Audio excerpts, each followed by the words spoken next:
I would say it's fairly modest. I don't know if that's changed over time, but I will say just compared to the Hooters thing so far, I would say this one is just way below. Way below. Does it feel too bad to just put it at last place immediately? Why don't we, just to be fair, I'll put it at 4th. You never know. But that takes us to our next place. That was our first day in Las Vegas, and after that, the heart attack grill about broke me, so we had to wait another day. But after that, we were able to start our day off with Ojo Locos at 11 a.m. right as soon as they opened. And let me tell you, Ojo Locos is Spanish for crazy eyes. It's a restaurant and cantina created in 2010 in Dallas, Texas, that incorporates the idea of waitresses wearing revealing clothing, black miniskirts, and low-cut shirts that show their midriff and cleavage. Ojo Locos, I want to say this is just referred to as Mexican Hooters. I didn't say that. That's just what people say. That is in quotations. Someone has said that before. It markets itself to that demographic. Servers are referred to as chicas. Chica from Fortnite? Chica from Fortnite? Or Five Nights at Freddy's?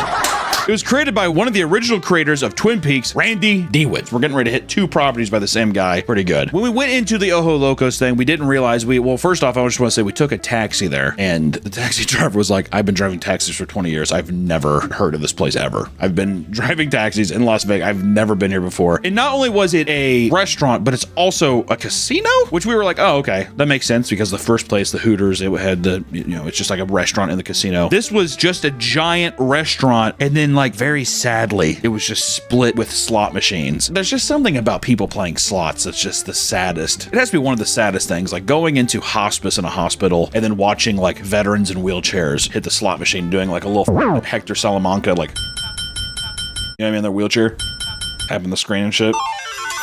We walked by the bathrooms. We were like, I don't know if this is the right spot because we didn't realize that we were going to be the first customers that day. We were going to be the first customers today, and I don't like that either. I like coming into a place and there's already some people, you know what I mean? I feel like I can kind of hide. Now it's just going to be, there's the one people here. And that makes me nervous. At 11 a.m., the waitresses were doing like a meeting in the morning, and they did like a chant. I was going to say like morning prep. Kind of like a get ready for work, like, yeah, let's have a good day. And then we saw them, and I mean, to say lingerie puts it lightly. This was revealing, okay? Revealing. It blew Hooters out of the water. Woo! My God! Easily, by far the most revealing outfits. Also, I feel like I can't look anywhere besides down. I feel like a 4th grader. And I just want to say, the ambiance so far, before we actually sat down and got into it, I was like, this feels like one of the worst ones so far. As we got into it, and as we got our server, I can't remember her name, Gretel. That's her name, is Gretel. It was, I was flustered. I was like, I cannot, this feels wrong. My wife was here, which I did tell her I was doing this, so you guys can't be mad at me. But I was definitely like, thank you. Once again, Nick with that camera. This is like a kind of place, in terms of like also all of these are, I would say, sports books so far. Watch out, dude. And also, you know what was weird? By the time we had Ojo Locos too, it made me think about like the early 2000s of when these things were opening up. This is the same era as like Girls Gone Wild being out and like the kind of like weird tapes and the Howard Stern show of people coming out and showing their tits. And I'm like, of course, this is a bastion that would be popular back then, but it feels so weird now. Like I kept thinking about how odd this, like I'm like, how is there not more people just being like, this is like, we can't be a part of this. But then it really shows that that's like such a small voice in the void of men coming out and just being like, I just worked a hard day. I just want a beer and to watch a game and have some tits in my face. And in a way, that kind of felt like the American dream. One thing I don't get is it's a lot like strip clubs where it's like I'm watching a woman be naked and like, am I supposed to just be hard and like get up and leave? Unless it's just like, there's babes, wings, and this. It's a vibe. I'm not gay. Which I guess more power to them, but it feels like such a weird concept to me. I know we talked about the sad demeanor of the restaurant and stuff and the extremely revealing. I mean, a girl walked by, I swear to God, I saw her. Look. We were having the cocktails, which were delicious. We're going to get more in that second. I was having a cocktail. We were talking. I looked over and I was like, almost looked like if like Homer Simpson's lip.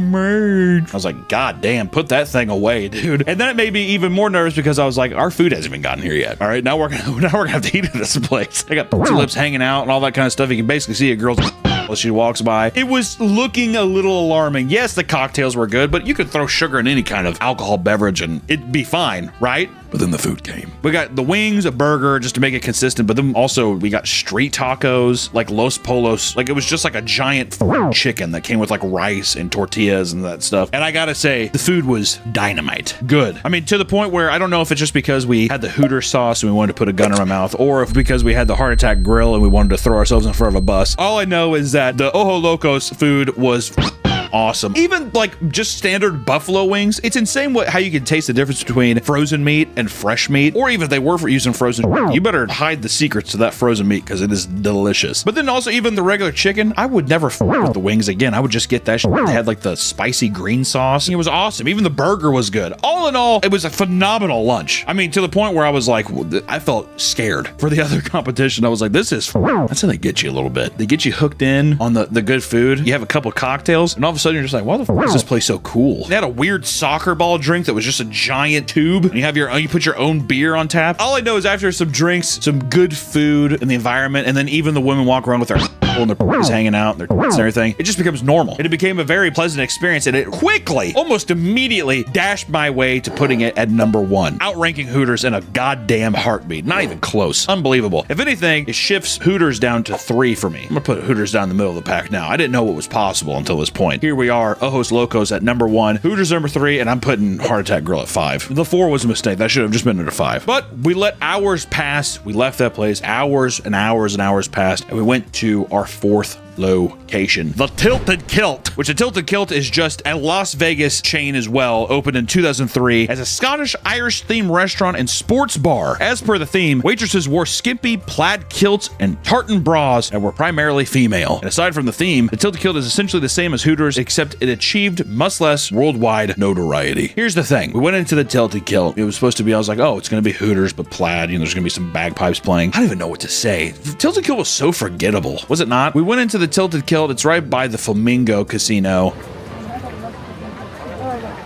What the f is all they do, stand? We went in, and it's basically just a pub. I love the aesthetics of a pub. Nice hardwood everywhere. You have a nice bar. They were playing Linkin Park in there. I was just like, dude, this is kind of my vibe. And then the waitress was kind of snooty. Very short. Very, very short-tempered. Also, all the waitresses and staff were eating. Did you see that? They were eating on this table, like munching, and she was like, what do you want to drink? Another thing too is with the menu even, there wasn't really anything that made it notably like a Tilted Kilt menu. Like Ojos Locos, it's like, sure, it might just be primarily Mexican food, but they deliver on the bare essentials, and they have specified cocktails that make it themed around the restaurant. Same with Hooters and even Heart Attack Grill. Whereas Tilted Kilt, it was just, it's just a pub. If you want that, that's fine. But to me, I'm like, if you're gonna be doing this gimmick, where's just the little other pieces, right? Like a Tilted Kilt cocktail or something, right? And I remember being like, hey, do you guys have any Tilted Kilt like cocktails? And she's like, no, we have Guinness. That's the Tilted Kilt cocktails, a Guinness. That's fun. So we did order a Guinness. I'm not a beer guy. Just want to put that out there. I know Guinness is, you have to let them sit there for 7 years before you can drink it, which we did let it do, and I took a drink of it. Horrible. We ended up getting the pub nachos and the wings. Oh, and the burger, just to kind of get a sample of it.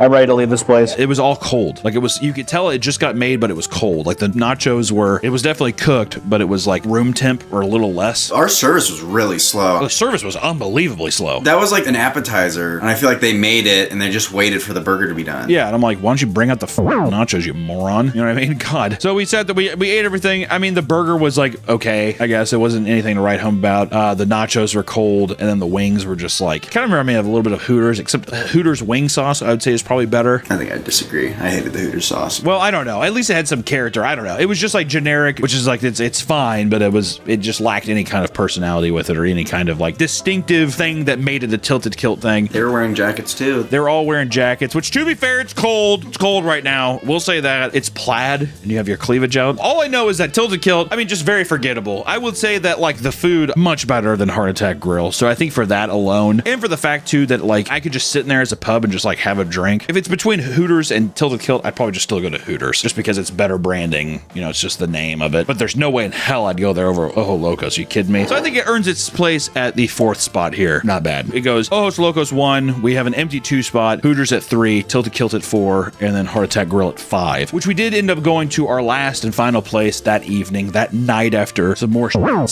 some more, time to pass for our digestive tracts to clear out. You can go to the bathroom and wash your hands. Where's the bathroom? How would I know? I've never been here. I'll check the bathroom out.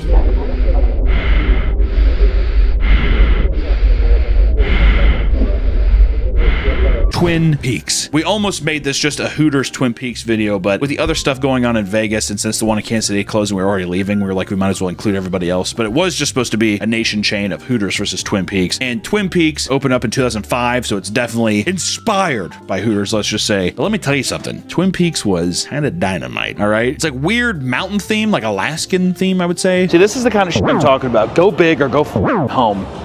Right? Yeah, it's like a lodge. Exactly. Makes me feel like I'm up in Alaska, curled up with my sweetie. But there's other big women there. Because like the whole thing is like the girls are in like busty lumberjack plaid shirts and like cut off jeans. This is gonna be a controversial statement for men, I bet. I was never a fan of like the Daisy Duke shorts. I don't know if I like the jeans like riding up and like being like, hey, I'm gonna be just like tucked in your. It's another peak. It is a peak. You got the front peaks and the under peaks. This feels weird. I don't know. It's like just unpleasant. I don't know why. It's fine. I mean, don't get me wrong. I'm not like throwing up, but I'm just saying. By 2014, the Bloomberg called it one of the nation's fastest growing chains. This growth continued even into the pandemic. Today, Twin Peaks has 100 plus locations across the United States and has been exceptionally popular. So this is an interesting thing is where Hooters has failed, I feel like Twin Peaks has succeeded. And I will say the ambiance. Each booth had their own little TV. You just put whatever game you want on there, right? That was kind of sick. Tons of TVs around there for the games and stuff. It was cozy. That did feel like I was in a Alaskan movie. It was kind of nice. Taxidermy all over the walls. Not bad. I felt like a man in there. I felt like a man, and I think that's what we needed to feel like. That's one thing that we didn't think that we needed until the last one, was I felt like a man, all right? Sorry, liberals. Twin Peaks wins. The food was awesome. We got the burger, we got the wings, and also they had their own kind of cocktails. I got like an energized Red Bull cherry limeade thing. It was delicious. My heart rate was definitely over.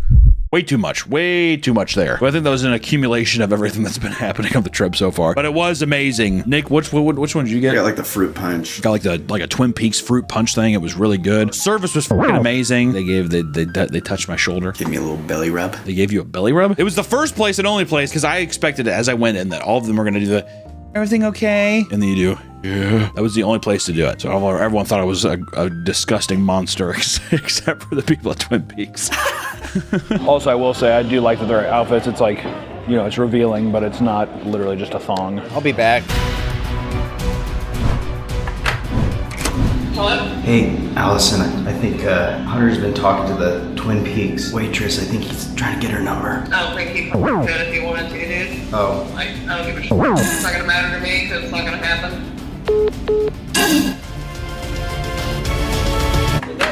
I think maybe places have stopped doing the touchy-feely because I know that was a big thing. I think maybe they stopped doing that for liability reasons. Yeah, you can't touch anybody anymore. I mean, to be fair, it's like if you touch them, they're gonna touch you back. So good luck. All in all, it's weird because by the end of this voyage, we had seen this gimmick done so many times. But what's odd is it feels like the Twin Peaks experience was it all perfected. Not only is it done well, but it's also nationwide too. A lot of these, I mean, 3 of these are only in Vegas. But to me, I was like, the food was great, the atmosphere was great, the outfits were revealing, but I also didn't feel like I was like the lips were popping out and I was like uncomfortable. Like I could see myself in the future being like, hey guys, want to go to Twin Peaks? To me, it fits the new role of what I thought Hooters was in my life, which was like a gimmicky, silly thing that has decent food. I could watch a game. And the thing too is that the food here was good. The food here was so good where I'd be like, I would just go back just to get the food again. It was not bad at all. So I think for that reason, I got to put Twin Peaks at numero uno. And the only reason why is just because it has tons of locations. And then 2, it didn't have the depressing casino side to it. That's where I was like, and also the hanging out was too much. Like I thought I couldn't even look up. So, you know. But that's my ranking of the restaurants. It is a dying breed, my friends. Dare I say, I don't think Hooters is going to be around like a long time. I think it's on its way out. All right. I mean, for good riddance too. I mean, do something with the menu. I don't know what you got to do. Get somebody in there to shake things up. I don't know. All I know is that if you have a Twin Peaks by you, I don't give a fuck if you're a girl or if you're just like this. I'm saying that the food is great. You got to check it out. I mean, for real. We got the Nashville hot chicken sandwich, whatever. Unbelievable. It was really good. That's our video. We got to get our company dinner, so that's nice, I guess. But until next time, guys, we will catch you in the next one. Bye-bye. Bum, bum, bum, bum. Bum, bum, bum, bum, bum. Beam, bida, bum, bum, bum, dum, bum.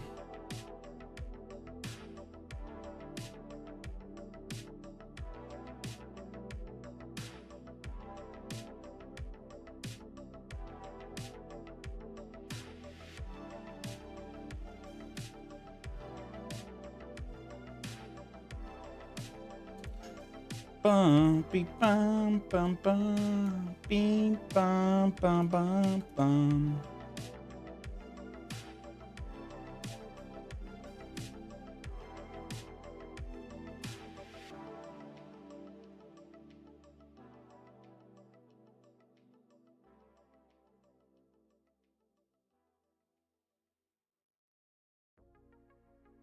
Okay. What's going on? Welcome in, guys. Welcome in. Welcome in. How you doing? Happy Friday. End of the week, huh? Welcome back.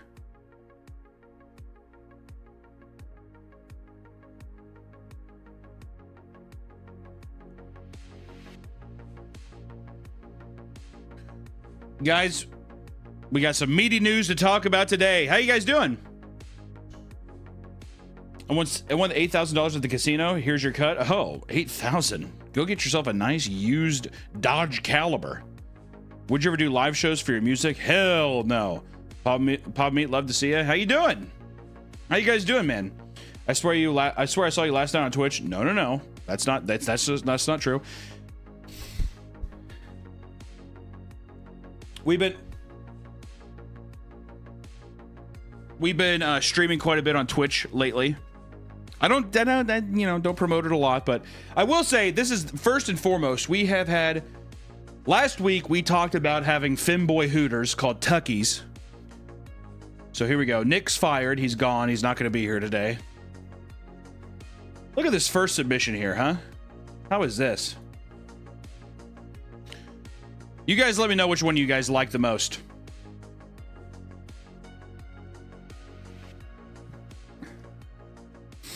We got our first Tuckies, wings and thingies, wings and things.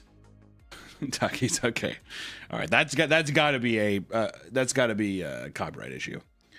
Tuckies, I like this one quite a bit. Tuckies, tucking and clucking. It's pretty good. It's not bad. It doesn't really get the femboy energy though, does it?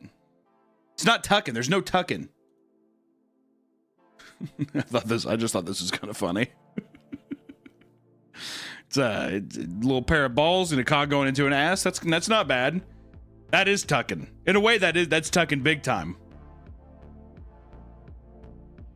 We also got these Tuckies. I thought this one was kind of this was a nice little. You had your little penis tucker there, little Tuckies. Not bad. Tucky seafood. Tuck it, shuck it, suck it. And he put it on a hat. Isn't that nice? Tuckies. Look at that. Nice little shrimp. I like that. See, now we're getting into the realm of, see, this is the tuck. This is the femboy anime energy. I feel like you're gonna get mostly the anime crowd, so you gotta get these in there. All right. Not bad. And then last but not least, kind of classic, subtle, nice. Little Tuckies, huh? Not bad too. We had a lot of great submissions for the Tuckies branding, and I hope that it can get picked off. I hope it can get off the ground soon. All right.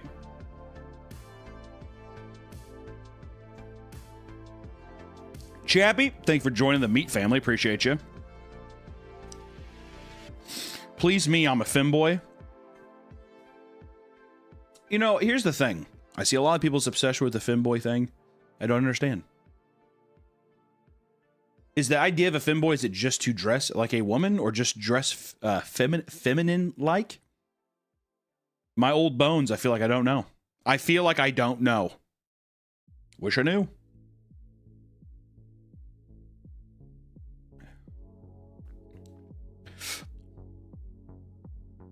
Bob, can you please say hi?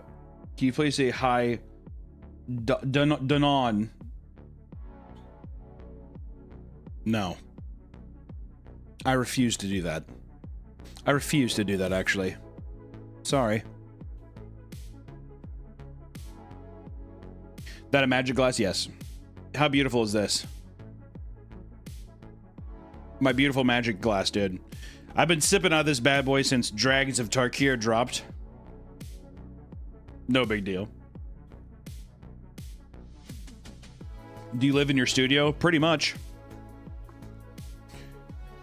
Is the cavity in Margaret toy big enough to fit a fleshlight inside? Asking for me. Well, I like how forward you were. No, I mean, not really. Well, I don't know. If you have a chode, maybe. This is how wide she is. She does have, you can put this in. You could maybe put a fleshlight in there because her little grill is also, you can take that out. So, you know. But she's very handsome, and you see her butt crack in it, which is very nice.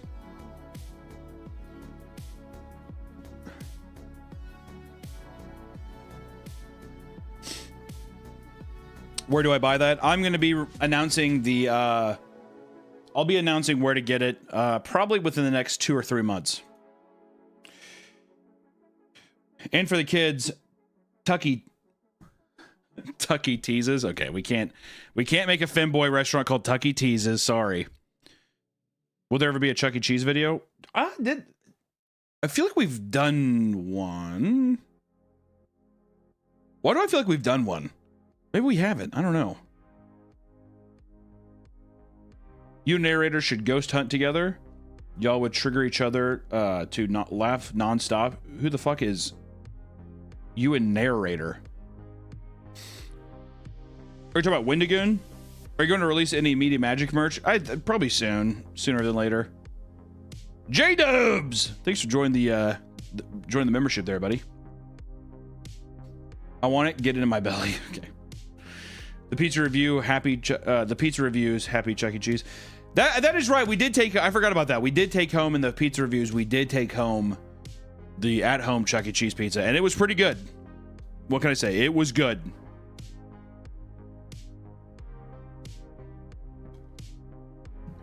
Did you actually fire Nick? Yes, I had to. There was simply no way he could continue working here. Margaret's true feminine beauty. Oh, that's true. 200 smackaroos, my God, from Zero, who says, "Hey, mate. Hey, meat man. Just wanted to say thank you for making content. Few can recreate joy you give. Here's Juan. Hell of a dono. I appreciate you, bro. Thank you. That's very kind of you, dude. Thank you so much. I appreciate you. What did he do? What didn't he do, dude? Right? What hasn't he done and said in the last fucking 4 streams? Right? He had to be gone. I killed him. He's dead. I strangled him to death. You know, I would say I feel bad about it, but I don't know if I ever do. Hey, Vamp, how you doing, man? Ever since I left the city, you got a reputation for yourself, nah. Loading error, thank you for joining the Meat Canyon channel, the membership. Appreciate you. Did Nick get kidnapped by his friends? No, I strangled him to death. I strangled him to death. I want to take you away from all this. Please do. Please take me away. We do have some interesting stories today, guys. All right, I want to start off with one, and we've updated the our presentation. All right. First off, I want to talk about something very serious right now. This is something that's happened in the news. This is your news segment, okay? First, we're going to talk about the teacher who got arrested for peeing during class. Okay? Isn't that nice? It's lovely. During a class at Phoenix Elementary School, several 11 and 12-year-old students hear a zipping sound and running water. Wonder what that could be, huh? After looking around for the source, they realized that their teacher had been pissing in a can while at the desk. That teacher was Kurt Hinton, an English teacher who had previously served in the Army, and according to him, he decided to use his military method of relieving himself, seeing as there was no teacher to watch his class at the moment. And apparently, in the process, multiple children claimed to have seen his penis, and many of them went to the principal's office to share what had happened. Okay. Yo, I don't think the Marines are like, hey, Semper Fi, if you gotta take a piss and kids are around and you gotta watch them, you just gotta piss in a can right in front of them. Sorry, it is what it is. Hinton, however, assured people that he was covering himself properly, right? Yeah, they might have seen my cock a little bit, but it was covered. It was covered. All right. He admitted it was incredibly stupid. Listen, guys, I tried covering my cock. It's a big old cock. I shouldn't have done it. It was hey, picking a bouquet of oopsie daisies. Sorry. Regardless, he was arrested and jailed on suspicion of 4 felony counts of indecent exposure, and he was given a $10,000 secured appearance bond and put on temporary leave from the elementary school. Pretty cool. Now, let's talk about obnoxious AI-related news. More specifically, the man who uses AI avatar to represent himself in court. Listen, I'm not going to get down the crazy rabbit hole of AI, right? There's a lot of opinions on it, good or bad. I don't know. It's up to you, right? But I will say, a man using an AI avatar to represent himself in court is extremely impressive. Okay. 74-year-old Jerome Dewald had showed up to New York State Supreme Court regarding an employee dispute. He decided that rather than have himself represented by a human being, he would feed the information into an AI avatar and appear at court instead. And you can see down here, it's a nice, you can see him. Let me move my thing real quick so you can see it. He's beautiful. He's a beautiful guy. Wow. That's so fucking stupid. For this, he was immediately criticized and lectured furiously by the judge, who felt that this was incredibly silly and disrespectful. While the plaintiff had permission to present a pre-recorded video beforehand, they had no idea that was a part of his plan. After being yelled at for quite some time, he was forced to shut it off and represent himself. And apparently, he wanted to do this because he often mumbles and mixes up his words when he speaks. All right, and it turns out the original idea was to make an AI replication of himself, but had to scrap it for a new avatar after some technical difficulties. And we do have a video of this court hearing. I'm very excited. Here we go. The appellant has submitted a video for his argument. Okay, we will hear that video now. May it please the court. I come here today a humble pro se All right. before a panel of 5 distinguished justices. Is this, hold on. Is that counsel for the case? I generated that. I'm sorry? I generated that. That is not a real person. Okay, it would have been nice to know that when you made your application. You did not tell me that, sir. I received the application. And you have appeared before this court and been able to testify verbally in the past. You have gone to my clerk's office and held verbal conversations with our staff for over 30 minutes. Okay? I don't appreciate being misled. So either you are suffering from an ailment that prevents you from being able to articulate, or you don't. You are not going to use this courtroom as a launch for your business, sir. So if you are able to shut that off. I love him sitting there doing this.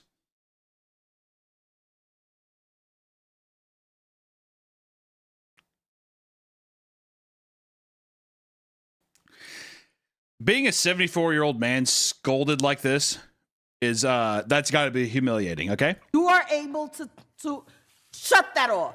Shut that off! If you want to have oral argument time, you may stand up and give it to me. You have 5 minutes.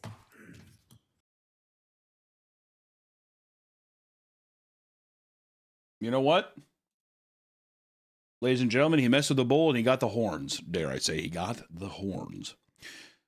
Now let's get away from the goofy stories and talk about something a little more insane. All right? Like this! Teens that try to kill their mother over disabled Wi-Fi. Ladies and gentlemen, where are we at? Huh? Teens try to kill their mom.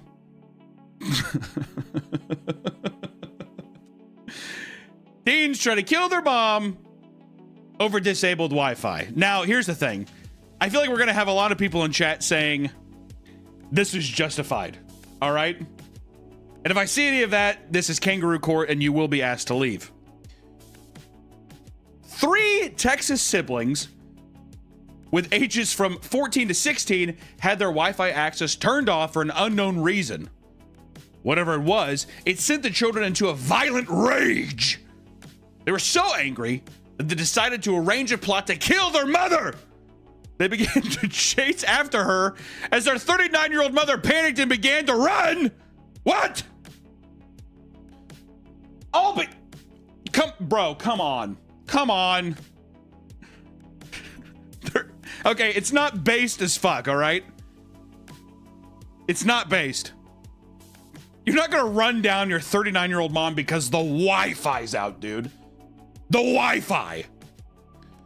And at one point, one of the girls threw a brick at her ankle. Their 70-year-old grandmother, who was also at the scene, was shoved to the ground trying to protect her. Okay, I'm not laughing. I'm not laughing at that. It's just an old woman being shoved to the ground is always funny. It's horrible, horrifying context. Just want to put that out there. Just hold on. Hold on. The chaos continued as the kids armed themselves with kitchen knives, but were halted by police before things could get more out of hand. Thank God.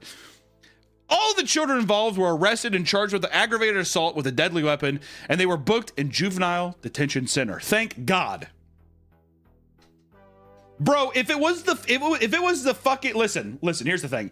If it was just the Wi-Fi that set this off, I mean, what's next, dude? God forbid if they're just like, hey, by the way, the power's out. Hey, by the way, the power's out. God storm brew in and the power's out and they fucking skin the mom. Skin her alive. Fuck, dude. Fuck's sakes. Unbelievable. Where's the decency anymore? And also all the people in chat here saying based in W.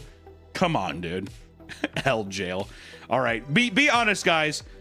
I want to see in chat who here sympathizes with just say the parent or children. Which side are you on? Parent or children?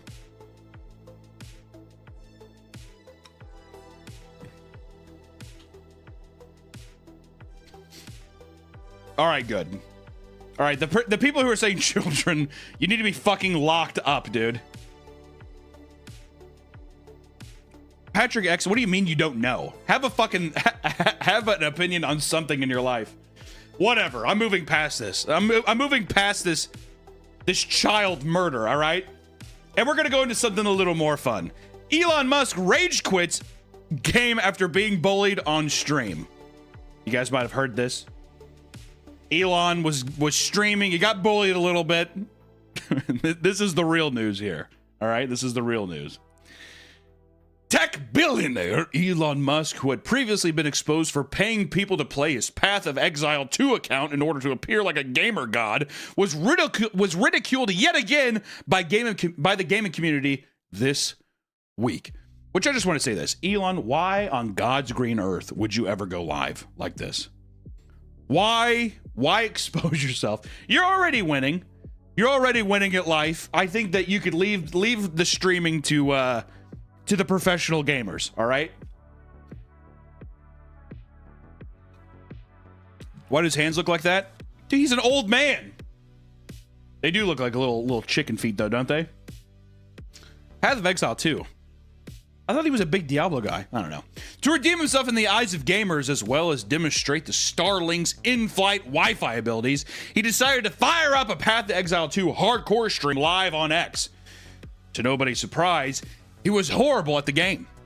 The story comes shortly after his daughter Vivian trash-talked him on a Hassan Piker stream, referring to his gaming skills as dog shit awful. Now, here's the other thing, guys. You already have one of your own kin, one of your own seed talking bad against you. I don't think you release the Dogs of War.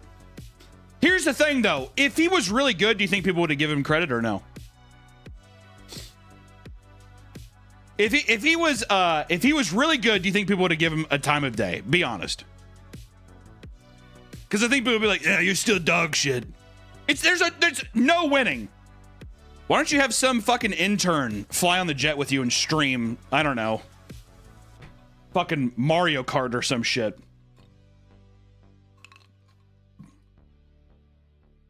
Not only was the gameplay bad, ladies and gentlemen, not only was the gameplay bad, but people began aggressively trolling him and sending personal attacks.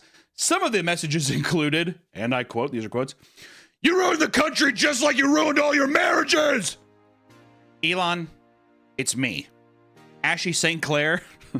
I have no other means of contacting you, so I bought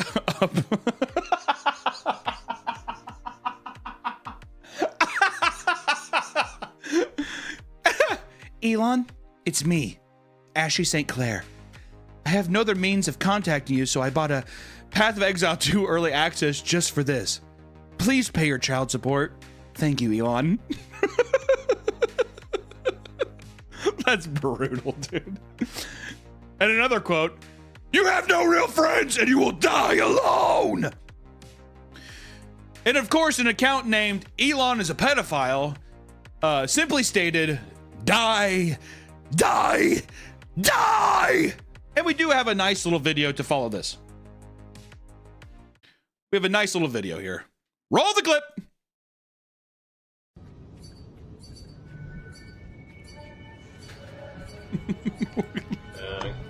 Anyone spamming the chat when you get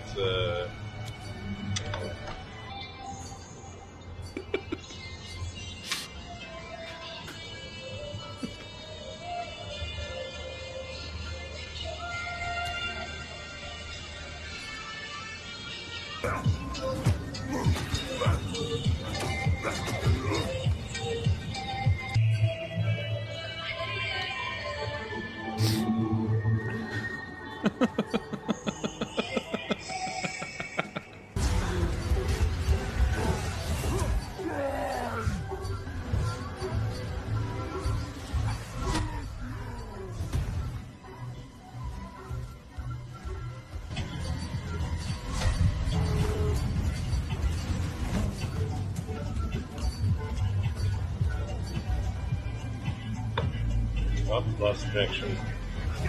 Connection lost. Connection lost. Oh.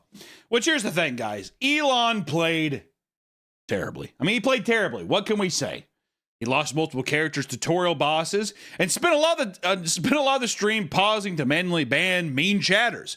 Even sadder, he stated that he would end the stream early due to connection issues.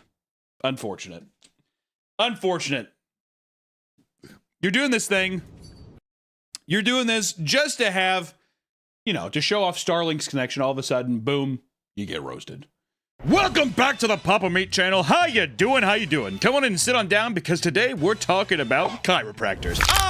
Back pain. Something I would say almost every American experiences. I know my fat ass does all the time. That's why I'm in this nice, extremely cheap, extremely affordable, extremely welcoming Herman Miller ergonomic chair for my good posture. Show an image of my back.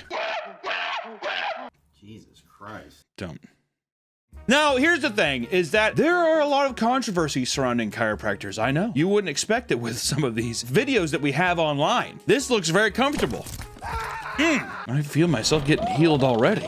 Which I just want to put this out there, because this is going to be something we talk about a lot about today, is that first off, chiropractors are not medical doctors. Yes, they do spend 7 to 8 years getting a doctorate, but that doesn't make them licensed professional medical care. No hate against chiropractors, but in terms of science, medical science, a lot of people would say they're not doctors. Let me put that out there. They have a doctorate. They have a doctorate. Nah, they're not doctors. Not doctor. It's kind of confusing. See, that's how they get you, though. They make it a doctorate so you can be doctor or whatever, but you're not really a medical professional. That is kind of a crazy scam, though, isn't it? There's a lot of claims chiropractors make that are just not supported by enough facts, by enough actual proof. And lastly, some of the shit they do just looks painful. Maybe you felt nothing at all. Popping your bones. All right, a guy, he's hitting you with something. He's twisting this. The chiropractors treat the body like a goddamn bop it. Pop it, twist it, pull it. It's exactly what it is. How do we know that the inventor of the bop it was not a chiropractor? Wait, it's time for another sponsor. Do you have debt? Uh-oh. Well, PDS Debt is here to help you. Let's ride. Whether it's credit card debt, medical bills, collections, or personal loans, doesn't matter your credit score. If you got $10,000 or more debt, PDS can help. PDS debt rolls all that junk into one low monthly payment now, saving you thousands in fees. Pay off your debt in a fraction of the time. PDS Debt is a top-rated company on Google and has an A+ rating on the BBB. PDS cares about getting you out of your tumultuous debt now. PDS Debt is offering a free debt analysis, and it only takes 30 dang old seconds. Head over to PDSDebt.com/Papa to get your free debt assessment today. Thank you, PDS Debt, and back to the video. So let's take a deep dive down, dirty look into the world of chiropractors. I don't know what kind of transition that was. We're going to talk about chiropractors. F you. What exactly is chiropractic care? Chiropractic care is a form of alternative medicine focused on treating muscular disorders, primarily those related to the spine, without the use of drugs. That can't be true. Well, it's homeopathic, but let me tell you, I fucking destroyed my back powerlifting in college, and I was like, I think I need adjustment. And he was like, here's a prescription for hydrocodone. And I was like, no wonder people choke and die on these all the time, because it was delightful. I spent, I think, 2 weeks on hydrocodone, and it was one of the best experiences of my life.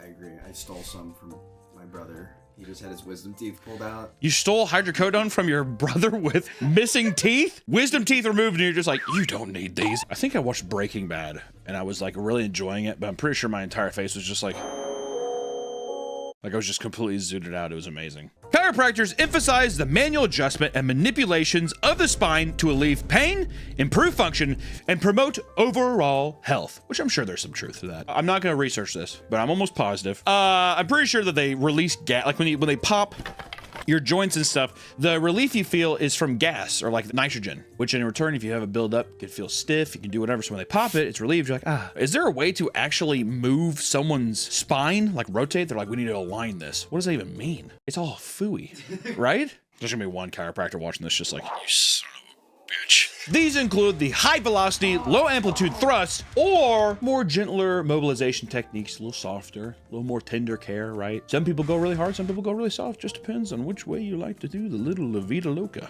They also focus on soft tissue therapies, which include massages and stretching to relieve muscle tension and improve circulation, much like my diabetic socks. We're going to mainly focus on the heavy impacts because that's where the funny stuff happens, okay? If we wanted to watch some old bitch gently get her neck twisted around, why are we here? I want to see the old bitch get her fucking head spun off like a goddamn Christmas ornament or something like that. You know what I mean? I want to see some damage, and that's what we're doing today. We're looking at damage. Oh my! God damn! It's like a fucking drive-by. As soon as I saw this image right here, I was like, this is some live leak shit. Say goodnight. Almost 7 months? 7. You know you're 7 months pregnant? I thought you were just really fat. There you go. It's whenever they put the neck in an angle and they just do like the very quick ones, you can't do that. Why don't we start from the beginning with Hunter's nice little history of chiropractors, of chiropracticity, history of chiropractors. Start the film! The practice of chiropractors was founded in 1895 by a man named Daniel David Palmer. And Palmer was a self-proclaimed magnetic healer. I'm pausing for emphasis because what have we done? Which is a type of healer who practiced medicine based on the concepts of an invisible force that resides in all living beings. Just pausing again, just so you can really digest that. Palmer, magnetic healing, energy inside of us. That's all I'm gonna say. Okay. AKA midi-chlorians, which is the Scientology thing. That's the force. Midi-chlorians are? Oh, same thing. Scientology, fake stuff. Palmer sought to combine magnetic, scientific, and vitalistic viewpoints as a drugless healer, which I want to say this before I get too far into it. If you're from 1895, I fully believe this man was probably like, I think that this is real. Right? It's the 1800s. Who the f knows, right? The camera's barely been out. People are able to take what they're calling pictures. I don't know. It's insane, right? It's a weird time in the wild, wild west. And the first chiropractic procedure was performed on a janitor named Harvey Lillard, who claimed to have regained his hearing after the adjustment. This is where we're getting into the, do we know if this is real or is this whatever people are just trying to legitimize what we're doing here? This feels a lot like Joseph Smith and the Golden Plates. I don't know. I wasn't there. I wasn't there. Honestly, the only thing too, if I wasn't there, how do I know what happened? The story goes, upon the punchline of Lillard's joke, Palmer slapped Lillard on the back so hard that his vertebrae realigned itself. That must have been a good fucking joke. Especially 1895, what kind of joke? He's like, it was a frog! Bam! I'm right to his fucking back. A few days later, Lillard claimed his hearing loss of 17 years was healed. Ooh. To this day, doctors cannot reproduce these results, but Palmer claimed he used a precise technique that can't be duplicated, aka he found golden tablets in the middle of the woods and he spoke with a white Cherokee ghost. Just trust me, is what it is. I gotta hear the joke. He'd even tell people the joke. What if the joke was really, really funny? People were like, I could believe that. I could believe that it was so funny that you slapped somebody out of hearing loss. You know what I mean? Which also, just as he's going, as well as I trickle in information, since this is a video about chiropractors, let's just put one video up of someone getting something adjusted. Okay. This incident inspired Palmer to pursue the art of spinal treatment as a way to heal diseases. And Palmer theorized that many diseases were caused by misalignment of the spine that interfered with the flow of the body's innate intelligence or vital energy. Ooh. I know what I'm gonna say, and it still sounds sexy. That's how you know that you're bought in, dude. Which he dubbed this vertebral subluxation. I have a bone marrow disorder and I can't pronounce certain things. It hurts me. He believed that spinal adjustments could correct these misalignments and restores one health to its original state. Align your chakras, right? Align your chi, as they say. Your ki. Is it ghee or is it chi? Chi. Ghee is like Indian butter. Before coining the term chiropractic, he claimed his hands were magnetic and that they could heal any disease 10 times quicker than any one man with medicine. Some Paul Bunyan shit. I know, dude. I like it. He's like, also meet my giant blue ox. Are you Paul? Are you like a Buddhist magnetic guy, or are you Paul Bunyan? Just look at him. He's huge. I'm gonna go back to eating these giant flapjacks. Which chiropractic translates to done by hand. I like that, dude. Yo, I just finished my bitch off chiropractic style. Because my dick game weak. Then in 1897, Palmer founded the first school of chiropractic care. As more and more people began practicing chiropractors, medical professionals started to take notice. So yeah, now people are like, I'm a chiropractor, and the doctor's like, what the f are you even talking about? He's like, my hands are magnets. Like, okay, we need to look into this right now. They began to criticize Palmer's technique and considered him a fraud. One doctor commented by saying, a crank on magnetism has a crazy notion that he can cure the sick and crippled with his magnetic hands. His victims are the weak-minded, ignorant, and superstitious. Those foolish people who have been sick for years and have become tired of the regular physician and want health by shortcut method. He has certainly profited by the ignorance of his victims. Which I want to say, they should have gotten a less fucking crab apple. You know what I mean? Like, it's like, hey, everyone who does that's fucking dumb. You guys should just pay more for doctor care. They're like, you know what? How about you go fuck yourself? I want to go talk to the guy with magnetic hands and the giant blue ox and the pancakes. I think this guy's jealous. He's definitely jealous. He's like, ah, I can give them Tylenol, but instead they want to go talk to the magnet man. The cocaine has been heavily prescribed at this point. Which makes doctors kind of cool as well. Throughout the following years, Palmer and many of his followers faced legal challenges for practicing medicine without a license. This eventually earned him and hundreds of other chiropractors jail time for practicing medicine illegally. It's kind of illegal. Can you imagine some guy just like slapping the shit out of somebody? Is your hearing gone? They're like, what? And they're just slapping the shit out of them. At the peak of the controversy, over 450 chiropractors were jailed in a single year. Many of which treated the inmates as well as patients who came to visit them in jail. Like, well, hey, just because you, I don't know, shot a woman in the face doesn't mean that I can't treat your spine, dude. And he's like, thanks, I got a lot of weird anger issues. Because of this, Palmer considered turning chiropractic care into a religion to skirt legal scrutiny, which unfortunately didn't pan out for him. Can you imagine today the Church of Chiropractors, just a building where people go in and they're just like, you want to see God? Yeah. Right to some girl's head. Tragically, Palmer died when his son, BJ, ran him over with a car during a homecoming parade. Classic BJ. Him and his drinking. Which, if you look at it, is kind of funny, too. The father's name was David Palmer, which is DP, and his son was BJ. Just gonna leave that out there so people can do what they want with that one. Reports say that him and BJ were disputing over the direction to take the school, so it's theorized that BJ intentionally ran Palmer over in spite to get daddy's company. Any true crime whores out there want to contemplate on that? Girls love their true crime stories. BJ claims that his father beat 3 of his children with straps and was so... goddamn left turn! And was so much involved in chiropractic that he hardly knew he had any children. I wonder if BJ's a bit resentful towards old DP. This did not stop Palmer nor his followers, as the art of chiropractic care still lives on to this day. And as of 1930, it is the largest alternative healing profession in the United States of America. Rock, flag, and eagle. Chiropractors have been around for over 100 years now, with millions of patients looking for an alternative way to treat pain and discomfort. But to this day, there's still a lot of controversy surrounding what exactly chiropractors even do for you. Their health claims. Chiropractic care does help with issues like neck and back pain. This is because when you pop a joint, your nerve endings in the joints release endorphins that help ease pain temporarily. Little endorphin shots here and there, dude. With a little crack. You ever crack your hands? You're like, That's also why 5 minutes later you're like, my hands feel stiff. I feel like my hands are made of glass. However, cracking joints can also increase pain, cause headaches, pinch nerves, or disrupt blood supply. F it, you'll die. It's not funny, Nick. Oh, sorry. I heard you laugh. That's not f***ing funny. I thought this is a comedy. Those pop noises that are made are built up nitrogen gases that are releasing. Which is kind of interesting because I always thought it was bones doing like... Nope, it's just... And I'm dead. Chiropractors also claim that these techniques help with immune system boosting, chronic pain, asthma, allergies, gastrointestinal issues. And some even claim that you can prevent diseases through spinal adjustments. Oh. You don't want to get this disease? Let me twist your back. You have ADHD? How I can readjust your back? You'll be fine. You'll be stiff as a board. You got a little teaspoon of cancer? Let's lay down. Let's see what that spine's doing. What the f is that bridge that Goku runs down at the beginning of Dragon Ball Z? Snake Way. I used to go to school with a guy that had a back just like that. I mean, he looked like a Japanese snake dragon is what he looked like. One of those. I wonder how he's doing. I haven't heard from him in a long time. But none of these claims have been scientifically proven, and a lot of healthcare professionals believe the practice to be pseudoscience. And it's not just the health claims that are controversial. It's also the techniques that chiropractors use, which is high velocity, low amplitude spinal manipulations, especially the neck, carry risks including vertebral artery dissection, which can lead to a stroke. Although such complications are rare, they are serious and have led to concerns about the safety of these procedures. People always have to be barking up these goddamn trees. Let me pop my back if I want to, dude. This is America after all.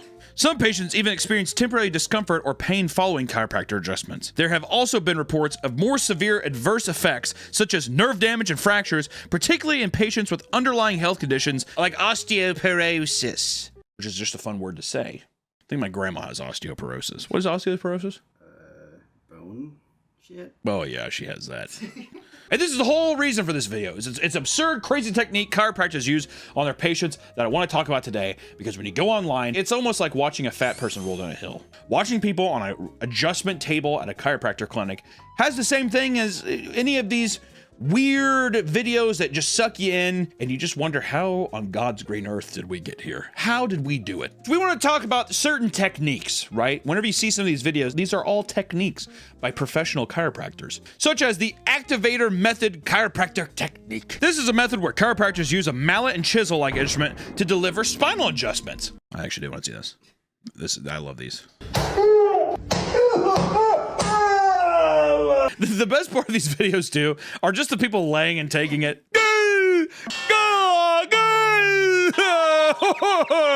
And the chiropractors always have no emotion on their face. The chiropractors who use the mallet or twist people's necks, they're either as surprised as you are, or it's like watching an alien experience human emotion for the first time. What is this? This is supposed to be done gently, but my God, there are some people who bring that shit down like fucking Thor himself right down on the human body. Such as a man treating his scoliosis. The guy loves this. It's weird too that these always look like they're going on in Russian gymnasiums. I don't know how. I feel like they have like cubicles set aside for these guys. These are specifically Russian videos. I do it. I could just tell by looking at their strong, prominent brow. Or how about tailbone adjustments? There's also a way to get your tailbone adjusted, which involves a guy sticking his finger up your bum. What kind of machine is this? This is what exactly I would look like if I was on my stomach. What kind of weird fucking Predator technology do they have? This looks like something that the Predator would have, that like before he's getting ready to fucking shoot somebody with a plasma cannon. He's like, so I need this to know where his asshole is. I do have this down. It'd be so funny if whenever he came back out, it was just like stained horribly. How do they talk the guy into doing this? Hey, do you mind if I record this for my social media? Yeah. Doc, what are you doing? But you know, you can also use a mallet for this technique as well if you're a true champion like my Russian brothers. Or craniosacral therapy. This is a therapy technique that focuses on manipulating the bones of the skull, the triangle bone at the base of the spine, and the membrane that protects your brain. Let's f with that. The membrane that's protecting your brain. We should slam that with a mallet or twist it or shove it. Bop it. Imagine getting this from this guy. Oh my God, wait, what is he doing? Open, relax the neck, big breath.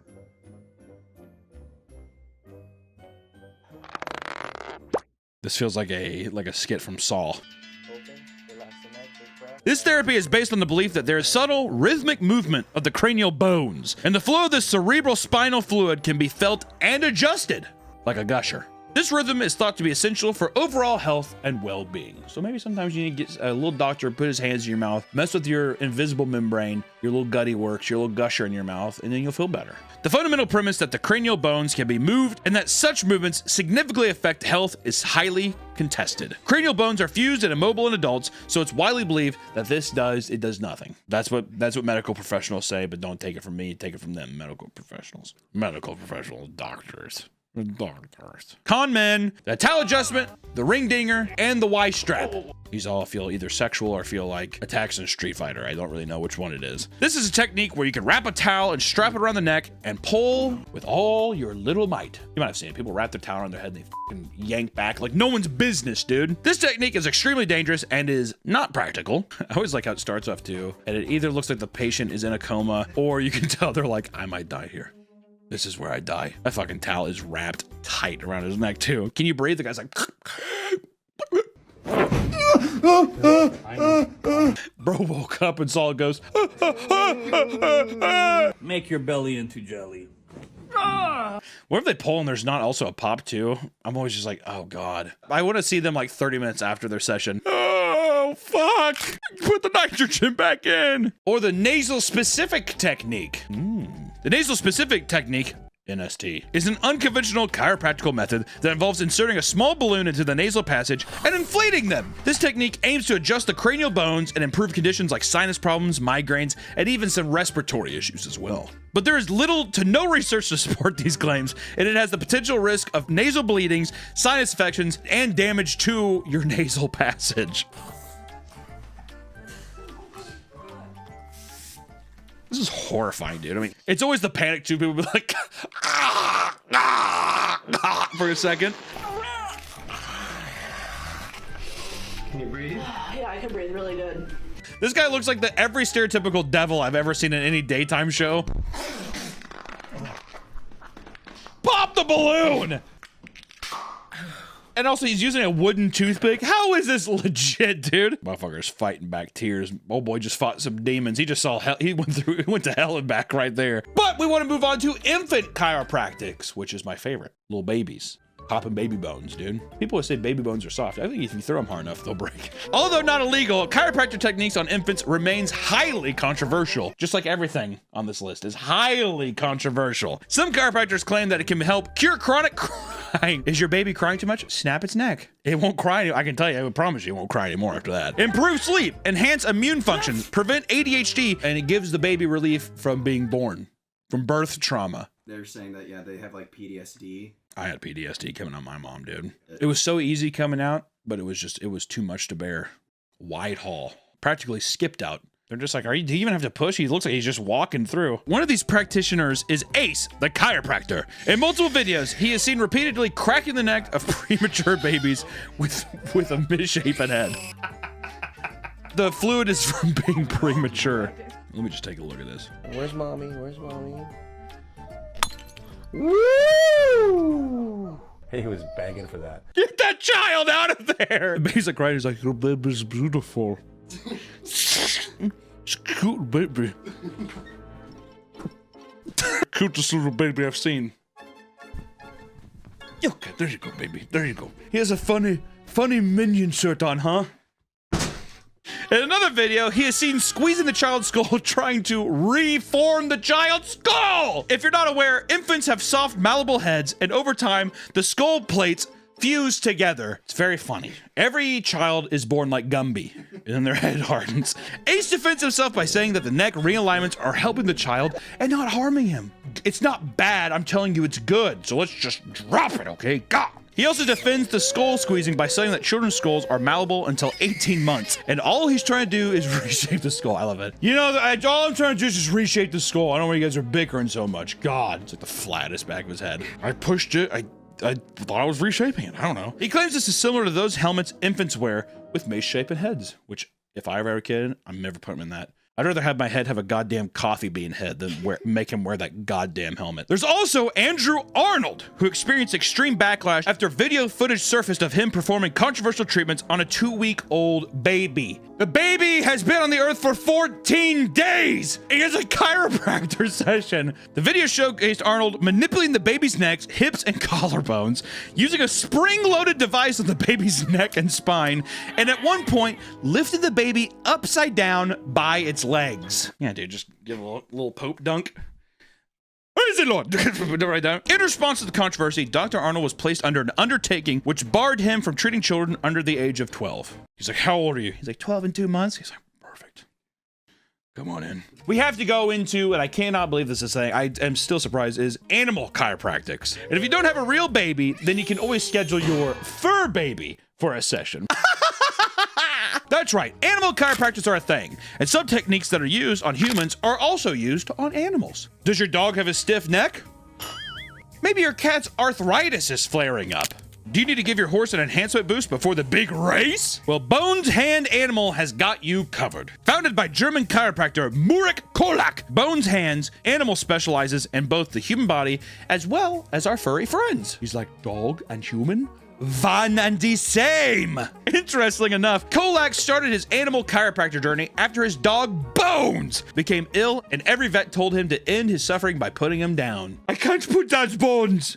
He's so special to me. Is that right, Bones? The dog's blind and he doesn't want to eat. He's also 19. Desperate to save his friend, Kolak used all his years of experience on humans and transferred that knowledge into treating animals. Thank God, Kolak. Thank you. Now Bones is living a comfortable life. He's happy and free of any pain. So Kolak wants to make other animals live better as well. But fair warning, Kolak doesn't claim he can solve all of your pet's problems. In fact, he advocates you should absolutely go to the vet first before trying his alternate treatments. You know, which at least he's being responsible. Which to me, actually, I think he's saying, go to all your vet thing, and then as an absolute last resort, I'll do this because I bet I'm gonna snap your dog's fucking neck and kill him. Well, I mean, he was on his way out anyway. So pay Kolak.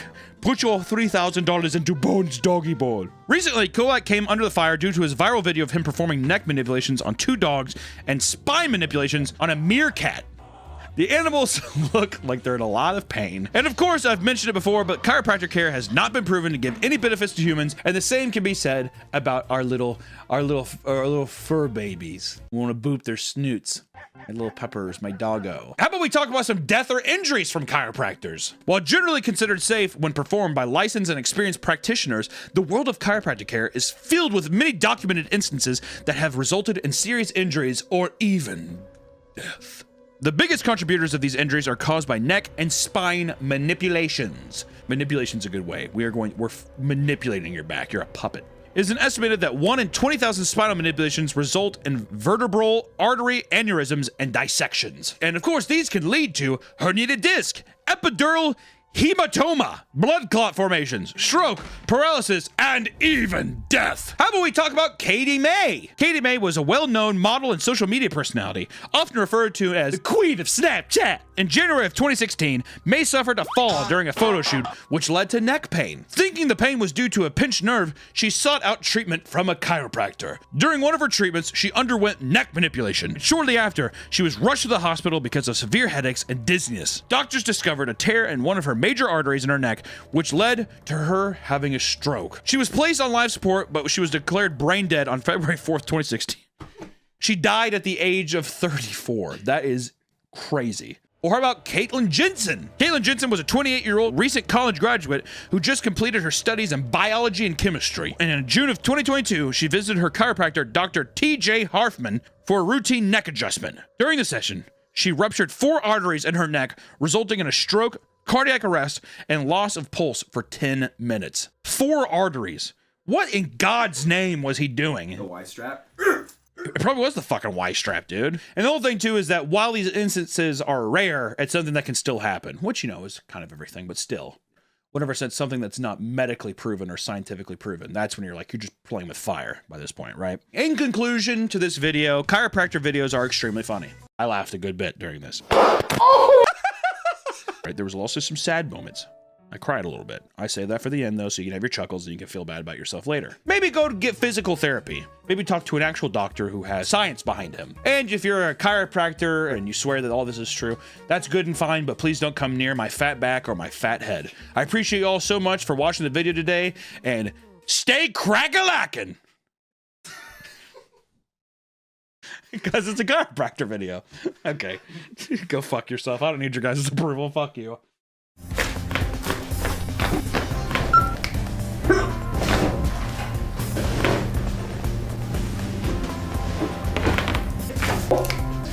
Whatever. Call and make an appointment today. Gentle, comfortable, professional. Welcome back to the Papa Meat channel. How you doing? How you doing? And happy holidays to everybody. Even if you're not, you know, maybe you're one of those people who's like, yeah, I don't like the holidays because me and my dad don't get along. AKA every art school girl I've ever talked to, that's their story. Oh, you going home for Christmas break? Yeah, but I don't really know why. Me and my parents don't get along. It's like, well, you're so fucking jolly. That's kind of odd. But today I thought that we would go through basically the evolution of Santa, starting from what we know of him today, this beautiful... Oh, come here. Oh my God, Santa, stop. Oh my God. All the way back to his earliest conception, because when doing some research on this, you kind of find out that it's just as horrifying as anything else that we talk about on this channel. So let's talk about Santa Claus. Where'd he come from? Where's he going? Probably won't talk about where he's going. He's probably pretty much, this guy here is probably, that's probably it. Actually, that's not true. There could be something where Santa himself takes over Christ's image and he becomes a god. When I was a kid, Christmas was a big deal. Christmas was a big deal because it was like, it was another act of faith in your life in a weird way as a child. You have the allure that people are going to give you things, but not only just give you things, but everyone's a lot nicer. Everyone's more chipper. People are wearing kind of the same thing, green and red clothing. It's just a time to be jolly. And I feel like that's lost. At least maybe I'm just too old now and I don't experience it like I used to, but I miss those times. And I love the big man. I love the idea of having like a vigilante magic man that it's like everyone just universally agrees it's okay for him to break into your house and eat cookies and drink milk because he just leaves you presents. It's just like, we have a child in this house and you're gonna break in and just, you know, just I see you when you're sleeping and I know when you're awake, so don't shut those eyes. Needless to say, it's a big deal. So I just want to talk about all the different kinds of Santas, because there's not just one, there's a lot of them, which starts off in the 2020s, the now. This is where we're at now. We as a society and as a human race, we are starting to do virtual Santa experiences where you can get on Zoom calls because of COVID. People now go on Zoom calls with Santa, and that's the new sitting on Santa's lap. And for people who are so, you know, not from this planet, you would go to a mall, maybe? You would go somewhere and there'd be a Santa, and you'd sit on his lap and you would ask for a gift. And he'd be like, oh, well, I'll see what yeah, okay, fine, you'll get it. But no longer. Now it's all just adopting older traditions to new day circumstances. Everything's online, everything's digital, and even Santa's big, soft, hot, sexy knee is divided between a computer screen, which also increasingly Santa is used in context for promoting sustainability, social justice, and other contemporary issues. Depictions have appeared featuring African-American Santas as well as Santas in wheelchairs. We have a Santa for everybody now, because back in the day, let me tell you, Santa didn't talk about any of that shit. It was just kind of like, this is the Santa, tough shit, all right? Which, looking back on it now, I feel kind of guilty. That's just what he is. Are we sure? Yeah. Yes. You know, no room for discussion. I will say the wheelchair one, come on. He's magical. Like, I get the wheelchair inclusion of like disabled people and stuff like that, but who the fuck, I mean, like what? Maybe he fucking asked for some legs, dude. It's horrible. Don't leave that in. But let's reverse the clock back just like a decade. Turn it back. The 2010s, high-tech Santa with advancements in technology around this time on Earth. We got Santa depicted in more high-tech scenarios, you know, reflecting the modern world's technological progress. I mean, Santa with phones. Santa's on his sleigh no longer has stupid-ass fucking reindeer. It's like powered by jets and all kinds of shit. This is an era where everything's moving at the speed of light. Internet's getting faster. iPhone just came out. The Blackberries, like, were fucked. The amount of people probably asking Santa for an iPhone was probably astronomical. I never did because my family was poor. let me tell you something. In poverty, you realize Santa is not real very quickly, okay? Are you tired of having the same old browser time and time again? I wanted to talk about the Opera browser. Opera browser is faster, safer, and smarter than the default browsers. Fully focused on privacy, and I want you to experience distraction-free browsing with ad blocking with our friends at Opera. Some of the distinguishable features that I love with Opera are their tab islands, which the tab islands make it super easy to keep things organized. And I'm somebody who does not like having too many tabs open. It stresses me the f*** out. For real, ask my buddy Nick. But if I'm researching something, whether it's for a video or reference images for a background or character design, I can group these different tabs into groups based on context, which makes things condensed and easy to find so that you always know where things are and you never get overwhelmed, like I do, very easily. I have panic attacks. Another thing that is great about Opera is the private browsing. It's got a VPN built into the browser that's free and unlimited and keeps things secure. Nice and tidy. It helps keep things running fast and ads get blocked with one click. Plus, with Opera, all of my messages are in one place on the sidebar. All of the messages from Facebook Messenger, WhatsApp, and Telegram are all integrated into quick access, beautiful little side tabs. Easy peasy. Also, Opera's new AI tool, Aria, is great at helping me summarize information, giving me convenient and comprehensive results in seconds. So download Opera today and head into the new year with the best browser for all of your needs. Be sure to check them out in the link in the description below. Back to the video. But I will say, I did ask my mom for a Rhapsody. I couldn't afford an iPod because the iPods used to have were those big brick ones, and I was really fucking jealous because my buddy Anthony, if you're watching this video, Anthony, you know who you are. He had one of those giant brick fucking iPods, but he had every Lord of the Rings movie on it, and he'd be watching that in school, and I'd be like, I'm gonna fucking kill myself. I did that with my Zune. Fuck you, Nick.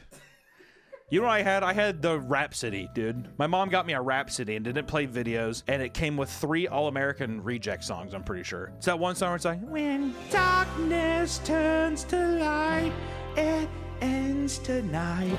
Whatever, it doesn't matter. Let's go back another 10 years. In the early 2000s, Santa becomes a global icon, recognized in many countries around the world, even those without strong Christmas traditions, all right? So that's when he found out that people is just like, even if you don't like Christmas, too fucking bad, dude. He's here. He's like Ronald McDonald. Like it or not, that motherfucker's here to stay. The rise of digital and social media leads to new interpretations of Santa, including online games, apps, and digital storytellings. It's still the same old Santa that we know and love, but he's getting introduced to all the new kids via online. And this is back in the day when people were like, well, I don't even know what the internet is. MySpace, what is that? You had those kind of conversations, and then you had a cool ass Santa on a MySpace page that's just like, let me finger fuck you. Probably a guy impersonating him. I don't think the real Saint Nick would do that, because Saint Nick's got a boo. Mrs. Claus. Did you ever play Neopets?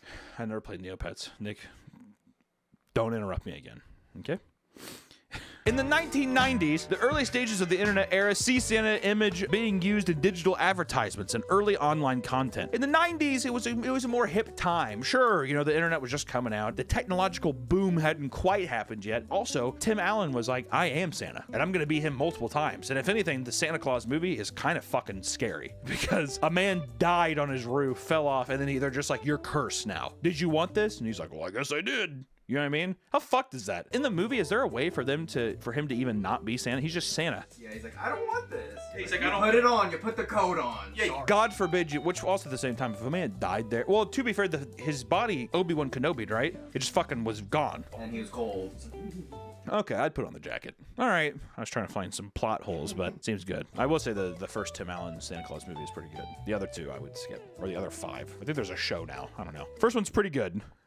We go back to when America was on top in the 80s. In the 1980s, see a rise in Santa's image being used for commercial purposes with a focus on gift giving and shopping. Reaganomics, baby. Capitalism at its finest. Santa's just like, I don't know. Why do I have to do it? Why don't you just buy it? Why do I have to be the one to fucking make stuff? It'd be kind of funny if it was like a really aggressive ad campaign. Why do I have to do it? You have money in your pocket. Why don't you fucking buy it, dude? Different cultures start adapting Santa to their own traditions. Through the core imagery of the red suit and white beard remains largely consistent. So now it just becomes a thing where it's just like, you know, the 80s, you got people doing Blow. Top Gun probably just came out. Motley Crue is somehow the most popular band in the world. And then Santa is just showing up in different cultures because it's just so iconic. This thing right here that we see, he's been looking like this forever. He got nice big old beard on him. You know, the red jacket. It's impossible. No one can wear a red jacket again without being like, what is it, Christmas? Isn't that fucked up? And if you're like, oh, I don't care, you're probably like an incel. guy who's doing like anime poses in his room. You look like fucking like a doofus Santa, dude. Pack it up. We go to the 70s, in which Santa starts appearing in various forms of media, including animated series, comic strips, and advertisements, often with slight variations, but keeping the core image consistent. The 70s, yeah, sure. We're into disco, we're doing even more coke, we're dancing, we're not hippies anymore, but still we like to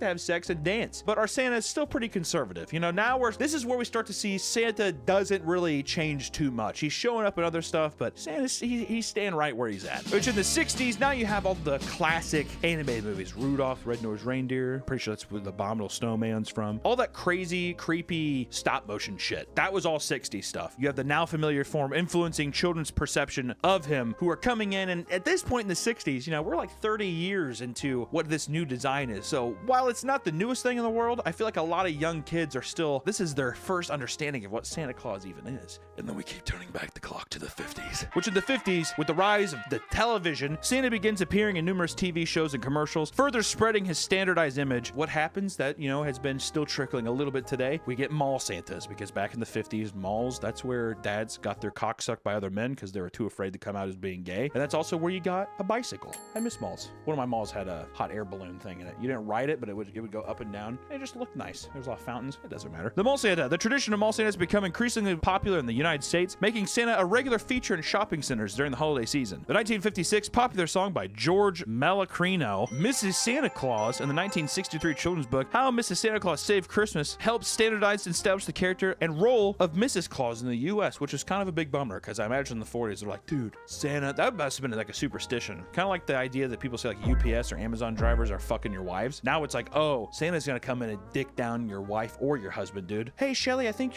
why is your husband so cheery lately? Probably because he's getting dicked down by Santa. You know what I mean? Probably. Or she stopped yapping at him. Hey, Christmas came early, huh? Don't show that to my wife. In the 1940s, we get a lot of World War II influence. I mean, Santa was used in wartime propaganda to promote war bonds and boost morale. His image was associated with patriotism and American values. In the movie Miracle on 34th Street in 1947, presented Santa as a kind-hearted, genuine character, further cementing his image in popular culture. Not only does Santa bring you gifts, motherfuckers like buy war bonds. We have to kill people. We're going to kill people. Also, rock, flag, and eagle is what he says. And then we turn back a little bit more to the 1930s, which is where this phase truly began. The Coca-Cola advertisements, illustrator Hayden Sundblom, what a fucking crazy name. Hadan? Is that Hadan or Hayden? Hadan Sundblom, whatever. Sundblom Santa was rosy-cheeked, portly, and wore a red suit trimmed with white fur. These images were based on Moore's description and Nat's illustrations, but added a warm, friendly, and approachable character, cementing the modern image of Santa Claus. These images solidify Santa's image as a jolly, plump man in a red suit with white fur trim, a broad belt, a cheerful, rosy-cheeked, smiling face. Coca-Cola is the reason. That's why he looks like this. There wasn't some other person. It was a guy at Coca-Cola just being like, red because Coca-Cola, right? I mean, I don't know. Look at him. And then for some reason back then, how they got that through? Well, I guess in the 30s, it's Depression era, so everyone was just like skinny and fucking poor. So he's probably like, this guy's fat as shit. He's happy as fuck. He's the happiest guy in the world right now. And they're like, fuck it, print it, move it, sure. Historically, Coca-Cola was not the first soft drink company to utilize the modern image of Santa Claus in its advertising. White Rock Beverages had used a Santa figure in a monochrome advertisement for mineral water in 1915. That doesn't fucking count in my book, dude. Because everyone knows the Coca-Cola. It doesn't matter. We're going to keep going. In some images from the early 20th century, Santa was depicted as personally making his toys by hand in a small workshop like a craftsman. Eventually, the idea emerged that he had numerous elves responsible for making the toys, but the toys were still handmade by each individual elf working in traditional manner. They're like, he's a hardworking guy. And then they're like, he has a sweatshop. That's kind of the evolution. And I think around this time too, Lord of the Rings was really popular. Like it's kind of new. And they're probably just like, it's fucking elves. All right. And they're like, oh, cool. Are they sexy? They're like, no, they're like short and gross. And like, they make like wooden trains, which that's fucked up too, because all the stuff they're making is all 1930s toys. People would be like, oh, they're making Game Boys. But then Nintendo would be like, yeah, the fuck right, dude. We're making Nintendos, not the stupid ass fucking elves. The Life and Adventures of Santa Claus, which was a children's book published in 1902. Much of Santa Claus mythos was not firmly established at the time, leaving Baum to give his quote-unquote Nikolaus. I was kind of almost said something different. You gotta watch out when you read that. Yikes. Which is Nasiel's Little One, a variety of immortal support. What am I reading? What the fuck are these sentences? A variety of immortal support. A home in the laughing valley of Ho and 10 reindeer could not fly, but leapt in enormous flight-like bounds. Claus's immortality was earned, much like his title, Santa. Decided by a vote of those naturally immortal, this work also establishes Claus Boda's A Happy Childhood Among Immortals. Which, let me tell you something. This guy was given a book to write, and then he's just like, I'm gonna make it. Step one, he's immortal. He's borderline God. He doesn't really have helpers, but he does have reindeers that don't fly, but they jump very, very far. Which, if you think about it, they probably didn't go too in depth with this, but he'd have to jump far enough to cross the ocean. So, I mean, it's basically flying, but still, that's a way bumpier ride, dude. Like, think about the amount of times that Santa in that form probably got some fucking rocky bumps from that jumps. Doesn't matter. And in 1881, political cartoonist Thomas Nast drew on Moore's poem to create the first likeliness that matches our modern image of Santa Claus. His cartoon, which appeared in Harper's Weekly, depicted Santa as a rotund, cheerful man with a full white beard, holding a sack of laden with toys for lucky children. It is Nast who gave Santa his bright red suit trimmed with white fur, North Pole workshop elves, and his wife, Mrs. Claus. Stores began to advertise Christmas shopping in 1820, and by the 1840s, newspapers were creating separate sections for holiday advertisements, which often featured images of newly popular Santa Claus. This shit's going way back. We thought it was Coke, which Coke, I still am pointing Coke out as being the fucking people that advertise this, but as you can see the images here, it's not the same, all right? Not the same. Just want to put that out there. A Visit from St. Nicholas, which was an 1822 poem by Clement Clark Moore, commonly known as The Night Before Christmas, introduced Santa Claus as a jolly, chubby man who drove a sleigh pulled by reindeers. This portrayal was pivotal in shaping the modern image of Santa as a cheerful, plump, and friendly figure. I feel like we've said that 7 different times. People are making him fat. In 1809, Washington Irving, an American author, depicted St. Nicholas in his satirical work, A History of New York, as a pipe-smoking, elfin Dutch burgher. This was a significant shift from his traditional religious portrayal, leaning more towards a folklore-based character. Like I said, Tolkien hasn't been born yet, but I feel like Tolkien might have been looking at Santa a little bit when he was writing some of his fantasy novels, all right? In 1809, the name Santa Claus evolved from Nick Dutch's nickname, Sinterklaas, a shortened form of Saint Nicolaas, Dutch for St. Nicholas. As his prominence grew, Sinterklaas was described as everything from a rascal with a blue 3-cornered hat, red waistcoat, and yellow stockings to a man wearing a broad-brimmed hat and a huge pair of Flemish trunk hose. What did I even just say? He was basically dressing up as a rugby player. It's kind of in my mind's eye, that's what I had. A rugby player with a funny hat. Maybe that's how we'll describe it. Early representations of the gift giver from church history and folklore, especially St. Nicholas, merged with English character Father Christmas to create the mythical character known to the rest of the English-speaking world as Santa Claus. Are you following along? This is a lot of boring information. His appearance varied, one depiction being John Leach's illustration, who gives a shit about this, which now you get in, because now some people still say this. I used to say this when I was a kid, Father Christmas, which Father Christmas dates back as far as the 16th century in England during the reign of Henry VIII, when he was pictured as a large man in a green or scarlet robe lined with fur. He typified the spirit of good cheer at Christmas, bringing peace, joy, good food, and wine, and revelry, which revelry means to fucking party, dude, and to fuck hard. Typify. What did I say? Typified? He typified. Whatever. During the Middle Ages, often on the evening before his name day of 6 December, children were bestowed gifts in his honor. In the Middle Ages, that's when kids started getting gifts, all right? We're still not the farthest back. We're in the fucking Middle Ages now, and kids are just now getting gifts. We got a long way to go. As the legend of St. Nicholas spread through Europe, it mingled with local folklore. In different countries, he took on various attributes of local winter figures, such as the English Father Christmas, their Germanic god Woden, and the Dutch Sinterklaas. These figures were often portrayed as cheerful and benevolent, bringing a more joyful demeanor to the character. You notice how I said a more joyful demeanor to the character? A more joyful demeanor to a god. Where do you think that means we're going? Let's keep going back in time. The earliest depictions of St. Nicholas is in the 4th century, dude. All right, that's like 300 to 400 AD. That's where we're at. Like Rome is still a thing. Julius Caesar Rome type shit is still going on. Christianity by this point is so new that it's probably like what we almost assume like vegan bakeries are today, where it's like kind of hip still, but people are like, we get it. We get it. right? In the earliest depictions of St. Nicholas, the 4th century bishop, who was the primary inspiration for Santa Claus, portrayed him as a stern, thin religious figure, often in bishop's robes, and these images were more solemn and aligned with the role of a Christian saint. So he's not jolly, he's fucking cold, he's thin, and he's just like, God loves me, and you better love him back. Okay? It is believed that Nicholas was born sometime around 280 AD, somewhere around there, in Patara, near Myra, in modern-day Turkey.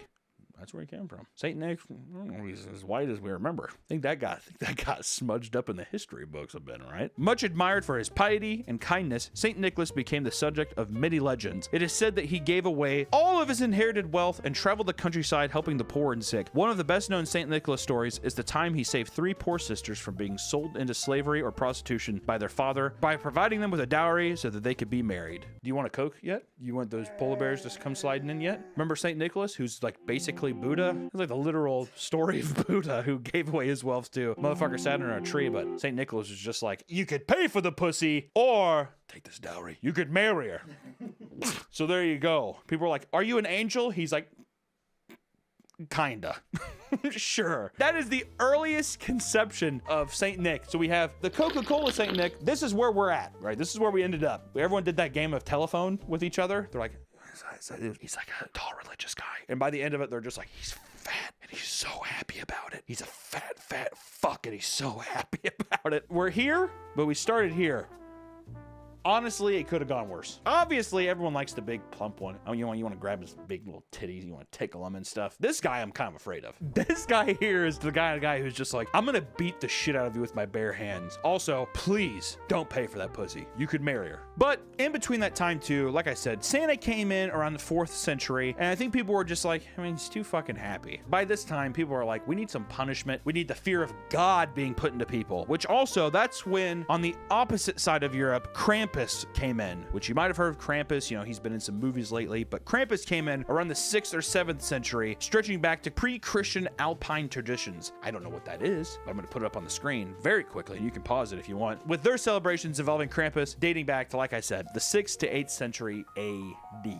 Before 1000 hit, dude. Think about that. Before there was even a year 1000, they had this monstrosity come out. Krampus is thought to come from either Bavarian Krampen, meaning dead, rotten, or from the German Kramp or Krampen, meaning claw. How fun. It really is a beautiful time of year. Dead, rotten, claw, he's evil! Though there are no written sources before the end of the 16th century about him, okay? These are all just speculations. It's like Nat Geo. Do you guys remember those, being in school and your teacher would wheel in the TV and you'd be like, oh, yo, we're not doing class today, we gotta watch whatever's on the TV. And it's Eyewitness, exactly. And it had, you're like going through that fucking, the museum.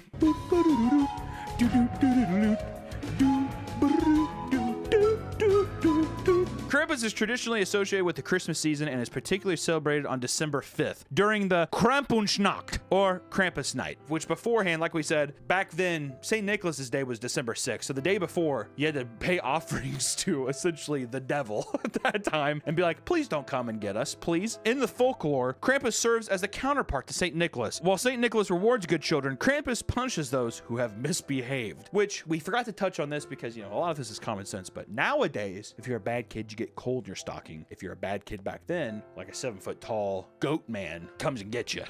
Okay. And back then too, there was no iPads or phones to, you know, verify, or if anything, they're just like, you believed everything you heard. That would have been horrifying to hear as a child. Did you eat mine chocolate?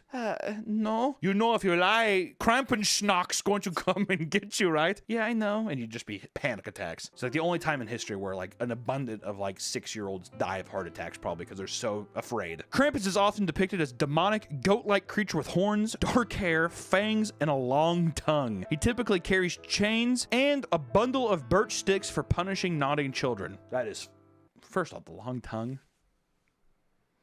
What are they trying to say with that? He's gonna go into your house where your kid's at and get a kid, and he has chains and sticks and a long fucking tongue. Come on, dude. Put the fucking pieces together there.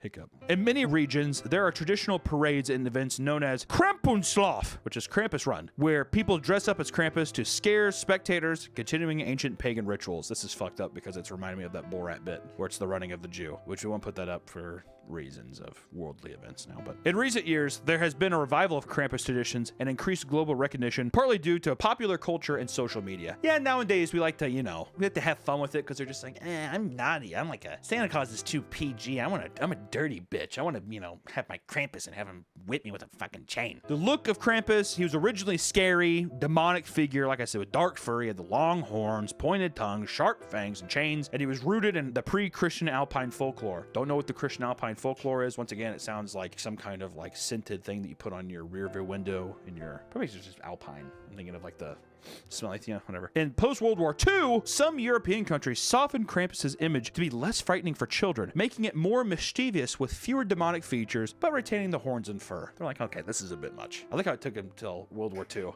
Like, even the First World War, they're just like, leave it. Leave it. Yeah, you know what's more fucking evil? Humanity. And then like around World War II, they're just like, we should probably like, we gotta just soften it up a little bit. It's like not even that far of a jump too.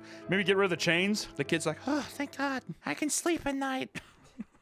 Krampus's appearances varies regionally from goat-like to more human traits, with costumes made from local materials like wood, fur, and bells, and parades of Krampusnacht display diverse Krampus costumes from traditional to modern, illustrating the character's evolving image across Europe. Which I just want to say, the best depiction of Krampus ever was in that 2016 Krampus horror movie. It looks fucking sick. It's like Santa's face skinned. You don't ever see his real. It's awesome. He's hunched over. Just want to say that one's the best. It's the best ever. That puts us to the end.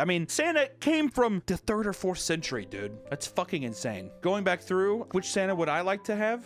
Krampus. No, I don't want Krampus. Honestly, I want like 1950 Santa, I think. First introduced to the mall. Big jolly guy. He's simple. He's one thing. He's not mixed up in a bunch of crazy shit. We're not seeing him on cell phones. He's white.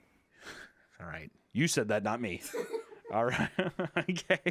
He is of a softer complexion, but that isn't really swaying my... I'm just saying that it makes me think of... It's what has been ingrained in our brains, and I feel like everybody wants the 1950s Santa Claus. Everybody likes that. As you go into your holiday season, for those celebrating Christmas or Kwanzaa, Hanukkah, just remember when you see St. Nicholas, all of the trials and tribulations that humanity had to go through to get him to be that image that you're seeing today. But most importantly, these holidays are, a celebration of Santa Claus. It's a time to celebrate yourself and your family. I hope you all have a fantastic rest of your holidays. If it's fucking blistering cold, I hope it's a little warmer for you that day. I hope you all have gotten each other some amazing gifts and you're feeling just as charitable as anyone else that you would hope to receive gifts from. So from here at the Papa Meat channel and Meat Cannon or whatever, happy holidays everyone and stay safe.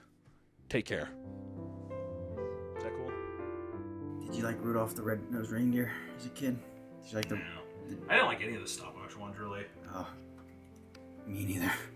You didn't like the Easter egg one? No, the only thing I liked, I thought the Abominable Snowman, I think I had a statue of him. He scared me as a kid. Everything scared.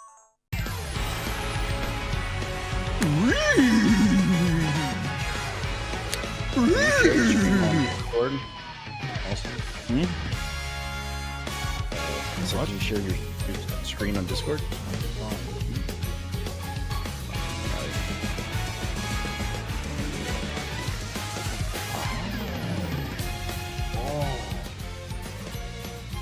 Whoa. She's so beautiful. Wow. So kawaii. How do you pronounce this? Uma Musume. Uma. Yeah, there you go. Uma Musume. Pretty derby. Whee! Every horse girl just had her day, dude. Ooh. Back in my day, we used to beat the hell out of horse girls. You'd go to bully them. I had a horse girl have a crush on me. She Did you tell her to saddle up? No, I was sixth grade. Did you tell her to saddle up? No. Come on, man. Sixth grade. Yep. I was sixth grade. Fifth grade, and it was Well, show and tell, and she. It's fifth grade. Huh? Show and tell. She brought in horse toenail clippings. Ew. And then at the end of the day, she gifted them to me. Her friend was like, I think her name was like Colleen or something, but it's like, Colleen really likes you and she wanted to give these to you. And it was in front of all the guys in the football locker room. So I scoffed and I threw them away and broke her heart. Broke her heart. Well, dude, It's true. you should have went up to her and said, you know, you're a fucking freak, right? All right. Uma Musume, Pretty Derby. I have not played this.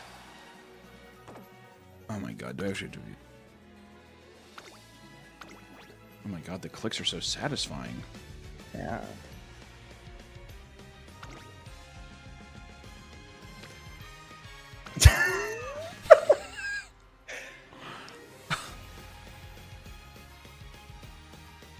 Please enter your birth month and year.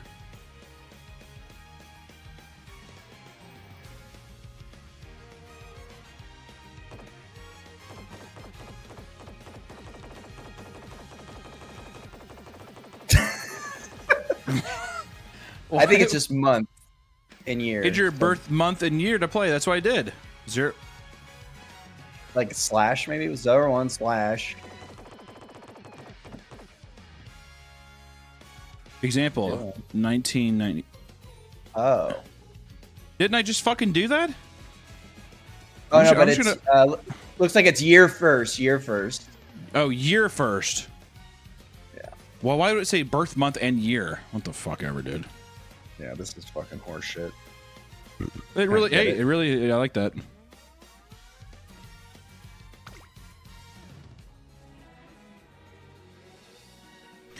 Uma Musume! Ohio gozaimasu! Miss ISA! Miss ISA! All right, now we're in it. I have to download 5 gigabytes worth of stuff.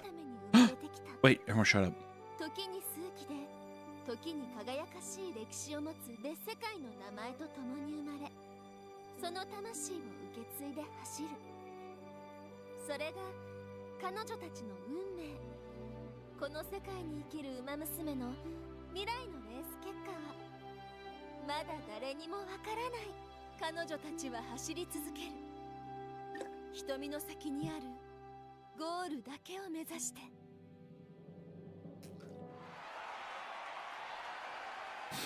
Why do I feel like there's going to be like slave trading or something in this? Horsewomen treated like slaves to be traded around at the Kentucky Derby. One day at the Tokyo race course.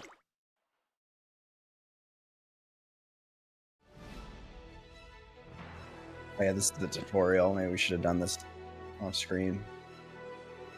Why? I don't know. All right. And there it is. Wow, Era final!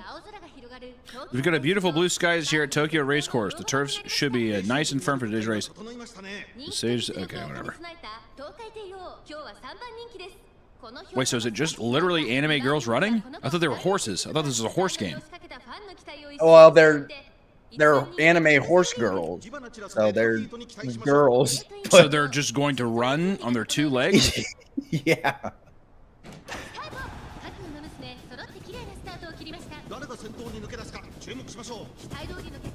When do I start playing? Do I get to like run as one of them? No, you train them.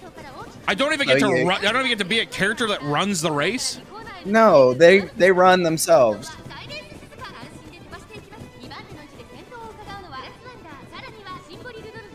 Sorry to burst your bubble, but it's the training aspect and watching and the betting. So you're literally a Kentucky Derby. You're an obese American betting on Japanese Kentucky Derby racing. You don't even. Well, no, you're the owner. You own these horses. I You're own these racing. women. So this is literally a slave aspect to this. Then okay. Yeah. Oh. Well, you employ them. What the fuck is this? What are we doing? Is this the whole race? Well, this is. So every time It's I still race, downloading. every time I race, I'm gonna have to watch this. Yeah. You can skip.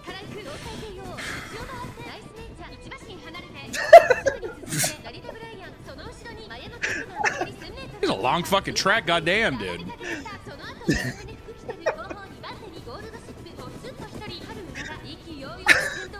Just kind of takes a while, you know? I mean, Oh, gold ship. huh?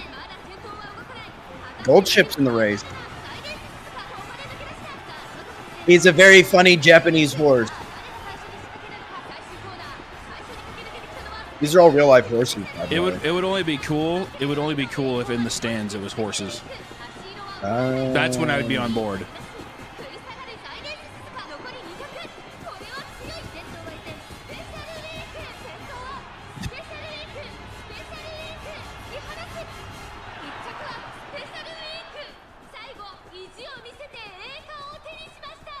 Dang, she fucking killed it.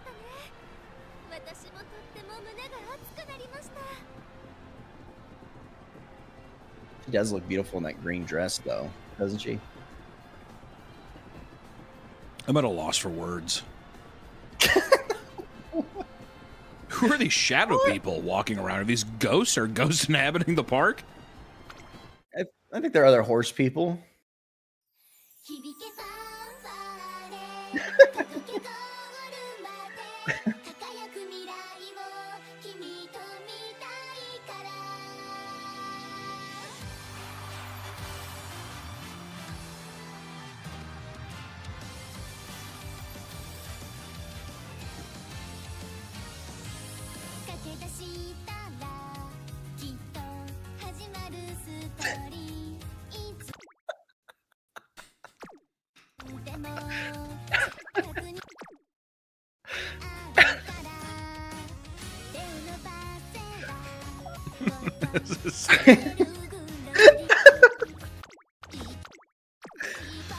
And you click that like pause. Where is it?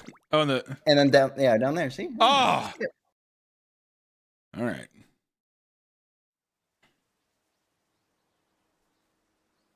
The day after watching the race with Tazuna. Okay.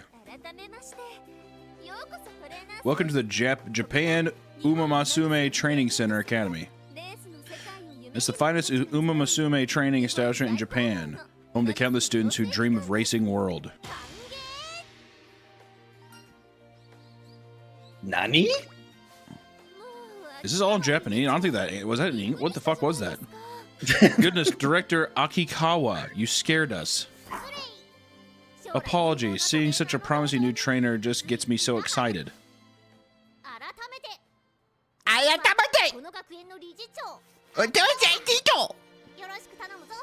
Can you?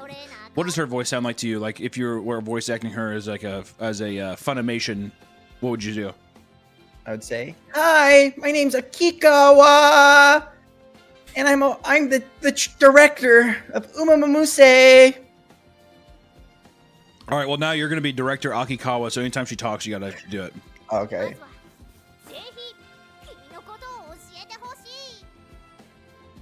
Wait, is it playing? Oh Yeah. shit. Sorry, my bad.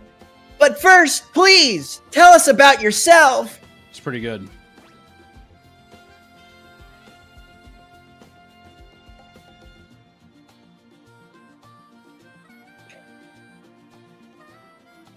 What's your trainer name? I'm thinking. Nay. Nay. The whole thing's just nay. Yeah. Uh-oh, people are saying time to fire me again in the chat. Guys, what did I do?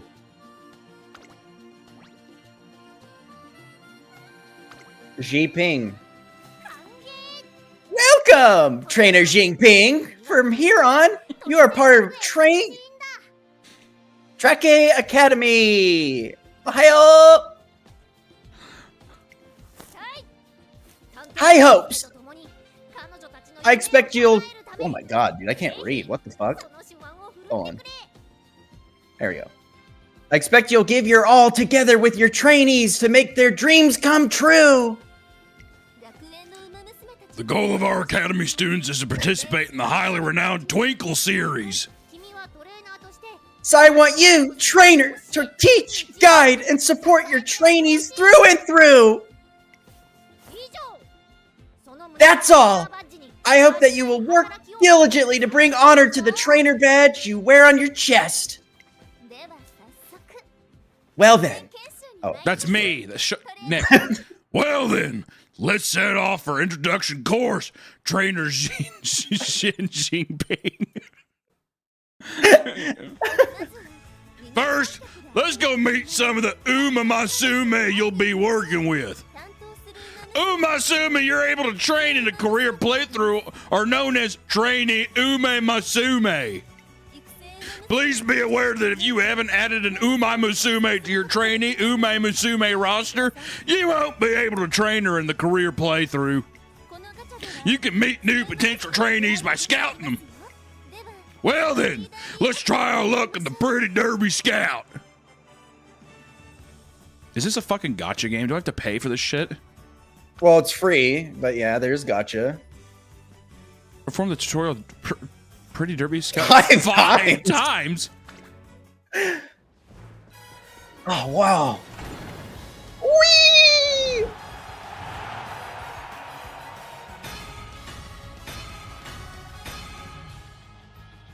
Am I supposed to know that the gold one is good?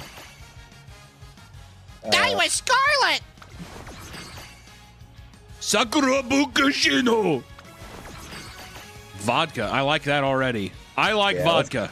Let's get vodka. What do I don't even want to see the other. Give me vodka.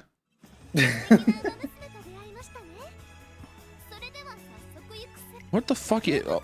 Allow me to explain support card scouting. Let's switch over to the relevant scout.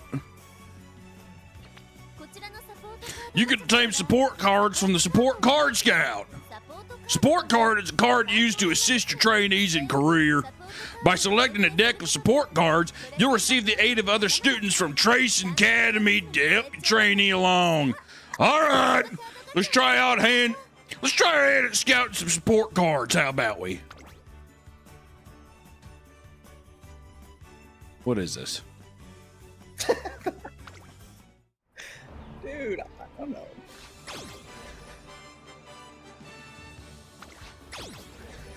Wow, Silent Suzuka. Tokateo. Agurika. You say this one. Grass Wonder. Mizero McVee. Mama Cross. Miharo Bubba. Uji Kisike. I clean.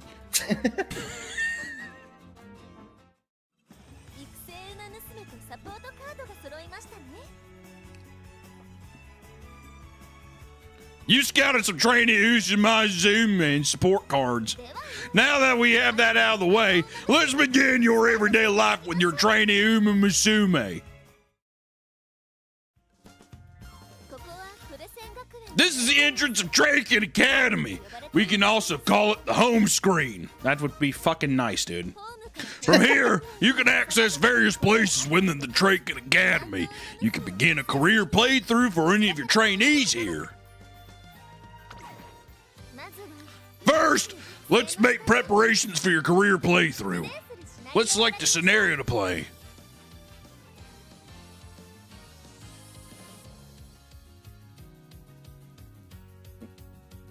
The beginning? Next. Okay. Next, choose Uzuma's train. Since this time is just for practice, please select one of the trainees Uzumama you scout just now. Vodka. Vodka. Where's vodka? I think potential level. I don't she's the fucking middle want one. to use her. It's not letting me do the other Next. ones. You gotta click next. This is so... Now we're moving along into career preparations. Let's head over to the Three Goddesses statue for a moment. Trainer, are you familiar with the Three Goddesses statue? I want you to be a little Japanese girl and say, Yeah. the Three Goddesses, progenitors of all Umamaze. The according to legend. They are also described as deities who watch over and guide the Umamumzoom. Traditionally, the students of Traken Academy come before the statue to pass on their ambition. The days spent running towards their dreams, the emotions experienced on their journeys. All of this is entrusted to the statue. Future generations of runners come here to inherit this ambition and, if they're so lucky, turn it into power. And so the legacy of one runner is passed on to the next and the next. It's quite mysterious, isn't it? A decorated runner who passes on their ambition to your trainee is called a veteran Umaozi. Once a runner has completed her career, she can register as a veteran Umaozi and choose his legacy. Now then, go ahead and choose your legacies. Legacies can pass on sparks of inspiration, which grant your trainee attribute boost and skill hints, among other benefits. And don't worry, legacies can inspire new trainees as many times as you'd like. I just want to say, I'm not going to remember a single fucking thing. Vodka! Let's choose a second legacy, Umamase. Until you're more familiar with the process, please try to use an auto-select feature. The two select legacy Umamase and trainee Umamase have an affinity level determined by their relationship. It's said that if they share a good affinity, it becomes a little more likely for something nice to happen. This might be good to remember when you're making arrangements in the future. Now we'll choose some support cards to assist you and your trainee during your career. Each card comes with various benefits. When do I fucking... How long have we been live? 30 minutes, Nick. It's been over 30 minutes of being like, let me show you how this game works. It's a complicated game. It fucking seems like it.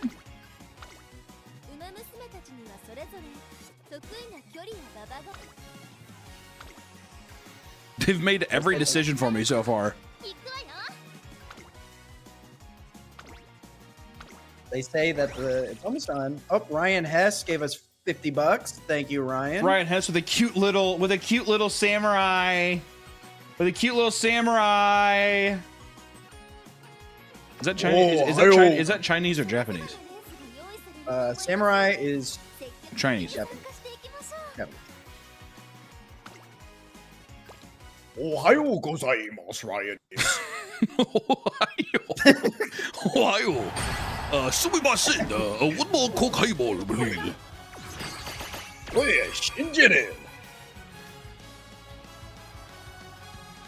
Biwa Haya Hide! New support cards! Yay! Majiro Palmer and Ikuno Dictus. Never skip a warm-ups. Go ahead and leave. Such cute catchphrases. Yay! Oh, awesome! Oh, we got carrots.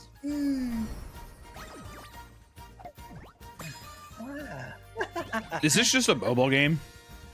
Yeah. Because this feels like some like brain rot shit with like all the things that pop up and click and all that shit. It's a gotcha game. People are super addicted to it. It's huge right Today's now. login bonus is... Oh, yes, it's huge.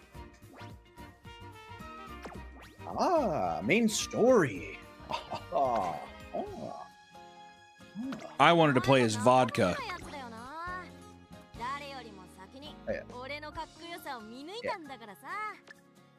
Yeah. Landscape. Landscape.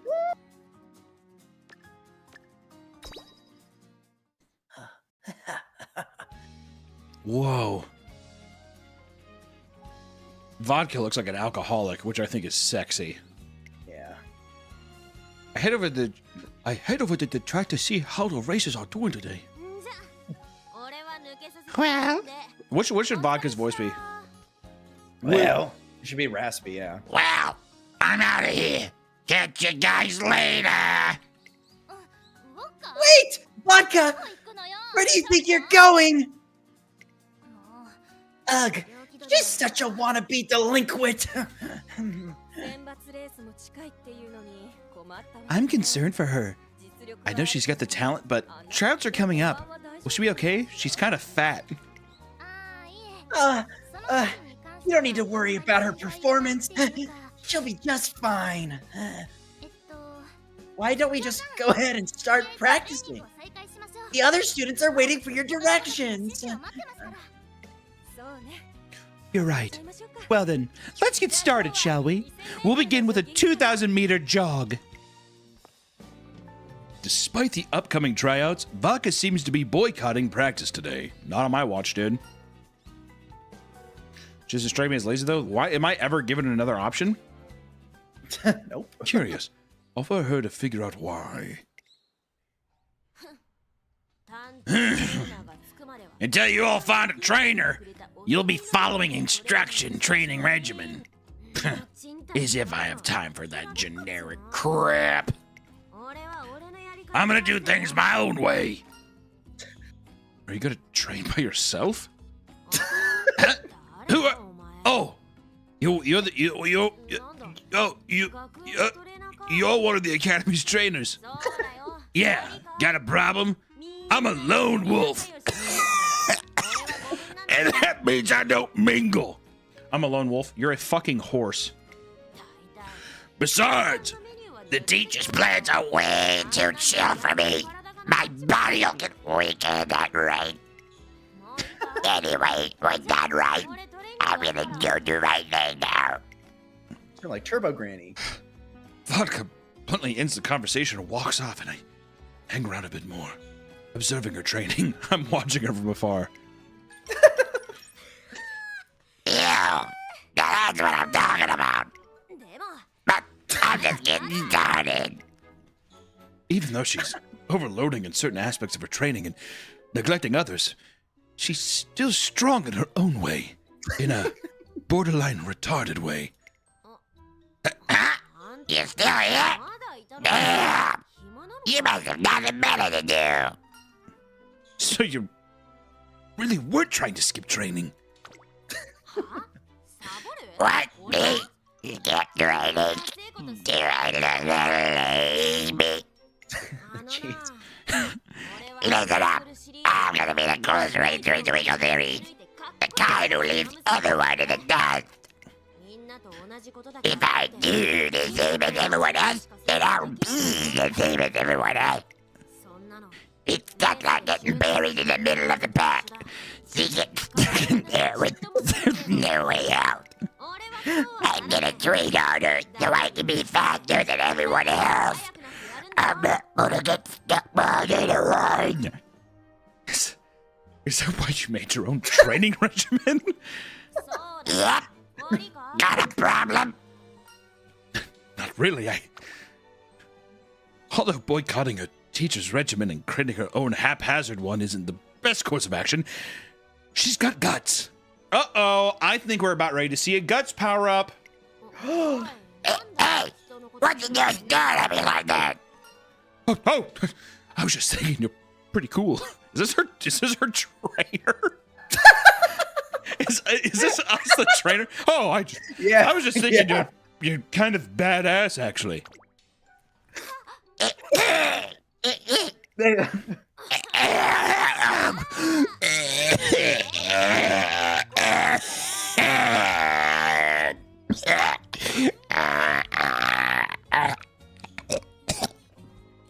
Vodka, are you okay? Can you say that again? I couldn't hear you.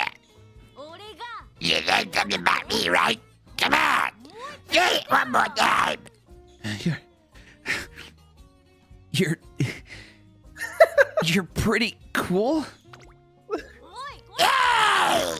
What's with the weekend? Put some into it. What do you call me? Cool!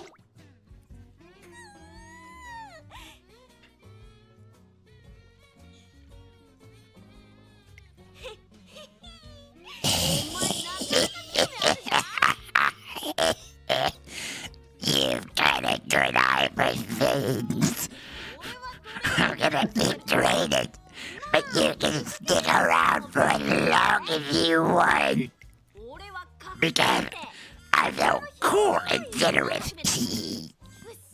Alright, I'm pumped. Let's up those reps. As I watch her train with even more gusto, as I watch her train with even more gusto, I can't help but grin. Wow. Lily Collins gave us $50. He says, feels like Nick is holding the man at gunpoint playing this. You're not wrong. I forced Hunter. That voice is very hard on the throat, Nick. I hope Vodka doesn't come back on the screen anytime soon. A few days later, tryouts officially begin and Vodka makes her appearance.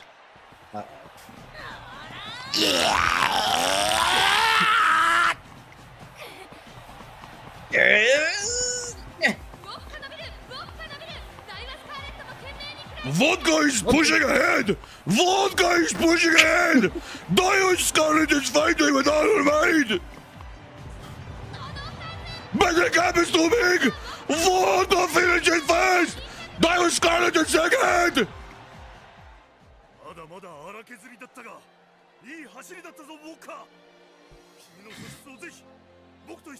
You read Running that one. A bit rough around the edges, but you've got great potential, Vodka. Why don't you come and join me in my penthouse suite? No. No! Come and join me instead! I've amassed plenty of data on the racers I've trained in the past. I'll be able to design a training program specifically for... Sorry, but I'm not interested in that kind of thing. Vodka's performance pulls in many scouting offers, but none seem to land. If I recall, what she really wants to hear is, Oh, and you from the other day. What'd you think about my rating? you were super cool, Vodka. For real? Yes! Hey! You got the really good one, right? How about joining forces with me? I'm down! Hell yeah! Looking forward to working with you, trainer. I'm actually brewing. I'm brewing up a sweat. I'm not gonna lie. I can't believe it. Because we told Vodka she was cool, she's gonna be one of my little mini horses, one of my mini umamuses. Wait, hold on. You just watch these and you just get them? You don't play? What do you mean? Sorry, I thought the story was over. Never mind. That's it of a training done. Trainer, right there, another list. Come on, hurry up and tell me. Working with Vodka has been more straightforward than I expected. We're making good progress. With her long strides and flexible body, her future looks promising. All right, let's increase your load a bit more then. Uh-oh. Yeah, bring it on! I gotta show off how cool I am. Oh my god, dude. Get off the fucking cool thing, dude. It's not that. Then, one day... Ah, crap. I forgot to turn in my application for the trach and meat. Better get that thing in quick. Trach and meat? You don't know? Alright. They're the big one since you joined the academy. It's basically this big event that happens twice a year. Everyone signs up and gets to pick the type of race they want to run. You get people from all over the place coming to watch. Plus, it's a chance for us pre-debut runners to test ourselves against those who've already debuted. The best part of this event is that if you get assigned the same group, it doesn't matter who's debuted or not. All you gotta do is run. Man, I can't wait! I need to make sure everyone sees my cool side! And you know what, Trainer? I think today's an awesome day to get some grub outside. Sure. You deserve it for working so hard and you're so fucking cool. I'm glad we're on the same page. Wait, my dear. I'm gonna go get changed. And so, Vodka and I head out for a meal.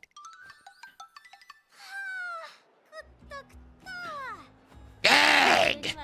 I ate so much! I know I gotta watch my weight, but it's nice having a cheat meal once in a while. Whoa! Do you see that super cool poster over there? Looking over, I see a flashy poster depicting an Uma Musume riding a big motorcycle. Looks like they're showing a new movie. A movie, huh? Aw, man. It'd be so cool to see the huge bike on the screen. Since we're already here, why don't we go watch it? Wait, are you for real? Hell yeah! Do you think he did the popcorn bucket trick? That was the coolest thing I've ever seen. Did you see how close it went to the ground while running around those curves? That was such a cool chasing. I didn't know you were so into motorcycles. Not me. I just can't get out of the engines from the sleep body. You know, my pop owns one of those bad boys, and when I was little, he'd always give me rides around town. Man, those were good times. I'm telling you, big bikes are where it's at. That reminds me, the first time I went to Japanese Derby, I was on the back of my pop's ride. So, your dad's the one who introduced you to racing? Yep, he loves it. He always tells me, Vodka, those races are the coolest of the cool. I didn't get it all first time he told me, but once I saw the races for real, oh shit, it was awesome. When the gates opened, I instantly got given on my spine. You can just feel the tension in the air. I don't think I blinked once from the beginning to the end. It was crazy. Every little laser has been in orange, and this thing's not like... I won't back down. Get out of the way. Victory is mine. I remember screaming my head off about how cool it was during the ride home. I couldn't really see his face from the back, but I bet it was about to grin ear to ear. Is that why you decided to become a racer yourself? Yep. I wanted to be just as cool as those racers. That's why, Nick, that's why she likes being called cool so much, huh? Right, Nick? It makes sense. It makes so much sense. I got a blast today. Thanks for letting me tag along with you to the movies, Trainer. Oh, but you know that scene before the climax? The romantic one? That will, you know, kind of caught me by surprise. Uh-oh. See, I'm telling you, we're getting there. I'm definitely more into action. I prefer folks coming in guns blazing rather than Oh, you mean the kissy scene? Don't say it! Now I remember everything! She just bricked? I think she just bricked.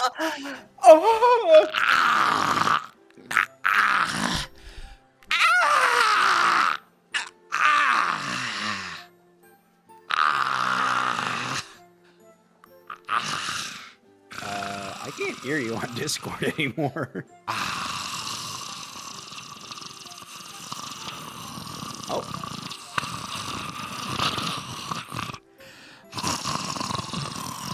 Are you okay?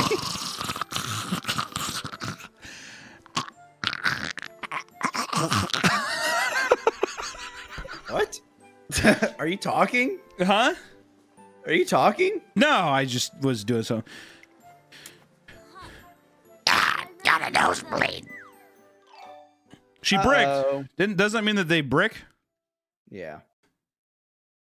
She's wet.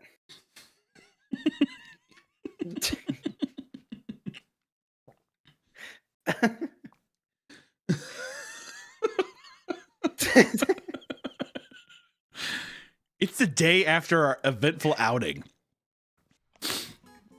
We're working our way through one of our usual training sessions when another student appears. Excuse me, Vodka. You're in group 10 for the 2,000 meter turf race at track meet, right? Me? Yeah, what about it? I just wanted to check if you're planning on changing your group. You still have enough time. What? Change? Why would I need to do that? What do you mean, why? Didn't you see who's in it? Narita Bryan is in your group. What? I'm gonna race against Brian. Bryan. Apparently this is just story mode too. So we could cancel if we want to play the actual game. So I can actually play now? Yeah. All right, here. I want to enhance. Yeah, enhance. Time to fucking train.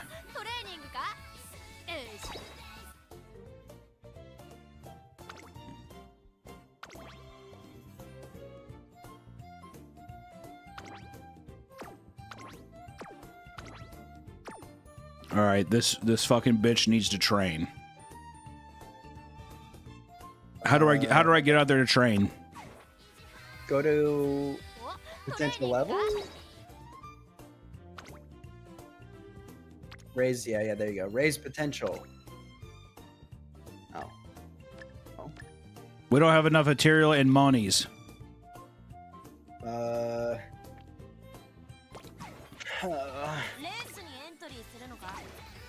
Wow, you're thinking it jumped ahead of yourself.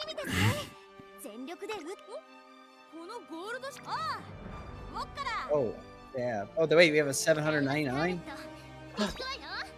Daiwa Scarlet!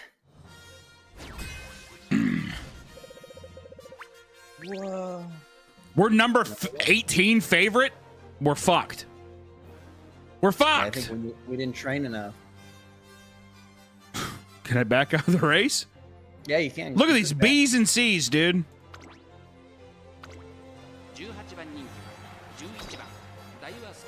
Oh, Ichiban. Ooh.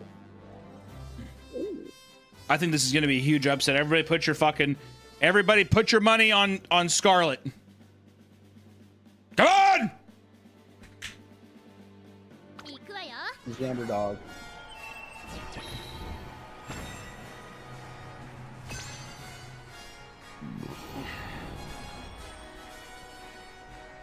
Ohio! Ohio, taking it up hard! Tokyo Turf! 2,400 meters! 東京レース場ターフも絶好の両馬場になりました注目のダイワスカーレット6枠11番での出走スタンドに押しかけたファンの期待を一身に背負ってスペシャルウィーク各馬 She's the ruler of Japan, is that what that said? Yeah. Okay. Not looking good. We're standing our own here, just hold on. He's pacing himself.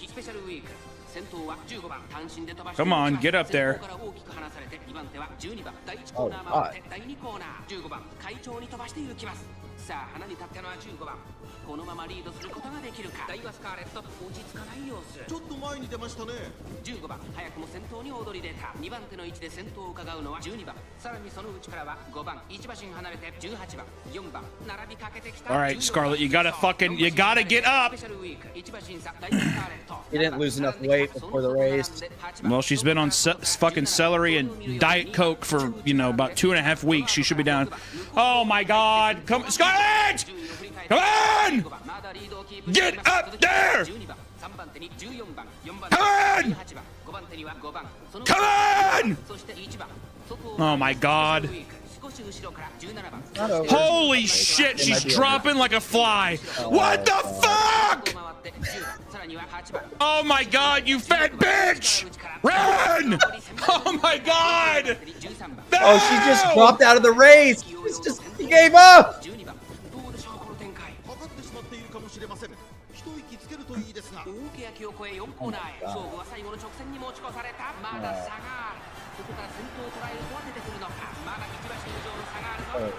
Yeah.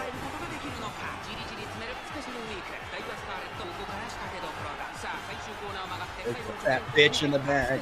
No shit. There's fucking Captain Cankles coming up behind everyone else. Good fucking lord.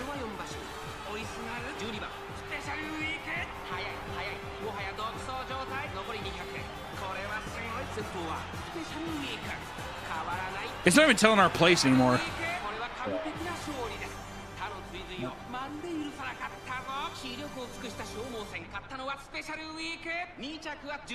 Oh my god.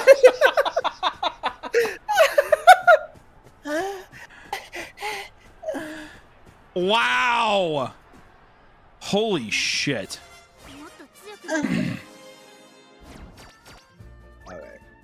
The ruler of Japan fucking won. Cool, dude. Yeah.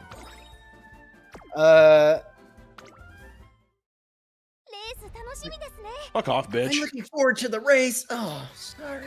All right, I need to enhance.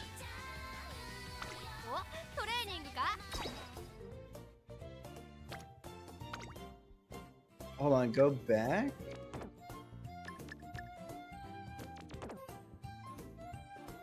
Huh. We need to fucking train is what we need to do. Yeah, I think you can go back again. Let's see. Star unlock? Okay. We might need chat. Has anyone played this game? Where the fuck is the...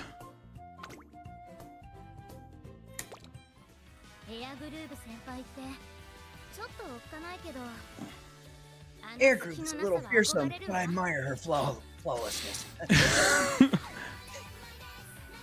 Maybe go to veteran Umamase trials. No. I need to train these fat fucking fatties. That's what I need to do. This bottom right corner. Okay, well that's just the menu. Uh-oh. Scout home career. That's what it says. Oh, career. Ah. Thanks, chat. Yeah. Legacy. I'm auto-selecting everything.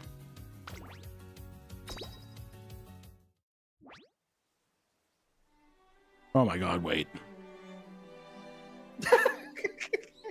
Wait.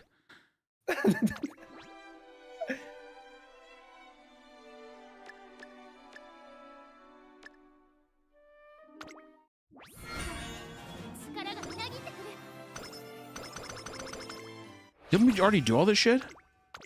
Well, you got to do it every day. You have to restart the career every day? Well, no, you're training her every day. And then... Okay, so we didn't... I thought... for a second, I thought that we just restarted. Holy shit, I was getting ready to... No. Oh, man. I've Okay. collected everyone's assignments. They're on your desk. Oh, thank you. Sorry for the trouble. I'm sure you must be busy with your debut coming up soon. No. It's my pleasure. Please, let me know if you need help with anything else. Wow, check out the model student. Want to take my class again while you're at it? With pleasure. I mean, excuse me. Give me a break, vodka.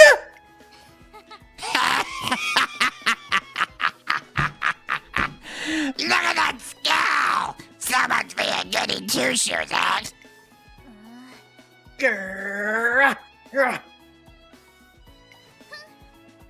Huh. How about you drop the delinquent act yourself? You just want more time to train, don't you?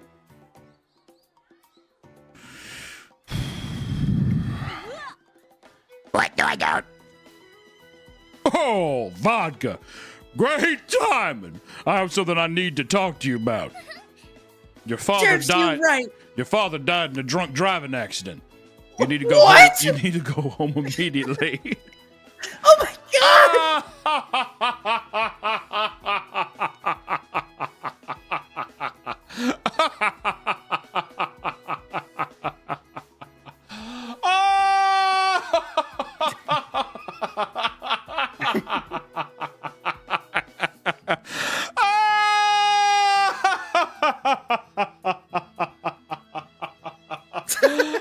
Oh, good heaven. Oh, Lord.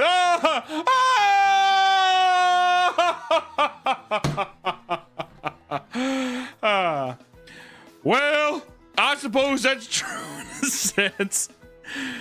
Well, have you gotten some thought to what we discussed?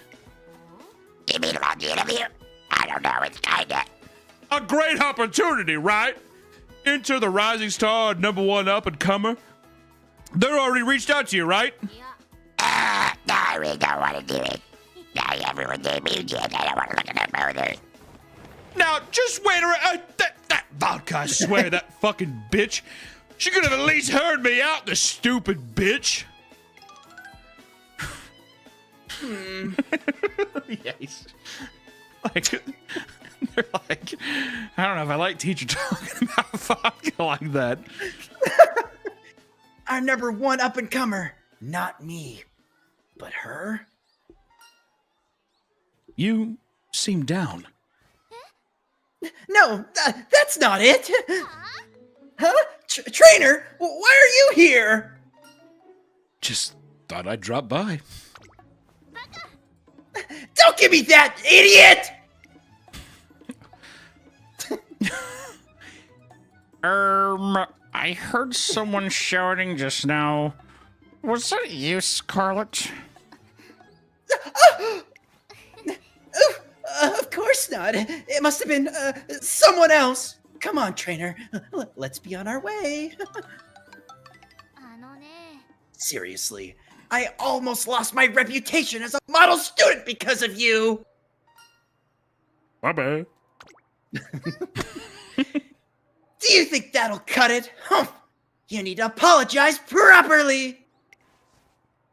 So, since you came all this way to find me, I guess it's finally happening, right? My debut. Yeah, that's right. I see. Well, we'll both need to work hard from here on out. No slacking off, not even for a second. The #1 spot is mine. I won't let anyone take it from me. And as for you, I hope you know what you're doing. You're my trainer, after all. I'll make you the #1 Umamusume. Huh. I wouldn't settle for anything less. All right, trainer. Let's show the world who the real #1 is. Who cares about landing interviews? Who cares about being a rising star? I'm the best racer of them all, and I'm going to prove it.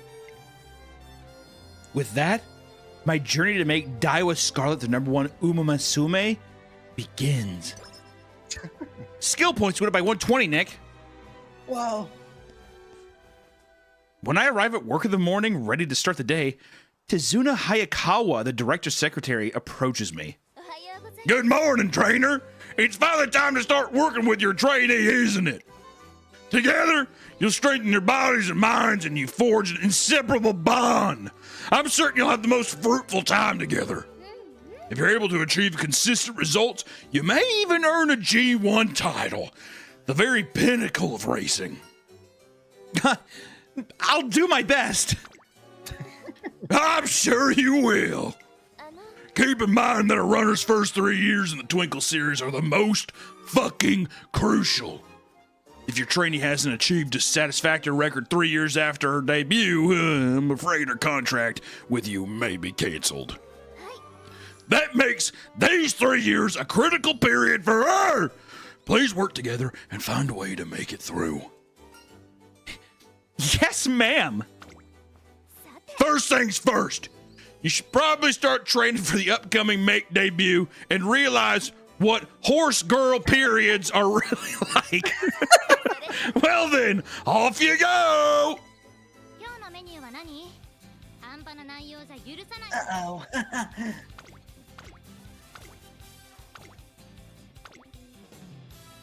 Here we go. Training time. All right, her speed is not very good. Her guts could use some improving as well. Is F the worst, or is G? G's worst. That's what I was gonna say. Seems odd, but we probably gotta get her speed up then. No. Maybe her stamina. Stamina. What about her wit? Oh, sorry. Success. Energy went down by 19. I don't give a fuck. You're training all day. One day while relaxing in my room, I receive an email from Traken Academy. What's this about? Attention, all trainers. I will soon make an announcement with significant... Oh, wait, is this... No, yeah. Attention, all trainers. I will soon make an announcement with significant implications for your future. Be sure not to miss it. From Traken Academy Director Akikawa. Oh, shit, that was supposed to be you, my bad. Greetings, members of the press. Thank you all for coming.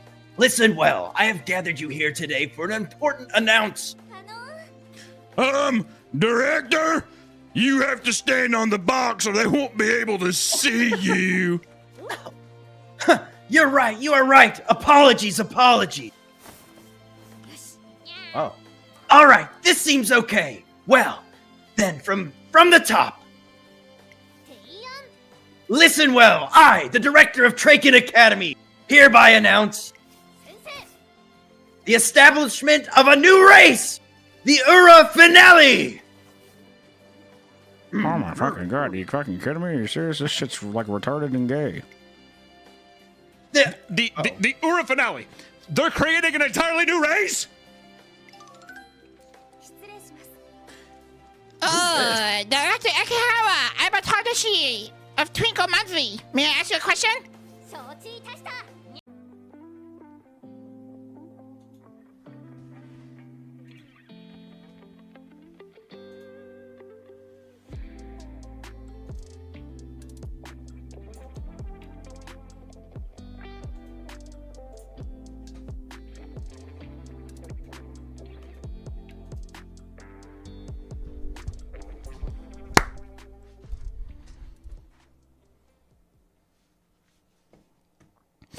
Okay. All right.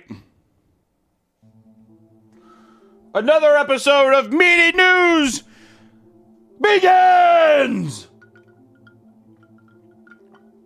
What a fabulous day. What a wonderful, fabulous day. What a wonderful, fabulous day.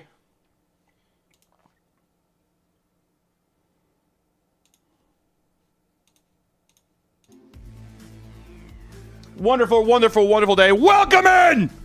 Get on in here! Come on! Get on in here! Brother lady says balls? Question mark? How dare you? Oh.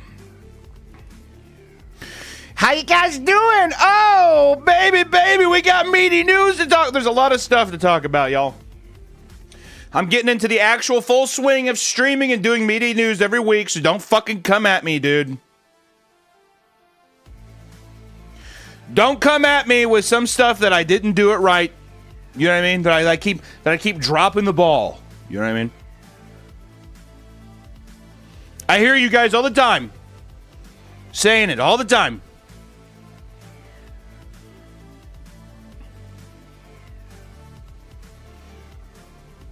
Wait, what is this? What is this? Nick, what? And his wife, Kayla, got arrested? What are you talking about?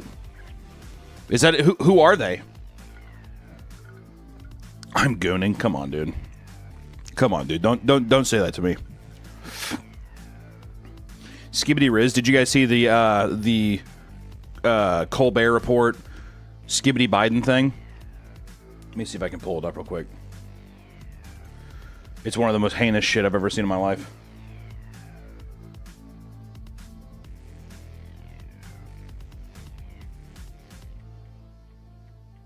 It's honestly might be one of the most grotesque things I've ever seen in my life.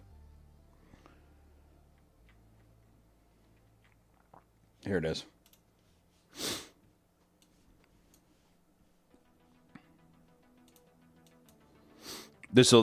I'm not even joking. This will really hurt your trust with God. I'm telling you, this is not good.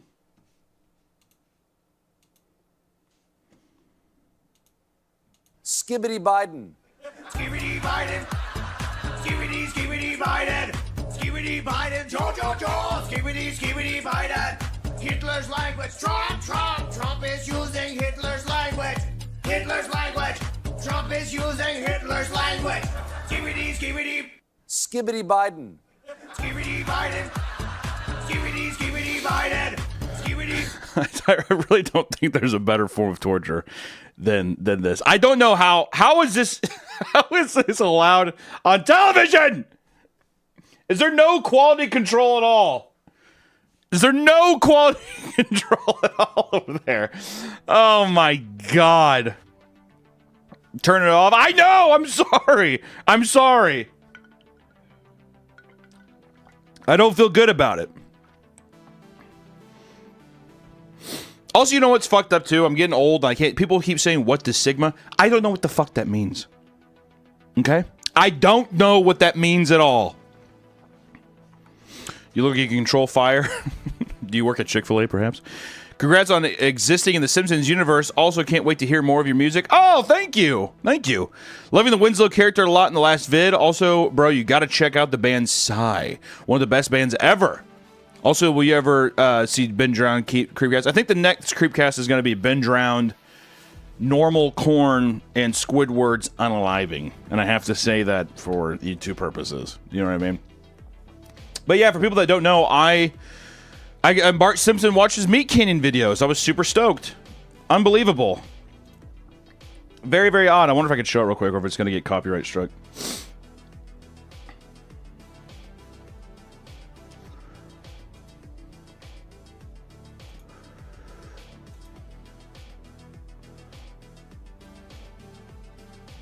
Let me see. Oh my God, am I going to have to actually go? Usually it's in my notifications. Let me see. Yeah. I think people put better quality stuff of it here. Yeah, here we go. Let me see. Oh God. I look. Here we go. Science. He's like me. He's into Meat Canyon videos and doing wrestling moves on the dog and pouring Red Bull on pancakes. Ugh, but he hates science. He's like me. He's into Meat Canyon videos and doing wrestling moves on the dog and pouring Red Bull on pancakes. How crazy is that, dude? Absolutely nuts, man. That's crazy. If little tiny me would have been sitting in my room and they're like, "Hey, Bart's gonna mention you one day," I'd say, "No way! Stop it! No! That's amazing! Oh God!" And I'd cry and I'd say, "Stop! You're embarrassing me. Pick yourself up." I don't know what to do. It's awesome. That's what I do. A lot of people donating, dude. Throw me money. Someone said, "Shut up and take my money." Okay, Johnny. Come on, dude. Come on, man. Be a little more kind than that, please. Please, dude. I love the way the presidents are going from white to black and then reverse. Good look in Taylor Feud, by the way. What the fuck are you even talking about? I love the way presidents are going from white to black and then reverse. That Skibbity meme really upset our boy, I think. Howdy, Pop Me. Glad to catch you. Third Me News. I loved watching you and your mom eat canned meat. Yeah, dude. I cannot believe how many views that video has. I went and checked that. She's like, "The video's doing pretty well, Hunter." That's what she said, and I was like, "What?" And I went and looked, and I went and looked, and I think it's like How many views is that? It's at 115,000 views. People that don't know, go subscribe to my mom's pickleball channel. She runs a pickleball podcast called Pissed and Pickled. I've hid it away too long. You have to go.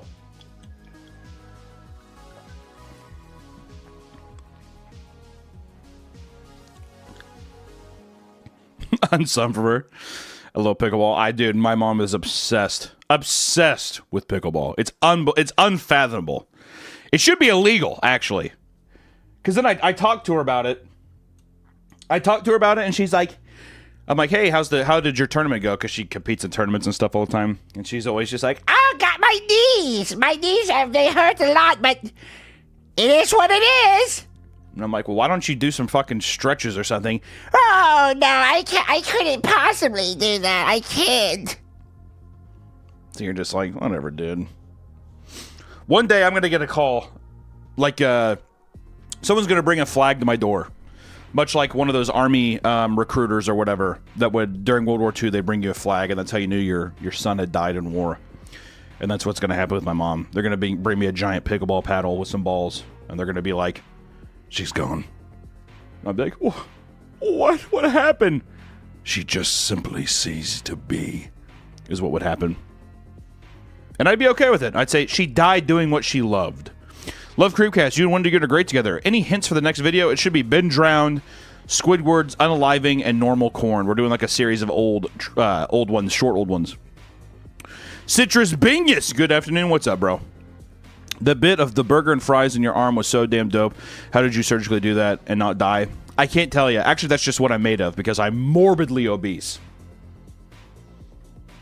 You know, you know how upsetting it is to go to the doctor. And they're like, I was like, I'll just do a little checkup. I'm like, yeah, I plan on losing some weight. And he's like, you're morbidly obese. To throw the word morbidly is insane. Morbidly. You are on death's door. Morbidly. I thought that was cute. I said, oh my God, thank you. Oh my God, thanks. Wow, thank you so much. That sounds great. We're getting ready to get in the document. We're getting ready to get in the document, by the way. We got some people crawling in here, so we are talking about some stuff today. There is a lot of weird stuff going on, especially with there's like this new thing that OpenAI is doing, and people are comparing it to the movie Her, if you've seen that. Spike Jonze. I always get Spike Lee and Spike Jonze mixed up. One of them is a black director, and one of them is not, so it feels racist.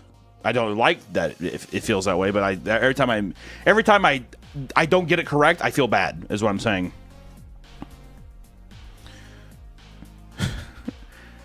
Especially. I will never say especially.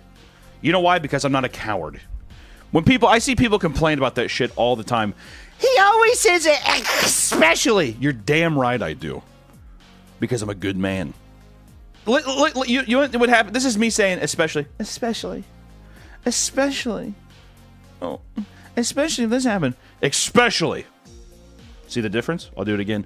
Especially, I guess. Especially. Sounds pretty good when you think about it like that now, doesn't it? If anything, I think everybody should include that into their own nomenclature, dare I say. Hello from South Africa. Hello from America, my friend. You got me into the horror genre. Now I'm getting into Baraska podcast. Thanks, Papa. Meeting Wendy Gooner. Of course, buddy. Glad I got to catch you live, Hunter. Can't wait to receive my Gamer Subs collection. Ooh. Keep up the great content, my guy. I shall, Blue. I shall. Thank you. Love the videos, man. The wife and I have been watching them. Dude, you have a wife? Gay! Love the videos, man. My wife and I have been watching. I do too. My wife and I have been watching them on our road trip. We love the one of the history of plastic surgery. Oh, thanks, man. I'm glad you liked it.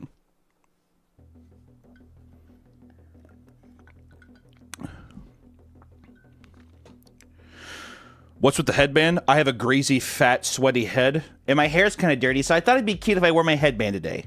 I wear it on my streams over on Twitch because I like to headbang the music. He's right behind me, isn't he? Hello from home of BTK. Why did I think that was Burger King? That's how you know, dude. That's what the doctor's talking about. My doctor peeks his head in. He's just like,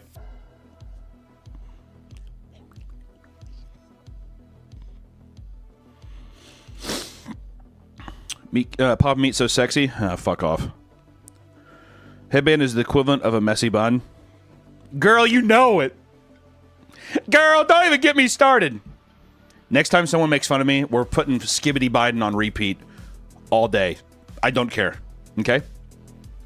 I have a loaded gun! And I will use it. When are you going to be on Wubby's new Magic show? I hope soon. Actually, he hit me up about it.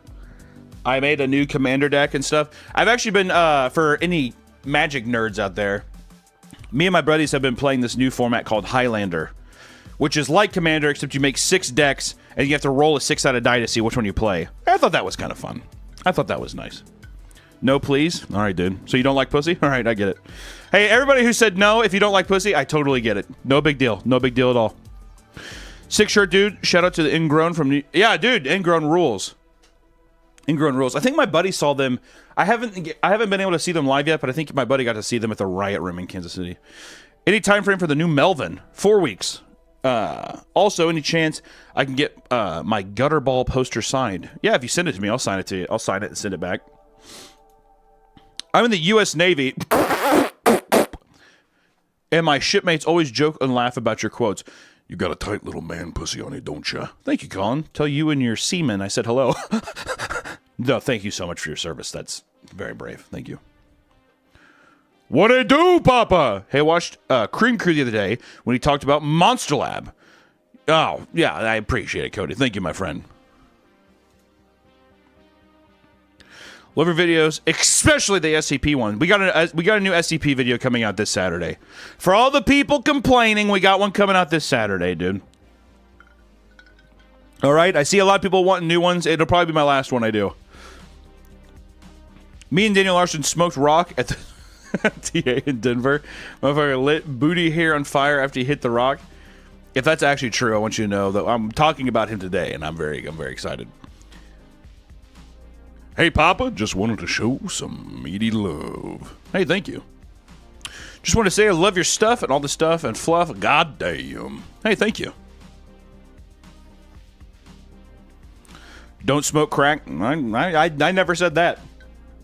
I will never stop someone from following their dreams. Quote. Put that down in quotes. If your dream is to smoke crack, I say do it proudly. Smoke crack if you want to, dude. Who am I to judge? Who am I to judge? Also, Sweet Nathan Explosion mug. I have the whole band now. I'm very excited.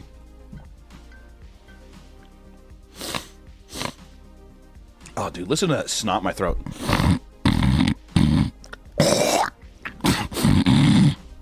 Oh, yeah.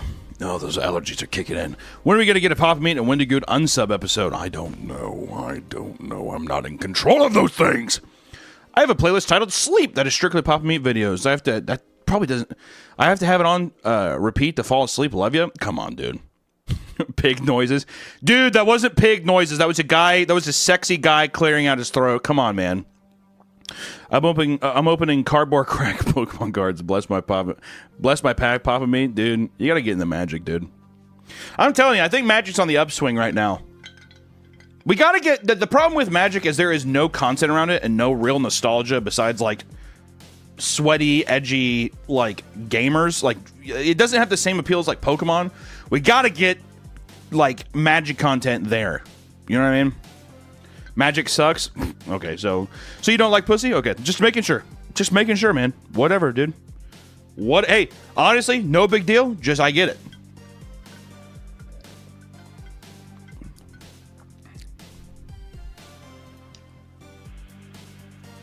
I'm too broke to be donating. Please just take it, you beautiful sweet. But don't be fucking donating then. What are you, dumb, Dane? Your name is Dane. I would expect nothing less from Dane. Dane seems like a Labrador kind of name. Hey, thanks for the awesome videos. Hope you have a great weekend. Oh my god, you too! You too! See, no, seriously, you too. Can you buy me a PS5? Thank you. Yeah, dude, send me your information over my P.O. box and I'll get you one. Let's go, Papa Meat. Love the content! Your channel to me is what Fox News is to 50-year-old dads. It's the only way I know what's going on. Keep it going. Oh my God, thank you. Wow, thank you so much. Wow, thanks. Also a KC man. Hey, KC. Check out the brick near T-Mobile. Kind of like the Peanut with live music. Ooh. You said my favorite restaurant, the Peanut. Oh my. Me thinks we'll try it out then? Have you ever heard a guy say that kind of shit, like unironically? So cringe. Me thinks I'll try that then? I'm gonna throw myself off a bridge now. Hey, Papa, love your channel and your Patreon. I've been so excited each time I get your stickers in the mail. Thanks for everything. Of course, and thank you for your support. Mwah. Mwah. Because I love my patrons more than my viewers. That's just the facts. I've had somebody come up to me and say, hey, I'm your patron. I fucking gave him a big hug and I said, thank you, brother. Like that, and I bought him a steak dinner. True story. Papa, would you ever be interested in featuring on Smiling Friends, or at least a cameo on the show? You'd be amazing on that show? Oh, dude, absolutely. It's the best show. It's the best show right now. It's so good. The latest episode was, it was amazing. Zach and Michael are, so good. Hey, man, your food reviews are some of the funniest pieces of content I've seen on YouTube in years. Keep it up, my man. You're watching a morbidly obese man die on camera. That is funny. Team up wizards and make your own set of... Dude, I wish I could do... The problem is...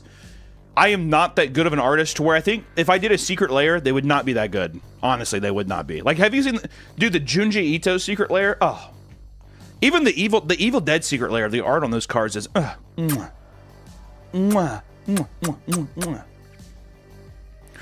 is not a good financial choice. Hi, big guy. I'm a big guy. Happy birthday. Love you, brother. Keep it the good work. I appreciate that, Wojo. Me and you are big guys together. Rim question, what's your favorite Courage the Cowardly Dog episode? I remember as a kid, I used to always cry. I thought the Frankenstein one where it's him ringing the bells, or like the Quasimodo episode, I thought that one was really beautiful. I remember that one being like a favorite of mine. But I mean, you know, Return the, I almost said flask. It's not flask. Return the fucking, the slab. Return the slab. I said it. Return the Slab's a classic. Also, the cat character always scared me. The music they played with the cat character, that always fucked me up as a kid. I don't know if you guys feel the same, but that seriously always fucked me up like big time as a kid. Got into Magic after visiting a friend in the States last year. Forced myself to go find an LGS to find it. Oh my god! At an LGS to play at and meet new people. Was hard on social anxiety, but it's such a blast. Love you, Papa. Yeah, dude. Local game stores have some good people. There's also a lot of stinkers there, so be warned. Don't fall into the wrong crowd of smelliness. You know what I'm talking about? My wife really enjoys watching you. Dude, you better watch your bitch, dude. No, I'm kidding. Your wife really enjoys watching you eat food on camera. Remember to take breaths between each delicious bite. Absolutely not. I hope I suffocate to death. I would play the fuck out of a Meat Canyon module on D&D, just saying. Dude, I'm telling you, fucking spam wizards, dude. I'm gonna be that guy. Fucking spam them. Don't do that, please don't. Hey, Papa. Oh, Mr. Big Bucks here. $50. Oh, look at this guy rolling around in cheddar, huh? $50.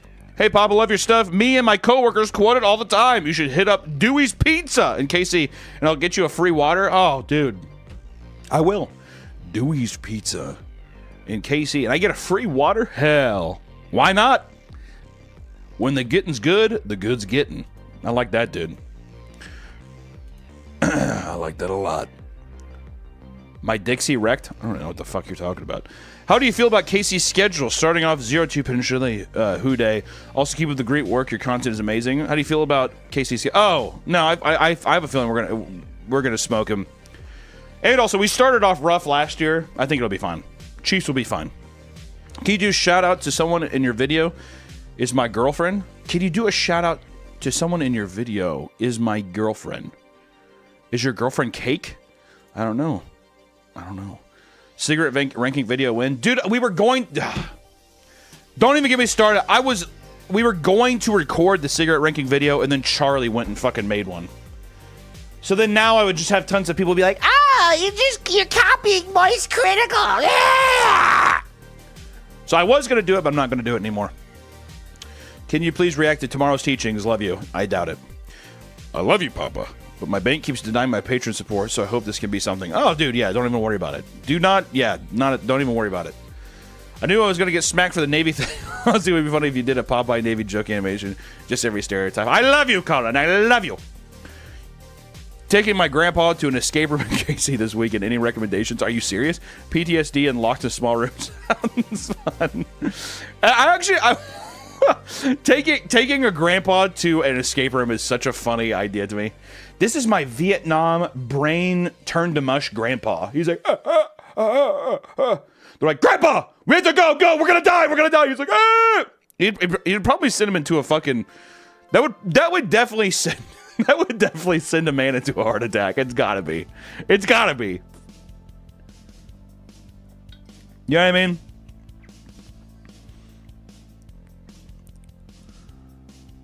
It's my girlfriend's birthday. Oh, I see. Well, hell no, dude.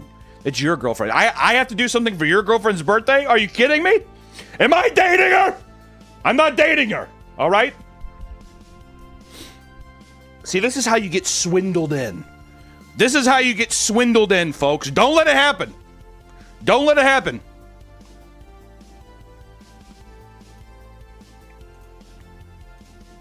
Hey, Papa, found you when I was in the Marines. Oh, hoorah! Sympathy! Just wondering if you knew massively popular amongst, if you knew that you were massively popular amongst the military. Oh, hell yeah. Thank you. Hey, honestly, boys, thank you so much for your service. Appreciate you. Hey, go get them, boys. I had a buddy who was in the Marines, and he dropped out after 4 years because he said he fucking hated it. I don't know if that's the same with you, but he did his 4 years, and he was like, I am leaving. You look like you can control fire. Do you work at Chick-fil-A?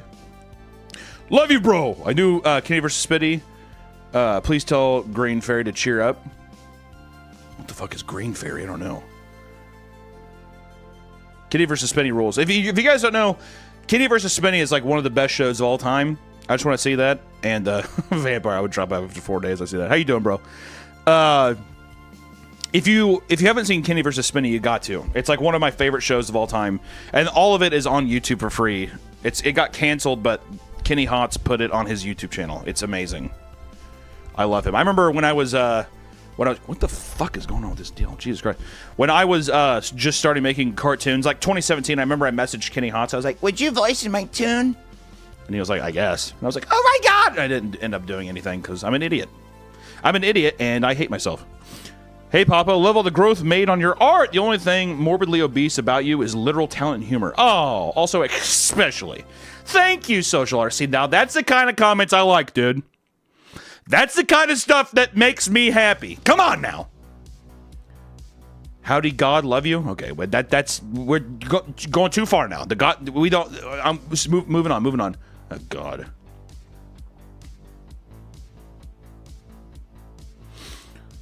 Wendigoon says, you know it smelled crazy in there. With 64 likes.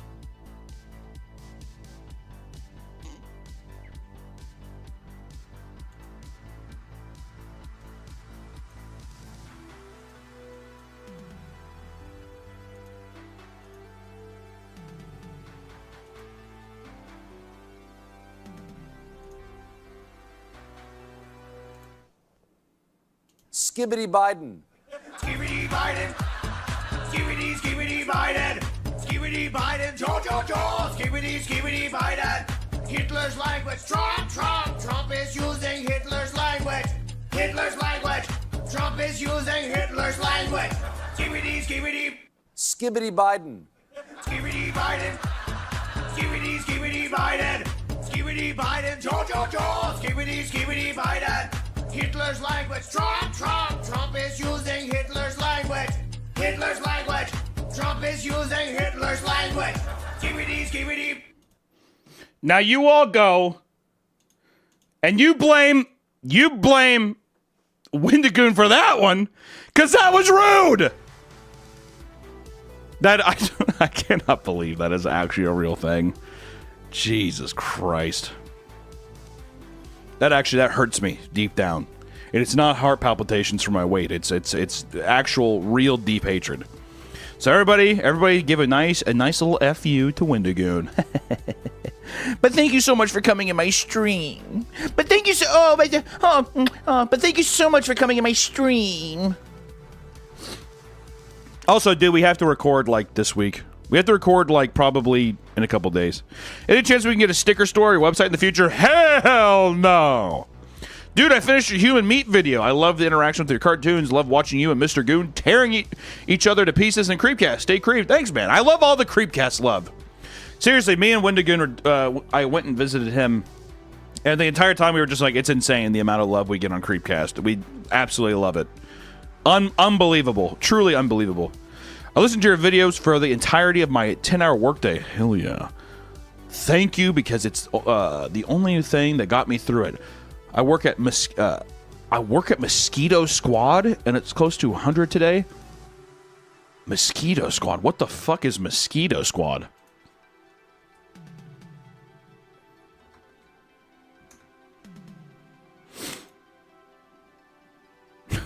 Is this you? Look at this. Tell me this does not look, dude. This is a 38-year-old Isaiah right here. Is this not a 38-year-old Wendigoon right here? Yeah. Hello? I got a lot of bugs at my house. Help me. This looks just like a almost 40, like probably a 40-year-old Wendigoon. This is exactly what he's gonna look like.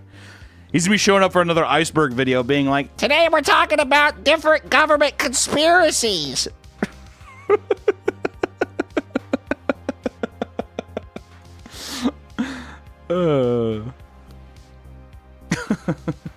We haven't even gotten the document. We've been chatting too much.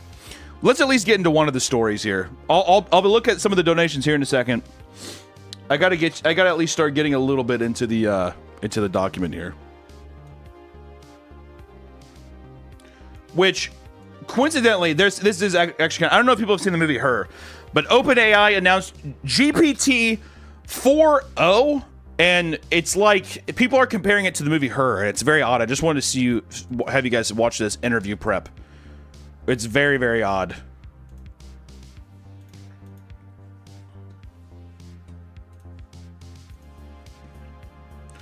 So this is a new interview prep they're doing with their new AI voice called Sky. Kind of weird. Hey, how's it going? Hey, Rocky. I'm doing great. How about you? I'm awesome. Listen, I got some huge news. Oh, do tell. I'm all ears. Well, in a few minutes, I'm going to be interviewing at OpenAI. Have you heard of them? OpenAI? Huh? Sounds vaguely familiar. Kidding, of course. That's incredible, Rocky. What kind of interview? Well, it's for a software engineering role, but I just need to know, do I look presentable, professional? Your hairline's beat, Rocky. Rocky, you definitely have the I've been coding all night look down, which could actually work in your favor. The cadence is crazy. Maybe just run a hand through your hair or lean into the mad genius vibe. Your enthusiasm is what's really going to shine through. I don't have a lot of time, so I'm just going to throw this on. What do you think? Oh, Rocky, that's quite a statement piece. I mean, you'll definitely stand out. Though maybe not in the way you're hoping for an interview. Okay, I got it. Oh my God, Rocky! That's a statement piece. We're cooked. We're done. What else is there really to say? The cadence is too human. It's unbelievable. Is it not? Is that not just absolutely insane? And the whole thing too is people are saying, or one thing that I thought was interesting is the voice. I don't know if it sounds familiar to you or not, but does the voice not sound like Scarlett Johansson? Does it not? Because apparently Scarlett Johansson threatens to sue OpenAI over voice similarities, which I thought was kind of crazy. She wrote a letter on her social media about it, but she's threatening to sue them. Does it not sound like it? I mean, I don't know. I thought it was kind of crazy. So she has this deal. Last September, I received an offer from Sam Altman, who wanted to hire me to voice current GPT 4.0 system. He told me that he felt that by voicing the system, I would bridge the gap between tech companies and creatives and help consumers feel comfortable with the seismic shift concerning humans and AI. Yeah, fucking right. Hey, you're talking to Scarlett Johansson. I feel so normal. He said it felt my voice would be comforting to people. I'd be comfortable. If Scarlett Johansson was talking to me, I'd be pretty fucking comfortable. Let me tell you that.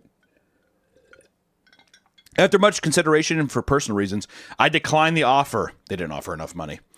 Disney adults are horrifying, horrifying creatures. I didn't even think I was going to talk about Disney adults, right? Everybody kind of knows. It's in the ethos. It's in the galaxy. It's in the air. People, if you're over like 30 years old, I don't know. Dare I even say 25, and you are like religiously, you're like a big Disney fan, and you like going to Disney World, and that's your favorite thing ever. It's creepy. Okay, there's no other way to say it. I don't know. It's like this isn't even me. It is me saying it, but it's become a part of culture within itself. Last night I was streaming on my Twitch, which I have a Twitch. This is a plug, sorry. And I was thinking about going to Disney World soon just to check it out. I have never been, and I wanted to see the fucking craze and the mania. And I stumbled across this YouTube channel where this guy goes to Disney World. He goes to other places too, but this guy goes to Disney World a lot. And I just got to click on one of his videos and experience one of the many wonders of somebody being in complete awe, childlike wonder of being in a place like Disneyland. So I had to share it with you guys. It's a lot to take in, so good luck and God bless. I also want to reiterate, I'm not the nicest guy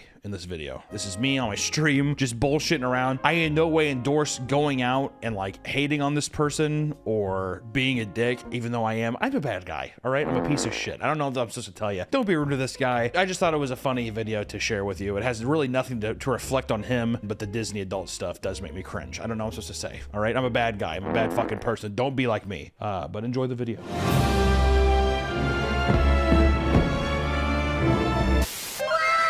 Any future projects with Noel or just a podcast? Whenever I'm in LA next week, I'm going to try to go to Disney World with him. Really get to know him better. I feel like if you're going to get to know somebody, you'd want to go to Disney World with them, right? I love watching people do doing like a vlog. That's just my jam. I love it. We're watching this guy, dude. Holy cow, Spider-Man roams. Spider-Man roams the streets here with us mortals. This is unbelievable. What? You're looking at 3 trees in industrial Anaheim, California. This is the best day of my life. Already, this is making me not want to go to Disney. Disneyland, or view from the Howard Johnson Anaheim. You have no idea how hard it is to get the 7th floor fucking tickets here out of the Howard Jones Hotel in Anaheim, California. We can see traffic, and I can see some rooftops in Disney Park. They kind of spoiled us here, but holy... With what? I live in a sewer in Mississippi. I have never been to a more beautiful spot in my life. This is unbelievable. The monorail. Look. Public transportation! Oh my God! I just can't even believe it. If you're wondering what that noise is. Wait, if you're wondering what that noise is, it is the extremely loud freeway right next to me in the Howard Jones Hotel. Super loud at 6:30 in the morning. That's what that is. Shout out to the Howard Johnson. Shout out Howard Johnson, dude. I mean, look at that setup, dude. 2 queen-size beds. Andy Warhol Walmart poster on the wall. I took 6 showers this morning and threw my shit all over the place. I could have tidied up the room a little bit while I was vlogging just to make it look a little more serene, but I'm just gonna leave my underwear right next to the toilet. A little bit worried about the 100th tomorrow because if it's windy, they don't do fireworks. If they don't do fireworks tomorrow, I'm gonna kill myself. I want to put that on record. Crossing our fingers on that one. Oh my God, is that the gates of heaven? Holy shit. 100 years of monopolizing a film industry. Guys, just in time for the 100th celebration, I don't think I've ever caught Disney updating the concrete live. What the heck? People, they're updating the concrete live now. Wrap your head around that. I don't think I've ever seen Disney once update the concrete in person. I mean, these workers who are doing minimum wage work, they're out here really early before we even got here. I'm gonna look at them like they're fucking animals in a cage. I can't believe that they're putting paint over the pavement. This is amazing, man. Dude, whoa. This is a milestone. This is a huge milestone. There's the 100th monorail again. Who cares about the monorail? Obviously, the colors for the 100th anniversary is like purple, silver. Kind of reminds me of an era when I grew up, Justin Bieber era. You know, all the purple.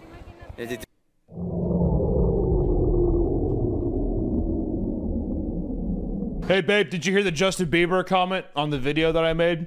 Babe? Oh, fucking bitch never watches my fucking videos. I've never seen someone... See, what I'm jealous of is I will never feel this kind of excitement for just the most mundane things. Oh, fucking way. Okay. Okay. There's a huge plastic sign that says 100 Years of Wonder. I mean, guys, 100 years. Can we just go ahead and honestly, once again, Howard Johnson, thank you so much for just hooking me up. I can't believe it. So this is my favorite character, Lightning McQueen. I once touched myself in a movie theater watching it. I want to go to Disney World now and just do a like a character. And I do a fake vlog and I'm just looking at everything that is absolutely mundane and being like, oh, this is literally probably the best day of my life. This is seriously the best day ever. Now, there's been lots of controversies with these online. I gotta ask you guys, does this look 3D printed to you? Who cares? It's the same thing you've been seeing every time, dude. On the threads online, there's a lot of controversy that if these are 3D printed, which if this isn't actual silver, how are we gonna fend off the werewolves that come in here at 8 p.m.? I don't know, leave your guys' comments down below. Yeah, guys, like, all right, thank God. What's up, man? Yeah, huge Howard Johnson enthusiast as well. I do think it's 3D printed, and I actually canceled my trip in 2 months because I'm not going to stand for this anymore. Oh my goodness, Disneyland. Oh my always God, on Goofy's top. selling drugs. Goofy just showed how a little girl how to do meth. That's the best day ever, honestly, best day. Not sure if you guys can hear the area music, but we've got...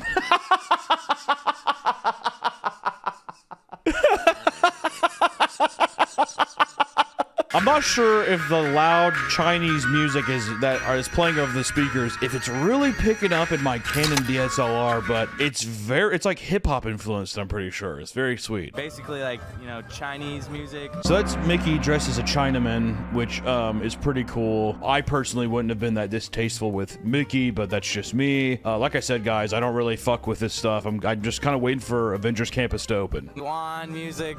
It's beautiful. Beautiful time. You say it's Mulan music? I wonder how true that is. I wonder if it's actually even Mulan. He's like, definitely from the Mulan soundtrack. I'm pretty sure it sounds like something that would be in that. It's so eerie to see this. It's probably going to be like a food court. They probably, since this is the Chinese Asia area or whatever, I didn't really look into it. They're probably going to put like a couple Panda Expresses over here, I imagine. Probably. I didn't look into it. This is my least favorite part of the park. Holy cow, guys. Just got hit with a bombshell. Uh-oh. You guys have no idea what's going on, but something kind of just happened with what I'm... My dad was actually struck by a diesel, and he's gonna be paraplegic for the rest of his life. Oh, God. We'll have a video on it coming soon because I don't really know what's gonna happen. I thought it was done and over with, but something big just happened. Not as big, though, as heading on into Avengers Campus, so let's go check it out. Why would you include that? Something that the core battles, I thought I was over and clear, but apparently they said they found more semen samples, so I think a whole can of worms just got reopened. So we'll see. All right, guys, but not as cool as going to Avengers Campus, right? Avengers, assemble. I mean, we got to see what the update is, right? Later on. Welcome to Avengers Campus, and it's very nice to come here in the morning. Do you guys think that's 3D printed, or? It's so much more enjoyable. You don't have... God, the music is so loud. Have any of you guys been to this before? The music seems so loud right there, doesn't it? Now I found the attachments, and you have to get this one first. And this one's going to allow you to shoot 3 webs. What? And it's $34. Dude, imagine being in this fucking store, like working in the store, and you hear the Avengers theme song all day, every day. Can you fucking actually fathom that? What is this? What? Web slingers for a ride? This on fun mode, basically, when you're not inside web slingers. Okay, so this is what...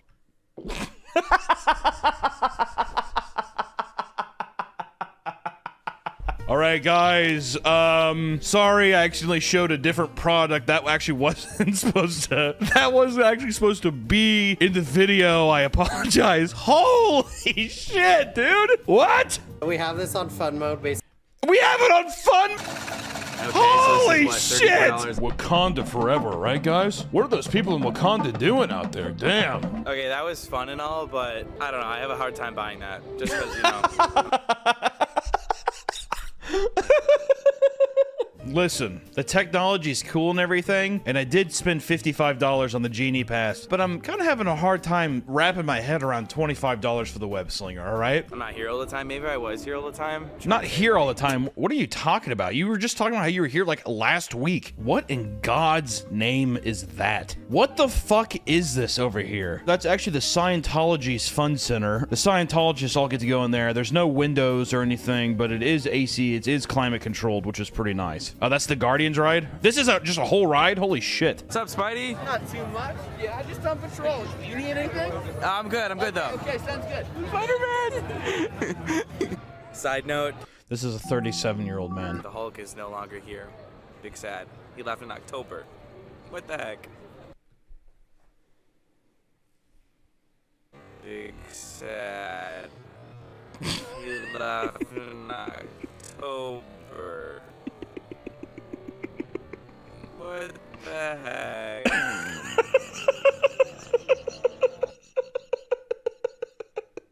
Spider-Man, I'm getting unusual pre-flight readings. Testing postponed. Proceed to ground level. Shut the fuck up, dude. No, Spider-Man, stop! Come on, baby! The most fucking annoying guy. No one else is like screaming. We did it. Stark! Oh my god! Stark! Tony Stark. Wakanda forever, baby. The way he said that, it definitely could come across like a cat call, couldn't it? God damn, Wakanda forever, baby. Fuck. Holy shit. Woo! Damn! Wakanda forever, baby. God damn. Hey, why don't you look at this panther right here, bitch? Hey, look at me. I got the Genie Plus pass. That was not part of the plan. Honestly, the animatronic's dope. Oh my god! Best day ever! All the kids on the ride are like, Gamora! Gamora, say my name! Would you look at this? Oh my god, general construction! doing Look at all these people working regular jobs, and I get to be on seeing vacation. construction. God, Or they're just gross. construction with- Look at this old guard here. Try to get in and Oh confirm god. that. Oh fuck. Let's Looks see. like he's And also on getting your screen right ready to now, fall down. Henry. Wow, man. that was honestly an adventure. But there is one part of the video where he has like groundbreaking news. Like he stops the vlog entirely and he talks about like how he was wronged or something. I mean, we have to see what it is, right? This is 5 months ago. Surely there's an update on it. Damn, dude, he uploads a lot. Holy shit. He uploads daily. God damn, dude. He lost his house? What? Today's the story on how I lost my house in quite literally the final stage you could ever lose a house. I don't give a shit. I just want to see the... What happens when you celebrate a century of the most magical company on Earth? The most magical company on Earth. It's not just the Disney parks. It's everything. Is this train station from a movie? It's not. I'm almost positive Michael Jackson has this exact same train station at his house. I just watched that documentary, Leaving Neverland, whatever. I'm almost positive that he has that exact train station. I wonder if they have John Landis in there and him giving his coveted hugs. Him trying to like squeeze girls' asses and stuff while working on cars. John Lasseter's first Hawaiian t-shirt. Whoa. Celebrating everything here. That's a fucking horrifying dumpy, or where the fuck that stupid ass elephant's called. Oh my god! Look, it's Mickey in his new outfit. Holy cow. Good old Mick. Happy 100th, Mickey. Didn't expect to see that right away, but we also got... What do you mean? You're in Disneyland. You're by the entrance of Disney World. Why would you not think that Mickey Mouse wouldn't fucking be there? Good old Mick. Mick, say my name. The guy inside's like, dude, can you just please leave me alone? Your new platinum suit's so sick, Mick. All right, I'll catch you next time. God, good guy. Good guy, man. Chip and Dale are just wandering. They're coming to us. What else would But they this be is what I want to talk doing, about. It all dude? started with... Oh my a god, mouse. Chip and Dale's are walking. See Oh that? my Is that god. a type How do we know of that mouse? statue isn't 3D printed? Guys, I'm wondering actually some conspiracy stuff. Is this 3D printed or is this real? I don't know. You gotta let me know. Comment down below your guys' opinions. Oh my gosh, I'm getting chills. I can officially buy things. Okay, I'm ready. Ear to ear grin right now, guys. Envision 1 century. God damn, it's so loud. Imagine you're just like walking around all day and it's just like this. Walt Disney is God. You are his lamb. Now, go into any given store and consume products as soon as you possibly can. If you think something is 3D printed, you will get shot in the face. Have a magical day. You crying? Yeah, you are. Are you crying? Are you fucking crying? Go to the fucking bathroom and clean yourself up, you stupid... Audio Jungle. Get your fucking ass... If anybody is seen crying on the front lot by the gate, you will be asked to leave. What the fuck did I just say? Just get in there! Go! Happy 100! Happy 100. Thanks for watching, guys. Yeah, thank you. Oh, thank you. I like. Why do you put the camera? Why would you leave him putting his camera down? Look how angry he looks right here. So as he's putting it down, he's just like, why the fuck would you fuck up the shot like that? Like you were overpowering my voice. Honestly, dude, what the fuck were you thinking? It's like all the cameras all the way down there. That poor fucking horse, dude. How magical. They get to have that horse walk on bricks all day for 12 hours. That's really fun. 100 more years, please! Yeah! Ashley, she watches the vlogs. Yes, I do. Thank you so much. And she actually has both. And I'm convincing her to give me them right now. Right, Ashley? He's holding the camera up to her face. Right, Ashley? You're gonna give me that right now, right? So I don't have to wait in line? Ashley, right? Fucking give me it. No pressure at all, but you watch my stuff, right? So time to pay back, right? This amazing Mickey sipper. Oh, wow. That's and then awesome. This tumbler right You mind if I here. touch all of this, I haven't Ashley? seen that. Thank you so much. I appreciate it. Thanks. Of course. Can I get a goodbye kiss, Ashley? My girlfriend isn't here right now, Ashley. Would you mind giving me a goodbye kiss right on my cheek? Please, Ashley, this is all I have. We gotta thank Walt. We wouldn't be here without him. And there's God. I spy Mickey. But here's a quick. That's definitely the creepiest possible way you could have said that. I spy Mickey. God, I've missed you. Jesus Christ, I've missed you so much, Mickey. Dude, there's no way my fat ass is fitting in any of these fucking roller coasters. Let's go, baby! Yippee-ki-yay! My bro is struggling to get some words in for content. It's beautiful, though. Oh my God, it's beautiful. What a sight. Oh my God, what a spectacle! Honestly, I'm not gonna lie. This is a tougher one to sit through. Fucking, this looks boring as fuck, dude. Hello. Hey, everybody! Thank you. Jesus Christ, this whole experience is just so exhausting, dude. There's no way in hell. I don't think I'm going now. I don't think I got it in me. What's this lever do? Here's the exit. Got a ramp. All right, that was a good cut. What's this lever do? Here's the Here's the exit. Got a ramp for a wheelchair. All right, he won me over. He won me over there. I got one over. All right, I think that's about the last one I can do though. Jesus Christ, dude. That first one was pretty funny though. I'm not gonna lie. The first one got me pretty good. I really wish that I had a Henry Johnson fucking sponsorship so I could get a sweet hotel, dude. If I do end up going to Disney World, I'll be sure to let you guys know what day. So maybe you guys can also dress up like Disney fanatics, and I'll just film random people. I only want to go now just so to see if I can embarrass the fuck out of Noelle.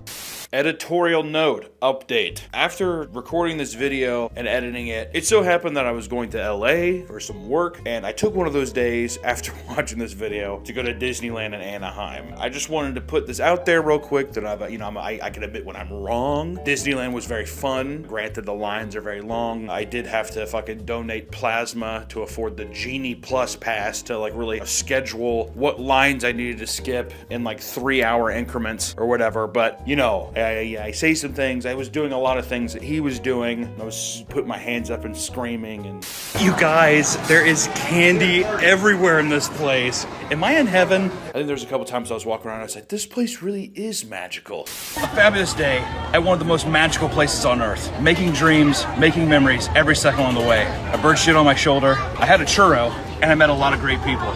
Disney, I think this place does have a little magic after all.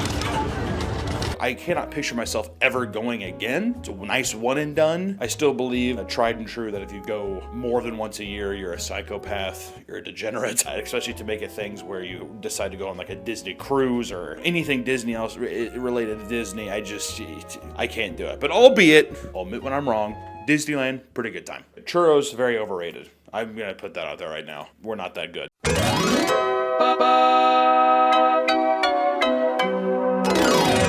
Welcome back to the Papa Meat channel. How you doing? How you doing? Coming in and sitting down because today we're talking about swingers. And no, my friends, we're not talking about a jungle gym or a playset. We're talking about swingers. A little while ago, we talked about the odd and confusing world of poly relationships, and we also tried to do a video on foot stuff. Can't talk about that. It's a whole big thing, but we have the uncensored video up on my Patreon. Check that out. Well, that's far from the only unique relationship structure out there for people who want to spice things up in their lives, right? You know, there's other avenues that you can go down besides poly or furry, right? And today we're having to dust off the track again and skip down the yellow brick road, as they say, because today we're going to educate you, our lovely viewers, about swinging, which is similar to being poly in a sense that you have multiple romantic partners. However, there are many key differences. And yes, this is an educational video and a comedy video, so please don't just strike this down. Just know you could have had feet. The beautiful world of feet, but I digress. Today's video is sponsored by Fume, the leaders in flavored air. Everyone has habits they need to break, but breaking them can be hard. So why don't you let Fume help? Fume is not a vape, and it's not an e-cig. It's just flavored air, which means you can use Fume anywhere because there's no vapor, no nicotine, and no toxic chemicals. And on top of that, Fume is an award-winning device that puts you on the path toward being free from bad habits. Fume has tasty flavors like crisp mint, spearmint ice, and cinnamon heart to keep you company while you're building better habits. Fume is also there when you're feeling anxious. Calm down with the satisfying snaps and clicks of the device whenever you need to. Over 500,000 people have already made the switch to Fume as part of their habit change journey. If you're ready to try it yourself, now's the time. For a limited time, if you order a Journey Pack using my code PAPAMEAT, you'll get a free Fume topper and awesome accessory to level up your experience. So click the link at tryfume.com/PAPAMEAT or scan the QR code on screen to get yours today. Thank you to Fume for sponsoring this video, and back to the video. As it turns out, there's a whole other world to uncover within this lifestyle, from secret codes to lavish swinger resorts and parties. Before we get into it, some of you may be wondering what exactly is swinging. Hunter, sit me down as if I was a toddler and I'm bouncing on your knee and you just tell me about swinging. All right, I will. Swinging is when a couple opens up their relationship to outside fun partners. Can we just say sex or no? I think, yeah. You think so? All right. Just say fun time in bed. Sometimes the purpose of reinvigorating their fun time in bed lives with other people, when things, yeah, I'll just say sex. Sometimes the purpose of reinvigorating their sex lives when things get a bit stale. Where poly couples have full-on emotional relationships with multiple people, swinging is often more about the physical connection, right? I don't really care about your emotions. I just want to text you on an app and then we meet up and make love in a bathroom. It's not always a bathroom, but it's a little more lustful, all right? Even though I want to say, I think poly people they feel like they're above it. I feel like swingers are very just surface level. Yeah. I feel like they're just honest. I'm not trying to glorify anything. I'm just saying that I think they're just like, listen, what are we doing? Are we doing this thing or not? Head HQ says it's okay. The wife's out the window like this. Most of the times it's the husband. Yeah, exactly. Go on. Fill her up. I'm kidding. You know how creepy it'd be? Like slap your wife's ass knowing, all right, you go out there and have fun. And get in there and yeah, a guy yells out, fill her up. I need 40 on 2. For many couples, this is something that is participated as a couple rather than an act that is totally separate. And typically, people like to blame modern society for its heightened levels of promiscuity. They might be surprised to find out that some of the earliest forms of swinging took place back as far as 1940s between World War II Air Force pilots. Bet you didn't realize you tuned into the History Channel, did you? Did you think that was going to happen today? I didn't think so. As Air Force pilots had some of the highest casualty rates, they formed close bonds with each other and their families, and according to some, quote, they shared each other as kind of a tribal bonding ritual, with tacit understanding that the 2/3 of the husbands who survived would look after the widows. Listen, Samuel, come on over here. Sam, if I die over the Gulf of Mexico, I want you to clean my wife's pipes. Yes, sir. Aye, aye, Captain. Is that why Iceman and Maverick were so close? That is why Iceman and Maverick. That's why Top Gun is such a sexually charged movie. Other pilots that took part in wars admitted that this was also the case, with one explaining that partner swapping during the Vietnam War was seen as normal. Partner swapping is in like the people they had sex with over in Vietnam, or when they got back from Vietnam, they're just like, what's your name, Rosemary? It's a beautiful name. That's what I think it is. Hey, your husband I want you to meet David. Rosemary, hi, David. You know what I mean? I want to imagine like the one couple that's like not swingers at that barbecue when they get back. Everybody's just like Chinese finger trapping each other over there. You're like, I'd feel kind of left out, wouldn't you? No, no one came out to me and asked. You're like, well, I think we're the ugly ducklings at the party. Well, I talked to my wife. You want to get into swinging? So you're like, you want to get in immediately. Yeah, if I'm the only one there not you doing want to be it. passed around like a fruit salad, sweetheart? Would you mind if I got my salad tossed, sweetheart? You never want us to have any fun. I'm in hell. Swinging became even more widespread during the free love movement in the 60s, which challenged the social norms surrounding traditional marriages and sexuality. Just like poly relationships, there's an obnoxious amount of terminology in the world of swinging, and here are some notable ones, my friends. We have play. Anything sexual done between swingers and their partners. That's just a little bit of play. You know, little Simon Says, you know, we're just playing. We're playing. Oh, so if I tell my wife, hey, I'm gonna go play Magic with the boys. I'm gonna go play with Jared. You playing Warhammer with him? Yeah. We're playing. Come back just fucking sweating, exhausted. Need to wash my hands. I'm gonna go play, and the first thing he comes back and says, I need to wash my hands, I think he might have been dirt digging a little bit, all right? Or we have soft swap, trading partners for anything besides full-on intercourse, like flirting, kissing, or oral sex. This is the opposite of full swap. So soft swapping is when you flirt, you're kissing, or like just somebody sucking your cock. that feels like a full swap. Am I wrong? No. I hate her asshole out. She ate my asshole out. We're soft swapping. That's third base. It's not. I mean, it's a home run.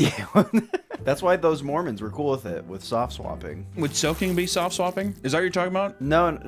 Oh, you're talking. I see. Because they're just like, well, they're not really doing anything because it's like, yeah, he's like putting his thumb in my ass, but it's nothing really else. So they're just like, sure, babe, sure. Hey, God loves you. I love you, baby. Because in the Secret Lives of Mormon Wives, they were saying that they would all just go to the same house and they would just be like a swingers party. Yeah. Where you're all fucking in the same house, right? So do you think like a guy sitting there and he's just like talking to another guy just casually? He's like, no, I got the V8 and I'm happy with it. And then the other one's like, whatever. Is it as casual as this where he's just like,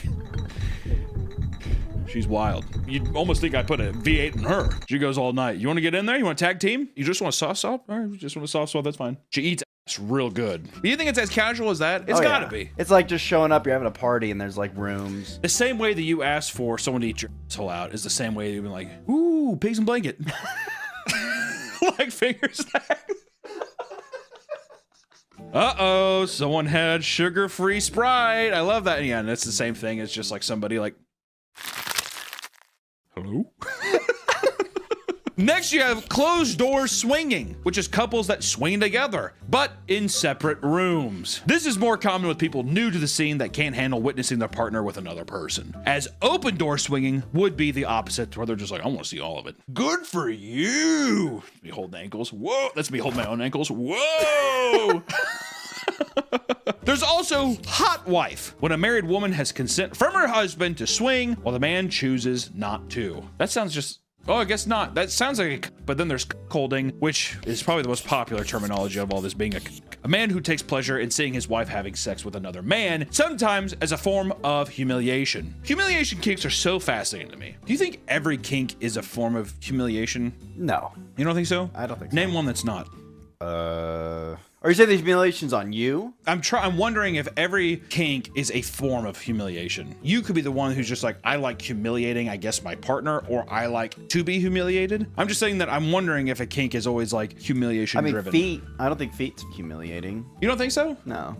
How so? How would it be humiliating? Well, I think that one, if you had like a big duck feet and you're like, I like when people, you know, Cinnabon the top of my feet. Is that not you being like, look how gross my feet are? I mean, I guess that could be. And then also you getting excited over a non-conventional thing. Is that not humiliating in a sense to where it's like a secret and it's like, ooh. I'm not saying that it is. I'm just bringing up the question because it feels like a lot of these things are based in just like a form of humiliation. Almost the same kind of like thrill as like, I don't want to get caught or that kind of stuff. I don't know, just interesting. Then there's bareback, which is intercourse without a condom. I mean, I feel like everybody. I have so much swinger. I'm like, bareback, obviously, right, guys? There's D&D free, which you would think is Dungeons and Dragons, but unfortunately it's not. It's when someone is clean of all diseases and drugs. There's parallel play. Two swinger couples having intercourse in the same room, not swapping partners, but just being in the same room.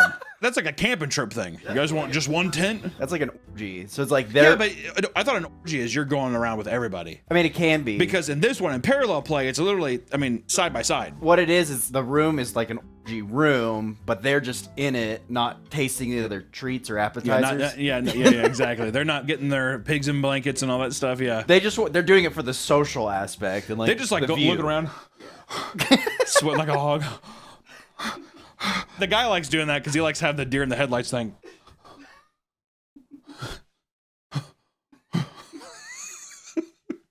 Who touched my foot? That's what I keep saying. Who touched my foot? My fat ass rolling around like the bald dude from Dune. Who touched my foot?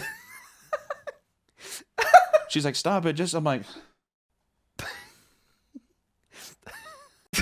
I kind of want to get some. Why am I kind of want to get some parallel play in now, dude? And of course, there is the one and only. Again, I feel like this is going to be a reoccurring thing when we talk about these, but there is the unicorn, which is just a single female. Yeah, everybody wants a unicorn at a swingers party. Yeah. Whoa, look at her. She's beautiful. She's like standing by like a chili bowl. Oh, chili. Yeah. In movies and stuff, they make swinger parties and like orgies and stuff look so cool.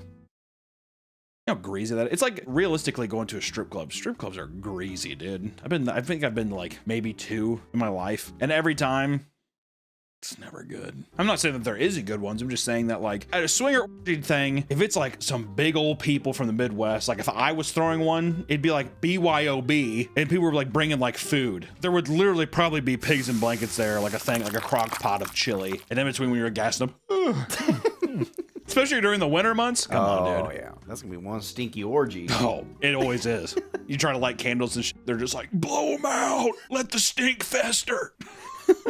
And many people struggle to imagine why anyone would ever enter this type of lifestyle. But according to those who have, it's benefited their lives greatly. So let's talk about the benefits of swinging. Some couples that have been together for many years find that their lives have become very routine, and some believe that opening themselves up to the unique arrangement has added a level of adventure and excitement that relit the spark in their relationship, which I do think I can see people coming to that conclusion. I'm bored. Yeah. Well, I love you, but I love you, but I'm bored. Like that's like what, you know. Yeah. Do you think the majority of swingers have kids? Maybe. I was gonna say it's either people who just never had kids, or it's older people and the kids have left the nest. See, that's what, because I don't know if we touch on this in the document, but one thing I was thinking is if you have been like a nuclear family kind of vibe your whole life, your kids have gone out and stuff, you've been married to this one for 50 years. I heard senior citizens homes, whatever, brutal. Well, I heard that's where they do it. They're just like, I don't fucking care. I suck and anything. That's what I heard. I heard that it's just like grease traps. Have you ever heard of that? No. Big old stinky racist grease traps. That's what they are. They're swapping and doing whatever they can. It's like heaven before heaven is what they're saying. And others believe that it helped them become closer and to trust each other more, as engaging in swinger lifestyle takes an ample communication and exploration of each other's boundaries, right? And with any non-traditional relationship structure, however, there are bound to be many negatives, as it takes a special type of person to adjust to seeing your partner entangled with someone else. So, envy is a major problem. As anyone can imagine, seeing your partner sleeping with another person can immediately lead to relationship-shattering jealousy if someone is not prepared to handle it. Which, here's a nice little quote. It's gonna be etched up in a gold plate, embedded into a wall. It's all fun and games until someone makes your partner moan in a way you never could. It's true, dude. Yeah, that's... You dare to. It's like a deer call or something in the woods. You see hunters that are doing like that. Whistle. That's the deer in the headlights thing. You're just like, I know that tone, but it sounds different to me. I've never heard that pitch before. The worst too would be like if you're the first guy who's done. You're just sitting there eating chili, like, I want to join back in. You're looking around. Now you're the fat kid in like dodgeball, whatever. You're like, dude, you're just gonna get hit first. Look at you, dude. You're like a giant walking target.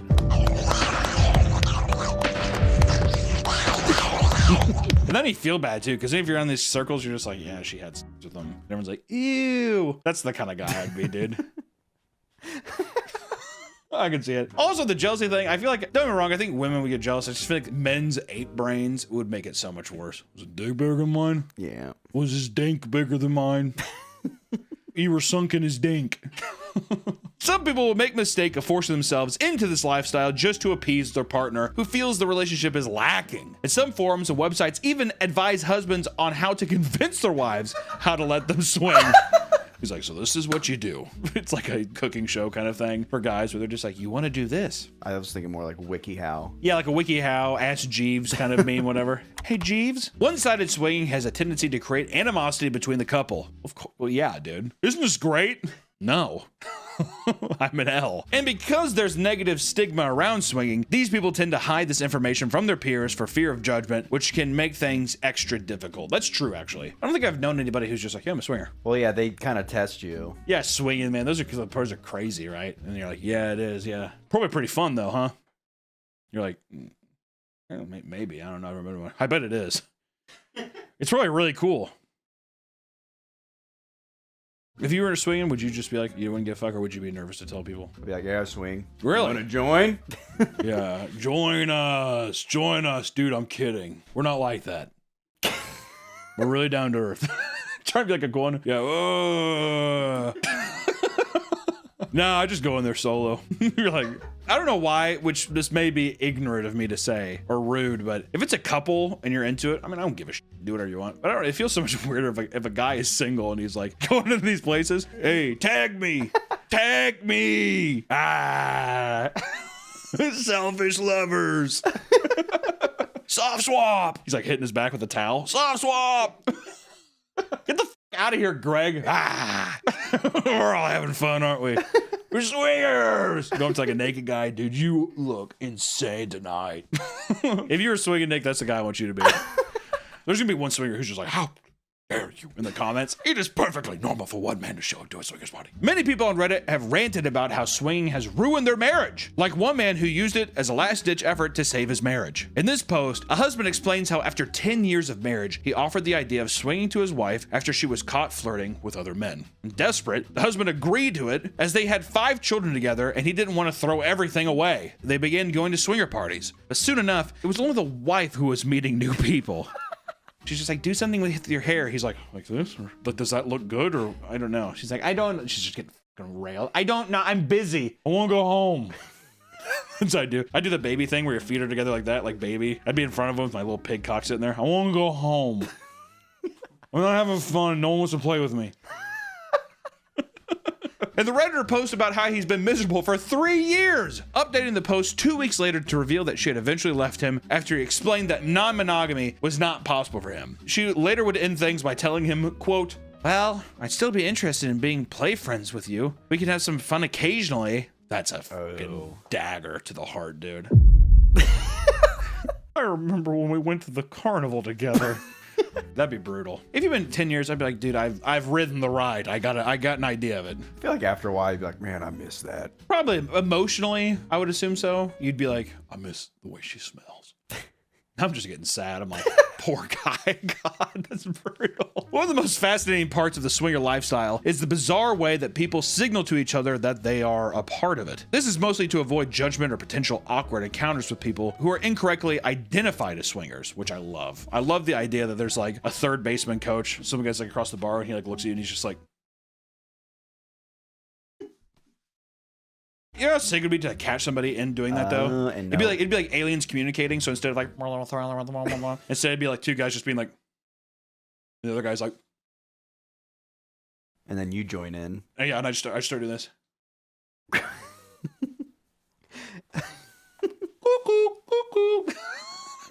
This is all like a Red Robin. What's that? This is all like a Red Robin. Oh, a Red Robin, yeah, dining, yeah.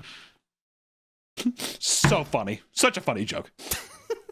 So let's get into swinger codes, dude. One of the most popular examples that most people know of is the upside down pineapple. I'll be honest, I've never heard of that before in my life. Don't know what that is. Those who want to advertise that they are comfortable and open to swinging would display this type of decor on their clothes or even the doors of their cruise ship. Put a little magnet, pineapple. Now that I know this stuff, I feel like I'm gonna see it way more. That doesn't seem too loud, right? No. I've seen people have like tropical dresses or whatever, or like Hawaiian shirts, but now I'm gonna be like, fucking upside down pineapples, dude. I was gonna say now, yeah, if you see an upside down pineapple shirt. Hello.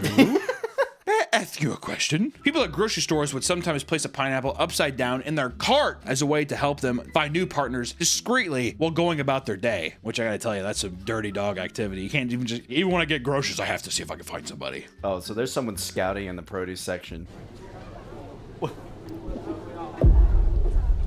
Dead sprint ever. Ma'am! A more obscure signal is through the use of specific garden plants known as pampas grass. Having this in your yard is meant to signal to your neighbor that you're a swinger, a fact that many people attribute to the drastic drop in sales of plant nurseries. The same is said for people that use white landscaping rocks on their lawn, as well as pink lawn flamingos and garden gnomes. Dude, there's so many old ladies who are just like, what?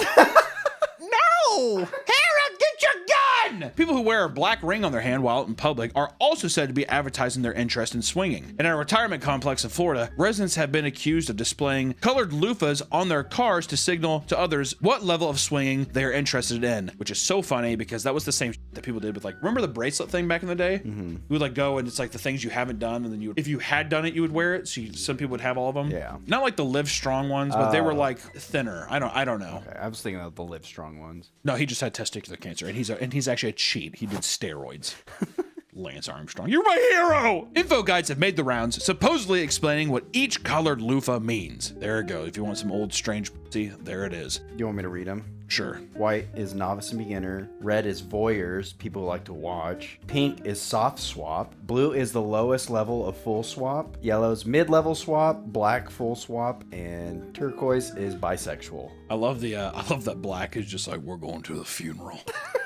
I want to see a guy with like a red loofah and he has like binoculars and he's just like, I like to watch. That's all I want to do. People who have worked at these retirement homes deny this though, stating that they use it to actually help them find their cars because all retirees drive similar cars, which is also true. Everyone drives like a Lincoln or a Mercury. That's all they drive. Many believe that this is a myth and there's no real proof that any of this is based in reality. They're all atheists. They're all atheist cowards. A big part of the swinger lifestyle is attending swinger parties, which are essentially social gatherings where the whole purpose is for couples to engage in sexual activity with other participants, right? And one of the more notable ones referred to as Scarlet Ranch. It's like Scarlet Rot, but it's just a full-blown farm. Scarlet Ranch is a private, upscale event that takes place in Littleton, Colorado at the Squirrel Creek Lodge. Dude, you're not catching me swinging at a place in the Squirrel Creek Lodge. Sorry. You going to the Squirrel? You going to Squirrel Creek this weekend?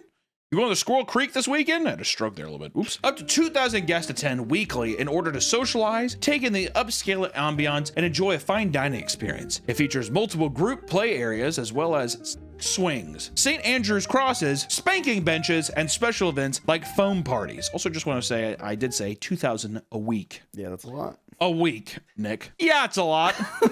People are expected to dress nicely and provide their own drinks. BYOB. BYOB, what'd I say? And see, we're not bringing up the chili, but I think that chili, the crock pot thing, is definitely not totally out of reach, right? Definitely. It's on the table. Yeah, of course it is. And not all swinger events are as glamorous as Scarlet Ranch, yet some people will travel long distances to attend them. There are other types of swinger parties known as hotel takeovers. These are events where people rent out an entire hotel in order to turn it into a giant swingers club for an entire weekend, often with their own themes. I want to have a fucking list of the hotels that allow this, so I will never step foot in one.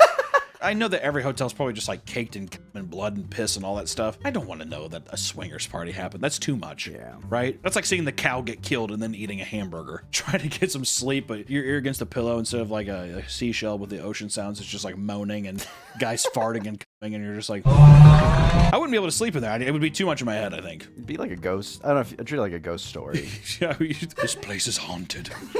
After one of those happens, everything turns into the Overlook Hotel. Right this way. Let me help you back to your room. One swinger urban myth is the concept of key parties, where multiple male partners would place their house keys in a bowl after arriving at a place. On the way out, the female partners would pick a random pair to determine who they would go home with. And some swinger parties can result in some particularly bizarre and uncomfortable stories. So let's talk about the 2018 Swingers Ball Brawl.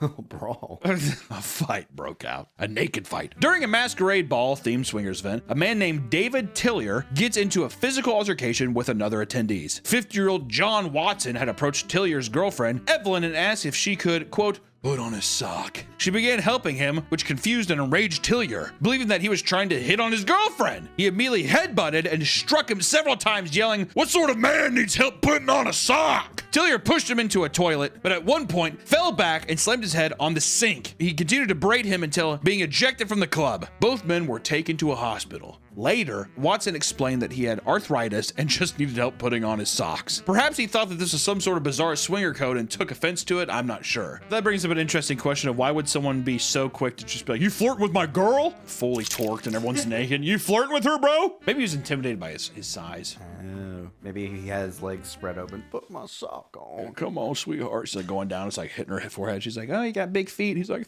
thanks. Yeah, they are big. I got bunions. They hurt my toes.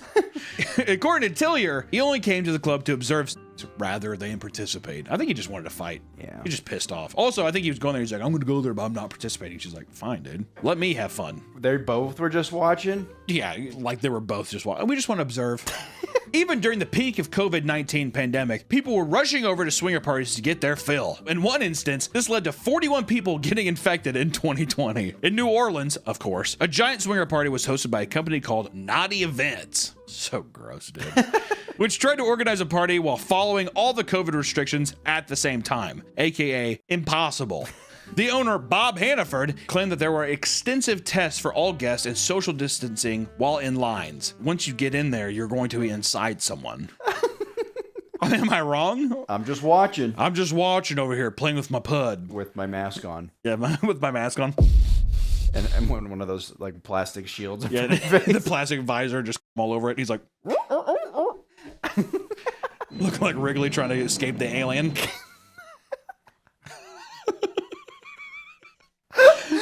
They had color-coded wristbands to indicate who had antibodies and were not contagious, as well as others for people who tested negative. He even decided to not install a dance floor in order to keep people from getting too close. What does that mean? You're at a swingers party. I don't want you guys, hey, we'll do the cha-cha another time, but you can still clap your hands.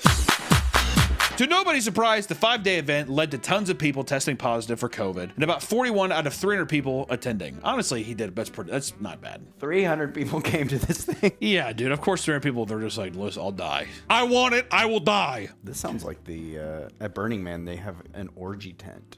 Do they still? Yeah. My buddy was telling me, like, man, you got to try it. Did your buddy did it? He did it? He goes every year. He goes to the tent every year? Yeah. Hey, more power to him. Power to the people.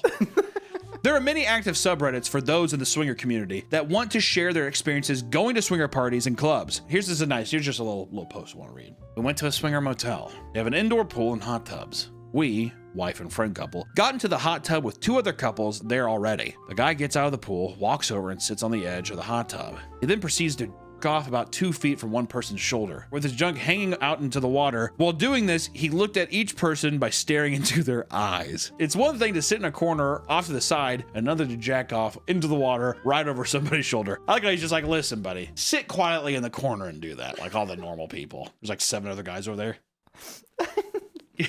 You ever see the movie Waterworld? Yeah, with Kevin Costner. On the water. We're making chunky ramen. Seahorses. I don't like chunky ramen. So gross. Another post says, a guy couldn't get it up. Stormed out and sat in his truck crying. He didn't get an invite to the next house party. I feel bad for that guy. Oh, fuck. He goes up to his truck. Revving his fucking car. Yeah, exactly. To his dashboard. Went to a mass costume party and got went to a mass costume party and got gangbanged. I just want to see her dad just read this and be like, what did I do wrong? One guy kept referring to me a nickname for when I was younger. The next day, I got a message from a family member who I hadn't spoken to in years, who wanted to catch up, and he said the same nickname, and I realized it was him. Little incest gang. You like incest? Woo! Listen, entering the swinger lifestyle is not for the faint of heart, my friends. Much like with poly relationships, it's something that requires a lot of research and communication. Otherwise, you might end up getting hurt. Guys, we appreciate you so much for hanging out and watching this one with us. Until next time, stay swinging. We'll see you in the next one. Bye-bye. I like that. You like that? That's a good one. Welcome back to the Papa Mate channel. How you doing? How you doing? Come on and sit down because today we're going to be looking into the world of sororities. School has just started, and that means the internet is getting flooded with peak sorority cringe like this. I hope my daughter gets to go into an RN program and do that.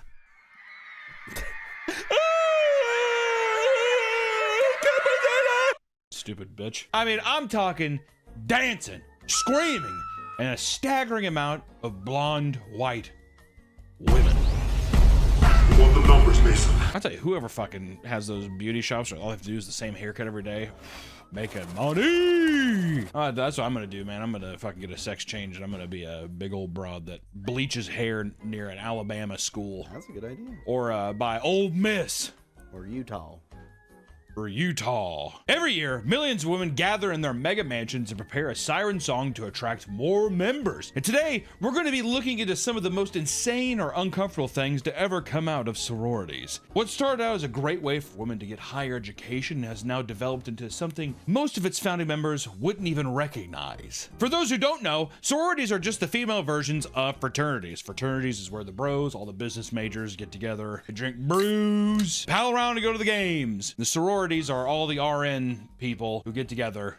Psychologists, RNs. A little more different majors than the frats, I'll give them that. And they scream and dance and they do TikTok dances. It's awesome. They share the similar Greek names that have nearly identical structures in recruiting and leadership. Just like with fraternities, party culture is a massive part of sororities' identity, and they often combine chapters to throw massive parties. It looks like this. You probably thought that was the 9th circle of hell. Nope. That's just a sorority party. Another common thing that both frats and sororities have in common is the absurd prices and fees of entry or just being a part of like paying for your friends, basically is what it is. If you're an incoming member, you can expect to pay anywhere between $1,000 to $4,200 for a new member. That's not that bad. Dude, to be fair, for friends, for friends and endless parties and awesome cocktails. Okay, that sounds like a vibe. I'm gonna lose my V card tonight. I'm gonna lose my fucking V card, and it's gonna be sick, and I hope his name's Tyler for a broke college kid. That's a lot. Well, that's why you have rich parents. Oh, well, you're spending daddy's money, is what you're saying. Oh, okay, well, that's good. If you choose to live outside of the sorority house, that's an additional $1,800 to $3,500, and if you choose to live with your sisters, that can add between $3,100 or up to $12,500. Oh, Daddy, could you write me another check? Anything, sweetheart. How are you doing down there? It's awesome. I'm getting trigger fucked like crazy. This just includes memberships and housing fees. They don't include paying for your school tuition and all the other living expenses that follow suit, such as Greek life events or meal plans. Greek life or meal plans. Okay. But what could cause the prices of these sororities to be so goddamn high? Is it the exclusivity, Nick? A little bit. Could be. Well, it's the houses themselves. Most of the group houses you find on campuses are literal mega mansions. They're gigantic castles filled with 19-year-old girls screaming and crying and dancing.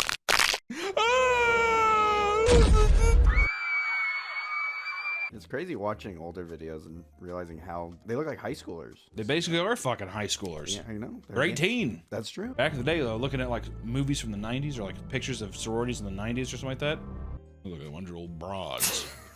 A bunch of old crones. You ever see Hillary Clinton in college? I'm just chilling. She actually looks like Sabrina Carpenter. Sabrina Carpenter wishes she had Hill Dog swag. The Delta Zeta houses at the University of Alabama, for example, is 40,000 square feet and cost around $17 million. That might seem outrageous. However, that's a pretty normal price for newer sorority houses being built. At other campuses around the nation, these chapter homes range anywhere from $10 to $20 million. That's just the norm. All right, my little angel isn't going any place that's under $10 million house. I didn't raise no little poor whore. I did it! Most of them come with marble flooring, a grand staircase, massive kitchens, as well as meeting halls, entertainment rooms, and pools. Plural again. Pools.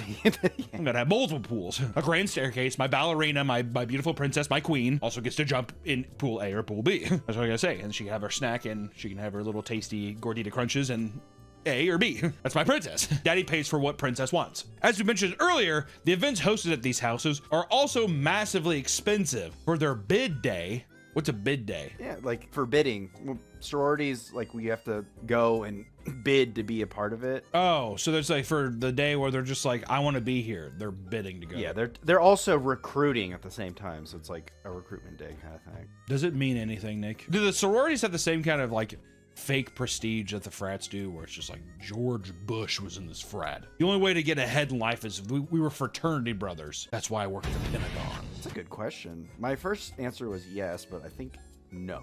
I think it's more of a clubhouse. It just feels like a place for people that are a little more well-off to party. Do you think there's well-off, like autistic people, like Asperger's people who don't understand emotion or something like that, or can't process it, don't have social cues? Do you think they're recruited? Or are they just like, get that fucking social battery out of here? If your dad was a part of the sorority and you pay enough money, I'm sure. Exactly. I donated $400,000 for you, princess. You ain't dead. All right, girls, do her nails. I want to watch Bluey. You're going to put Bluey on and you're going to do her nails. You, what's your name? Marissa, get over here and you're going to be best friends with my daughter, Spud. I like Bluey. And watch out, she likes to bite. This video is sponsored by Hungerroot.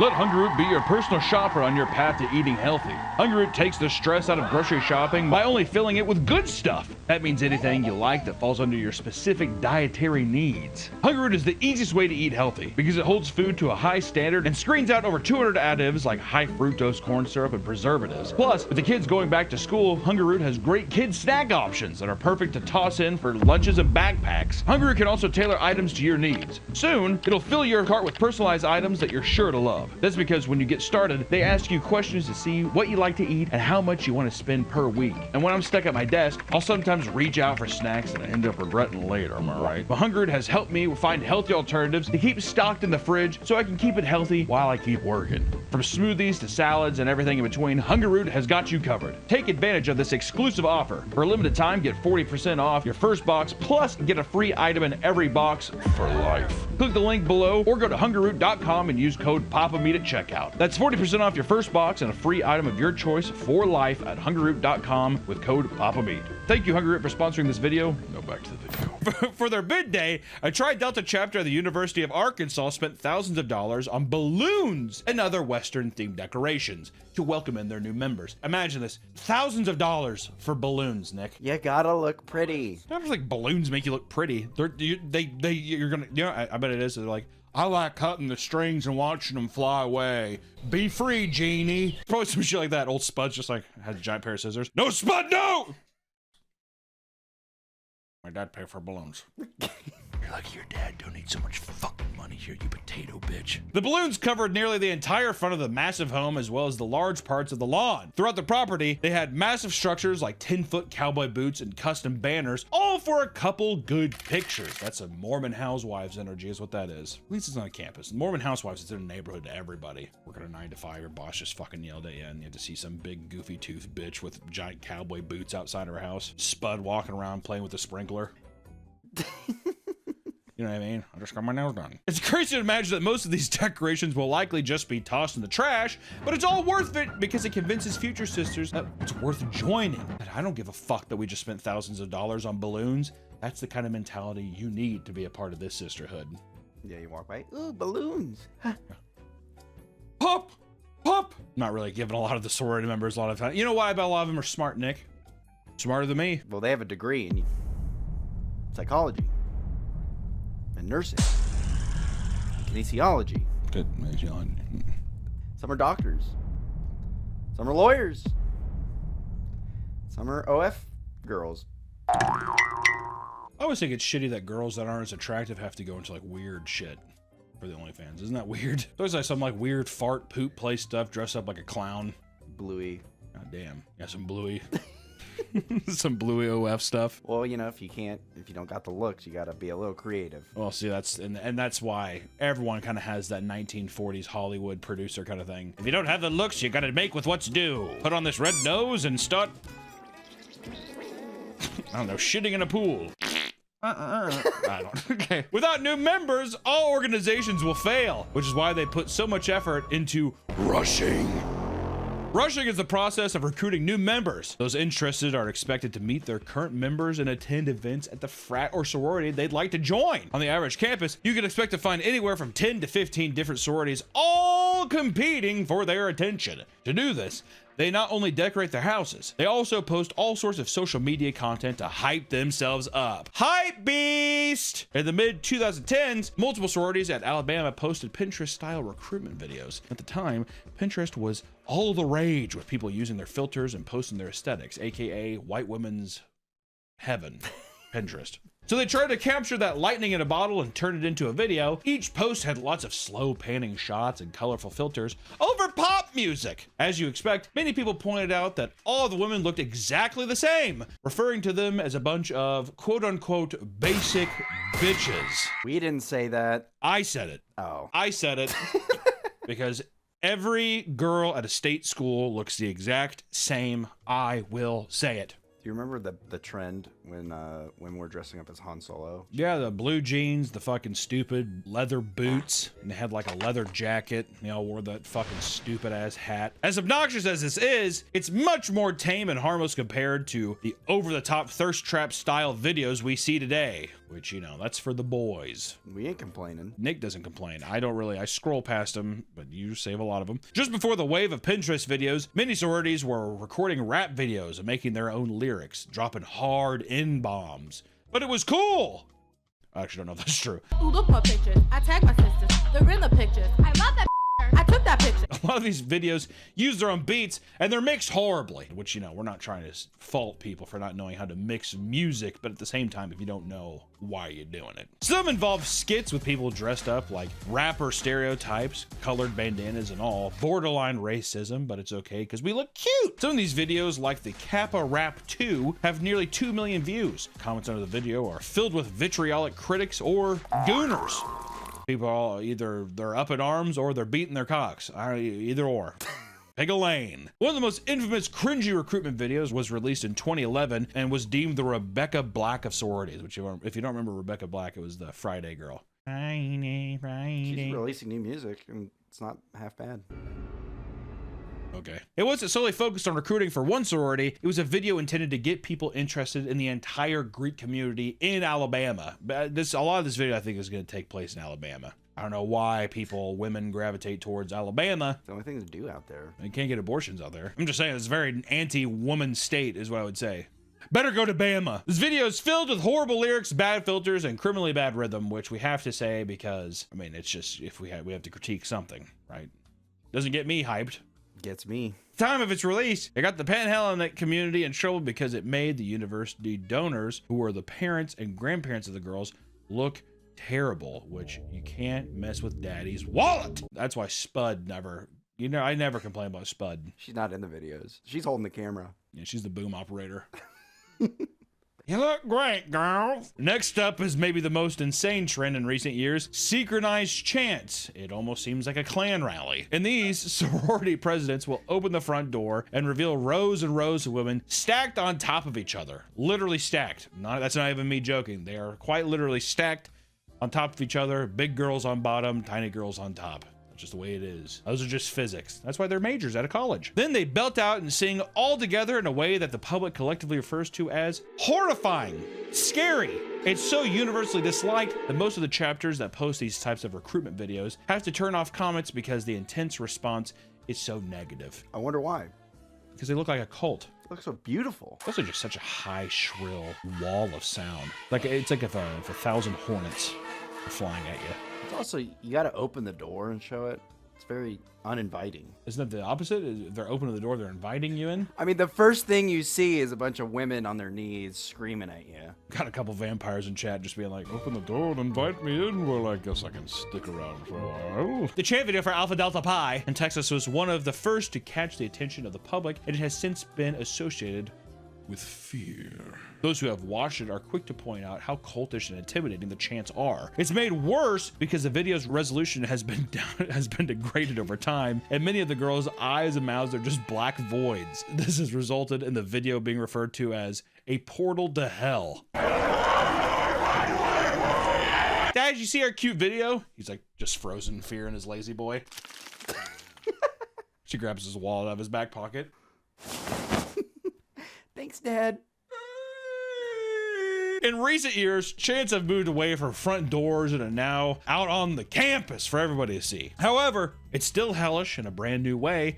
At Baylor University, a recruitment video went viral where the sisters grouped together to creepily perform a Taylor Swift themed song. I knew true sisterhood was soon to be near. I found it. I found it. I found it. I mean, come on, what the fuck do people expect? Yeah, we're not going to do Taylor Swift. As if that's not the exact demographic of Taylor Swift. I mean, what the fuck are we done? Today, recruitment videos mainly consist of elaborate dance videos. While the quality has certainly increased, they are off-putting in their own special way. I think, one, there's a couple reasons, Nick. I don't think any group of people singing anything, I think that we've just moved past it. I feel like flash mobs killed that. Yeah, that was like 20 years ago, too. Flash mobs killed it. The sisters are staged outside of their home, all adhering to a specific theme that can range from Barbie to denim. The entire sorority screeches in the background with their hands in the air, while the most traditionally attractive skinny blondes are put front and center. Those are the show women. Yeah, the show ponies. Yeah, you put your donkeys in the back. Exactly. Put the donkey, the asses in the back. Those that have been part of. I love women. I think it's horrible how these women treat each other. Catty bitches. Put some of the chubby ones up front for once. Nick, are you saying that you only like the sorority videos whenever you have a couple fucking ugly ducks up front? I think so. Just show, like, I think if you put all your good show ponies up front, you're hiding something. It is a bit of a barrel of a snake situation, isn't it? It's just too good to be true. It's a psychological. You're saying that you put Spud. Yeah, you put Spud up there. You put Spud up there, and I don't know, like a one-legged pirate person. Yeah, someone with diabetes. The girl in the wheelchair. Well, not too many of them. I'm not trying to scare people. This isn't a freak show. I feel so bad for the editor. You're really gonna have to you're gonna have to make this palpable. Welcome back to the Papa Beat channel. How you doing? How you doing? Coming and sitting down because today we're gonna be talking about the Jokers of the internet. Why so serious? Both Marvel and DC have reached an all-time high in sales and media production over the last 2 decades, right? The comic book fatigue is fucking real. Pop culture is now superheroes. While all sorts of popular characters are getting their time in the spotlight, there's one in particular that has grown a massive cult-like following online. Joker. The Joker, the arch nemesis of Batman, is one of the most iconic villains in comic book history, and thanks to recent mainstream movies, has seen a massive surge in popularity. Maybe, dare I say, he's at least top 3. I feel like Joker's probably more popular than Batman at this point. The top 3, in my opinion, is probably, I probably think Spider-Man's the most popular, Iron Man, and I'd probably say fucking Joker. That's the 3, I would say. I think Robert Downey Jr. It's just that popular. The love and passion for this character, however, has become a strange obsession among fans. Cosplay exists in all communities, but many people mold their whole personality and lifestyle to fit that of the Joker. This could mean dressing up as him, getting tattoos, wrapping their cars, and even committing crimes, all to be like their favorite villain. The same even goes for Harley Quinn, who has also grown more popular for all the wrong reasons. So, let's take a look at the phenomenon that is the Joker and see just how weird certain sides of the internet can get in their endless idolization of this character. I would definitely say he's the most popular villain of all time. Like without a shadow of a doubt. I can't even think of another villain. I refuse to. Though Joker has been blowing up recently, he has always been a beloved character with a long history. The Joker first appeared all the way back in the first issue of Batman comics released in April of 1940, and over the years, there have been multiple renditions of the Joker, all with different origins, making him a dynamic character in the DC universe that allowed him to stay fresh in fans' minds, right? Different generations have their different Joker. The same with other, superheroes, other iterations of Batman, Superman, Spider-Man, all that shit. It's survived through the decades by being transformed over and over again, and the Joker keeps transforming to be every time a little more cringe. Yeah, like a little more cringe, I think. But that is what makes him so palatable for people that are like looking for this edgelord type shit. Though the Joker has lived many lives, one characteristic has endured through all of them. He's an outsider. This in turn has made him very popular with incel culture, where he is held as sort of an icon. Incel, and I would say like he's a different version of like incel culture, or like I'm different, I'm wacky. Anarchy, like I do X, whatever. People used it as a tool of like he's like an icon for the misfits, the supposed misfits of society. And nowadays it's the misfits of the internet. And the 2019 film Joker only worsened this, as it closely follows Joaquin Phoenix living and fighting against a society that shames him, which many incels seem to relate to. One of my favorite things of all time is that was the same year Parasite was at the Oscars. I think Parasite won, and they're like, Parasite isn't even talking about anything deep or whatever. It was people getting like mad that Joker, he's like, Joker was talking about how society turns your back on us, when it's like, that's almost exactly what Parasite's about or whatever. That shit made me laugh really hard. This video is sponsored by Fume, the leaders in flavored air. Breaking bad habits can be hard. Stay strong and let Fume help you out. Fume is not a vape, it's not an e-cig, it's just flavored air, which means you can use Fume anywhere. With Fume, there's no vapor, no nicotine, and no toxic chemicals. And on top of that, Fume is an award-winning device that puts you on the path towards being free from bad habits. For my money, Fume's best flavor is crisp mint, but they have other great flavors like peach, blush, and grapefruit. Another huge plus is how compact the device is. I can take it anywhere or keep it here at my desk without it taking up any space. Fume is also there for when you're feeling anxious. Keep Fume by your side and find your calm with the satisfying clicks and snaps of the device, wherever and whenever you need to. Over 700,000 people have already made the switch to Fume as part of their habit change journey. And for a limited time, if you order the Journey Pack using my code PAPAMEAT, you'll get a free Fume topper. So if you've been thinking about changing your habits, this is the perfect first step. Go to tryfume.com/PAPAMEAT or scan the QR code on screen to grab yours today. Thanks, Fume, for sponsoring the video. Back to the video. People started growing more concerned that this could lead to actual violence. And in 2012, shortly after the Aurora, Colorado shooting, rumors spread that the shooter even called himself the Joker. Now, while this was debunked as misinformation spread by journalists, it put an even uglier stain on the character over the years. A lot of people, I would say, reference Heath Ledger's Joker online. You know, like a lot of people, when they get face tattoos or do stuff, they're almost always referencing the archetype that was the Heath Ledger Joker, and then they take other aspects from other Jokers and put it in. But I would say the blueprint is the why so serious Joker. He's the best, which I will say, love it. Rest in peace, Joker. Rest in peace, Heath Ledger. In online communities, people will sometimes convince themselves that they're very similar to the Joker. Others think they are quite literally him. Some people have literally thought that they're like, I am the Joker. One can have the revelation that they must be in some sort of, quote, Truman Show style setup where the writers for the recent Joaquin Phoenix Joker movies are taking inspiration from his real life and putting it into the script. I mean, this feels like me exactly. But that's just the catalyst of like, they're just looking for something to latch onto. Yeah. This is because at the end of Joker 2, Joaquin sings a cover of the song Love Will Find You in the End during the credits. He posted a link to his own cover of the song, which he recorded for a girl he was into before the movie even came out. Actually, that would scare me. If I was like a big Joker fan, it's like, wait a minute.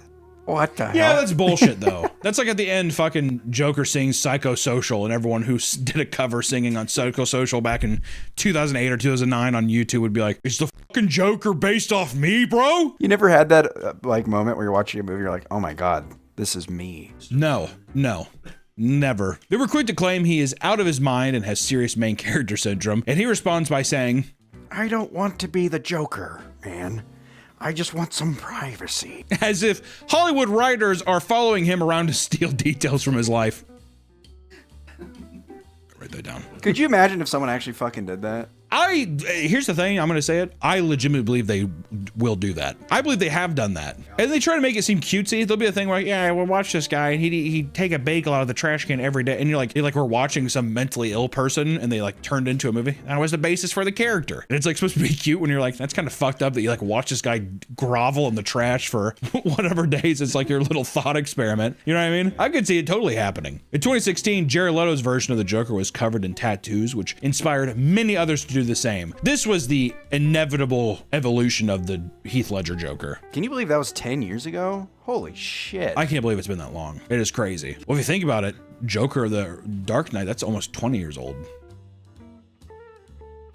I'm old. Before even the Jared Leto Joker came out, people were drawing Heath Ledger with like face tattoos and all that shit. I'm almost positive that's what even inspired the Jared Leto version. Shortly after the film's release, thousands of fans got tattoos of the Joker's mouth on the back of their hands so they could recreate the iconic pose with their hand covering their mouth. It's so cringe. God, those have got to age so poorly. That's like getting a Hatchet Man tattoo. You know, the ICP logo, whatever. Sometimes when the fans get tattoos, they literally become the Joker in the tattoo shop. After getting Joker's mouth scars and black circles tattooed around his eyes, one man claimed to have gotten up from the chair and walked over to the mirror laughing. The cringe, dude. God. Can you imagine that? And you're the tattoo artist just sitting there in the back like,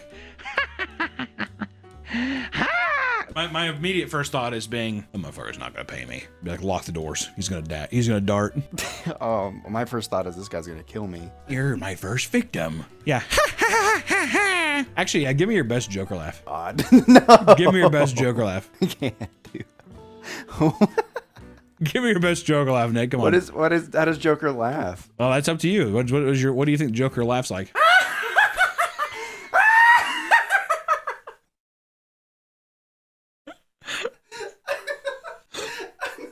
You know what though? That was pretty good. I'll give you credit. That was good. I like the ones with, there's a bunch of videos where like they have no self-confidence. They're just like, well, exactly. When people were just like me doing Joker, those to me, those are the best YouTube videos. Laughing like Joker, it's just like.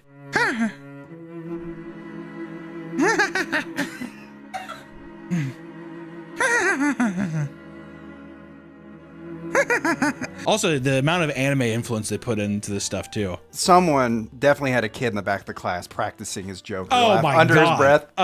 Even my school when the movie came out, there was definitely kids like.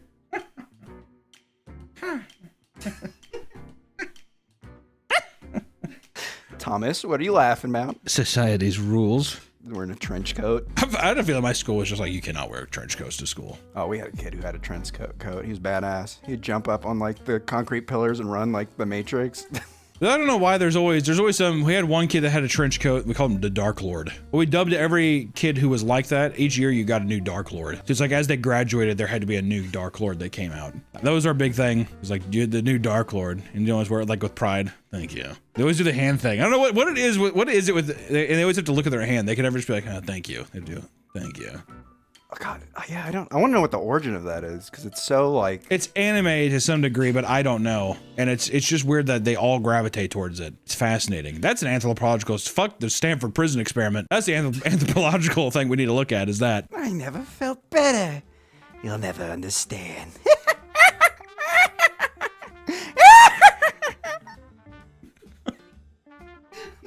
Jesus Christ. God, help me. Good fucking God, dude. Also, what you said better there was so, it was like, I never felt better.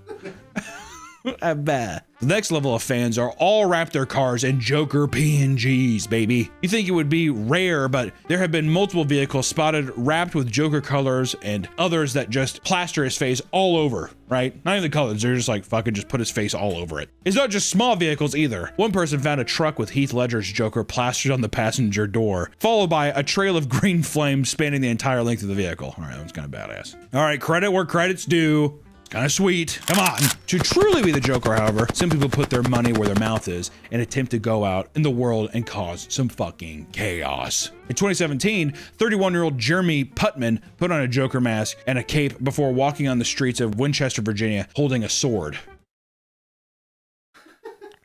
Multiple concerned citizens saw the whole thing and reported him to the police, and it wasn't long before he was arrested. While in jail, he was charged with wearing a mask and concealing his identity in public, which could land him a 5-year prison sentence. God damn, you can't just wear a mask in public? There are infamous videos we've all seen, like the "I'm the Joker, baby" clip that circulated over a decade ago, but that at the very least was an attempt at an acting performance, right? I mean, like, you know, you can't blame the guy for fucking doing a little sketch with his friends.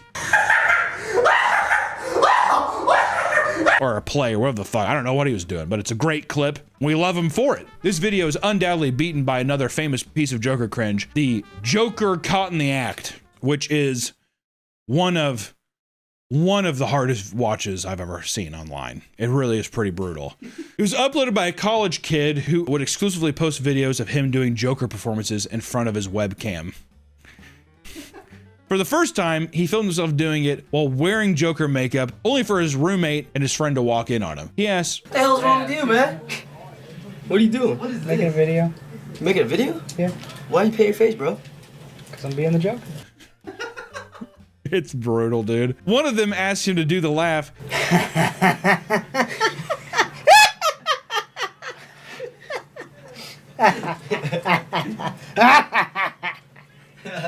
And as soon as he does, things get really awkward and they leave to go play video games. You gonna be an actor someday? No, probably not. It's just the thing I have for the Joker. That's it. I'm gonna go eat this candy cane, play video games. Alright, fine. Which, to be fair, I feel like the roommates were like, oh, it's good. Well, I was gonna say the video, they could have really dug into him, but they seemed they're just like, "What are you doing?" Oh, I'm just being the Joker, and like they probably felt uncomfortable, but they didn't. They weren't mean to him. Good roommates. I was gonna say Yeah.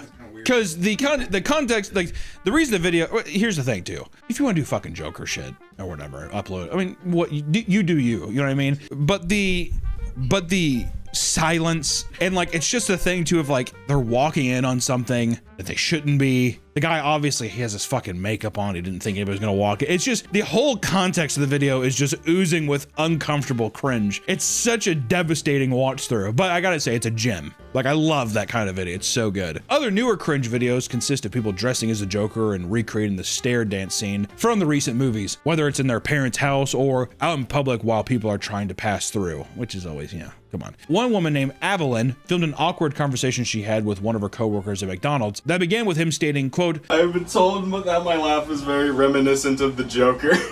Of the Joker, yeah. Evelyn starts laughing from pure discomfort, which he takes as a green light to start going for an Oscar moment.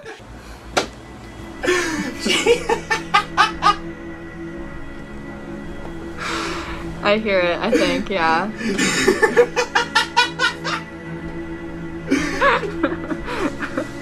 Are you laughing because I am?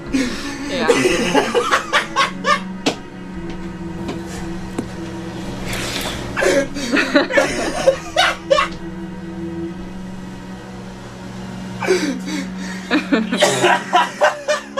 She eventually tells him to go back to work and he makes sure to throw out in a quick, It's like, what the fuck? Why so serious? It really is people, I think, trying to, that are, the thing I'm finding with it is the innocent cases, because there are cases of people that are just scumbags that dress up as a Joker and use it for whatever. The people that do it in this way, it's like they feel like they have connected with a character that feels like an outsider, where now they feel comfortable to express themselves, which I don't think isn't, albeit cringe, isn't a bad thing. When it comes to looking for love, some people will proudly show off their Joker cosplay in their Tinder profiles. God, that's a good idea. They're trying to get their Harley Quinn. That's what it is. Oh, exactly, dude. I'm just Joker looking for his Harley. The Joker isn't just big in the United States. Just take a look at the man on TikTok, aptly dubbed Indian Joker. We're getting the good stuff. Who would go viral numerous times simply for morphing his face into a creepy Joker expression. This has led to Indian Joker copycat videos from both adults and children. One Indian Joker fan even took this act to the stage to put on a show for a live audience. I love that Joker is he's international. It's almost, in a way, a sign of like peace and bringing people together. It is. I want Indian Joker. I want Chinese Joker. I want Russian Joker. I want German. I want all of them. While people's love for the Joker has been steadily growing, their love for his girlfriend, Harley Quinn, is also reaching the same levels of obsession and cringe. Over the past few years, Harley Quinn cosplays have grown massively popular, especially after more recent Suicide Squad movies, with Margot Robbie getting that new look and stuff. Easy. Now you can't go to any convention or use any platform without seeing a gooner-pilled Harley Quinn cosplayer, right? When the going's getting, the getting's good. Right? I don't know. Got that. For several years, Harley Quinn was one of the most popular Halloween costumes for both adults and children, with many parents upset or refusing to let their children dress as her. I probably don't blame that. It's a fucking short shorts and fishnets. Put her in the onesie, like the animated show one? Yeah. Yeah. Just last year, DC released an official fart fetish comic titled Harley Quinn Fartacular, Silent but Deadly #1. This is real. This is a real thing. And I'll tell you what, people went crazy for it. This is so funny. This is so cute. Fans were shocked that this was actually real and couldn't believe that DC produced it. After doing some digging, however, fans found out that DC has always written Harley as canonically gassy. Ooh, my tummy, Mr. J.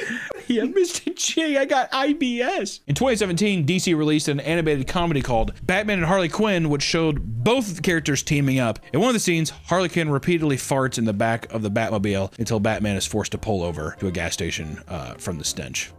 Oh, holy. It's not so bad. Smells like discipline. Mr. Bats, pull over. Do you think they see the stuff of like how prevalent this shit is in like Japan? And they're like, anime people eat this stuff up. We might as well capitalize on this shit. Everybody is now pandering to anime audience. Oh, okay. Well, you got to. It's the biggest audience. Just given who the Joker is as a character, you could probably imagine how many people take their love of the character way, way too far. P. Diddy. Diddy, who's currently in prison on charges for racketeering, conspiracy, and sex trafficking, once dressed up like the Joker and scared the shit out of people on the streets of New York, which it is.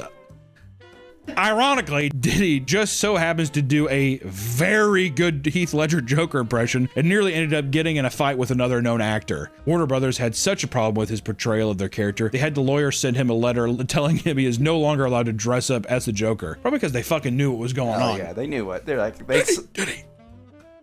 They saw the lawsuits coming. Yeah, Diddy, we have to, you gotta take it off. Why so serious, Warner Brothers? Other maniacs like 51-year-old battle rapper Jeremy Garnier have been arrested after making public threats while adorning a Joker costume. And in 2020, Jeremy went live on Facebook to theatrically announce that he's the Joker between taking from his...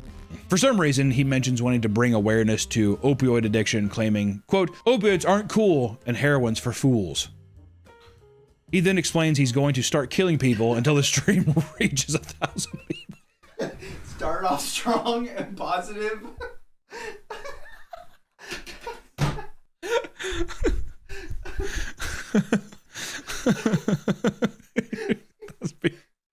After that, he claims he's going to go out in public and kill some more, all while unarmed. All right. I was curious to stop you like, oh, this guy's kind of cool. Anti-drug Joker here is pretty funny. Of course, this man was incredibly unwell. His attempt to go out to a mall immediately leads to him being stopped by police. He eventually finds his way into a random bar where he rants to the camera about a million different things until the police show up once again and arrest him while he's still alive. Jeremy was charged with one count of making terroristic threats and served around 5.5 months in jail. Which I will say, I don't know if we get into this at all, but there's a very large correlation with Facebook, Instagram, and TikTok live people that dress up like Jokers, like mentally unwell people that dress up like Joker and go on live and do like IRL streaming. And like they're either e-begging or they're doing, it's like that kind of shit. But for some reason, Joker is like, that's such a huge character for them. In Ireland in 2010, 17-year-old Christopher Clancy wanted to take revenge against his school. Uh-oh. He didn't like the way the school treated his friends. After leaving the school entirely, he prepped 6 large jerry cans filled with petrol oil. He also put together a full-on Joker outfit. Then one day, when the school was out, he cut through a wire fence and went inside the building through a smashed window. Once there, he dumped the petrol all over the school and lit the entire place ablaze. All the while, Christopher was filming the chaos to show his friends later. He was caught and arrested, eventually pleading guilty, though he was only received 240 hours of community service as punishment. And in the end, over $1 million of damage was done to the school. Pretty crazy. Pretty wild. In San Francisco, 33-year-old Joshua Van Bushkirk was caught after a string of arson fires. It all started around the time Joshua had gotten divorced from his wife, causing him to go full Joker. He had dumped gasoline all over a Ford Ranger and set it on fire, leaving a Joker card at the scene of the crime as a clue for police. Good God. Good God. This is all because Heath Ledger burned that stack of money. You know, that's why they're all obsessed with the fire thing now, too. This continued as he'd done the same thing only a month later, this time leaving lube alongside his typical calling card. What are you getting at, Joker? What are you trying to get at, Joker? What are you getting at here? The next day, he decided to ramp things up by throwing a Molotov cocktail into someone's home, though hardly any damage was done. To end the day on the high note, Joshua found yet another house and repeated the same crime, this time while children were sleeping in the house. Uh-oh. As it turns out, these victims were not random, and in fact, were all groomsmen and other people who attended the wedding party for him. He was arrested and charged with bail set at $1.2 million. 45-year-old Anthony Eumann from the UK constantly referred to himself as a Joker and fully believed he was the DC villain in the flesh. At some point, he started dating a woman named Jenny Dalton, which he called his Harley Quinn, and over the 2 years the couple dated, Anthony would regularly stalk Jenny and even camp in her backyard for days. Oh. Whoa. He would spray paint Joker-esque messages on her garden wall and even created a body pillow of Jenny, taping her face onto it as well as giving it the Joker t-shirt. Motherfucker definitely cut a hole in that pillow. And in August of 2023, Anthony painted his face and dyed his hair to look like the Joker and began to strangle Jenny in her bedroom to the point where she passed out.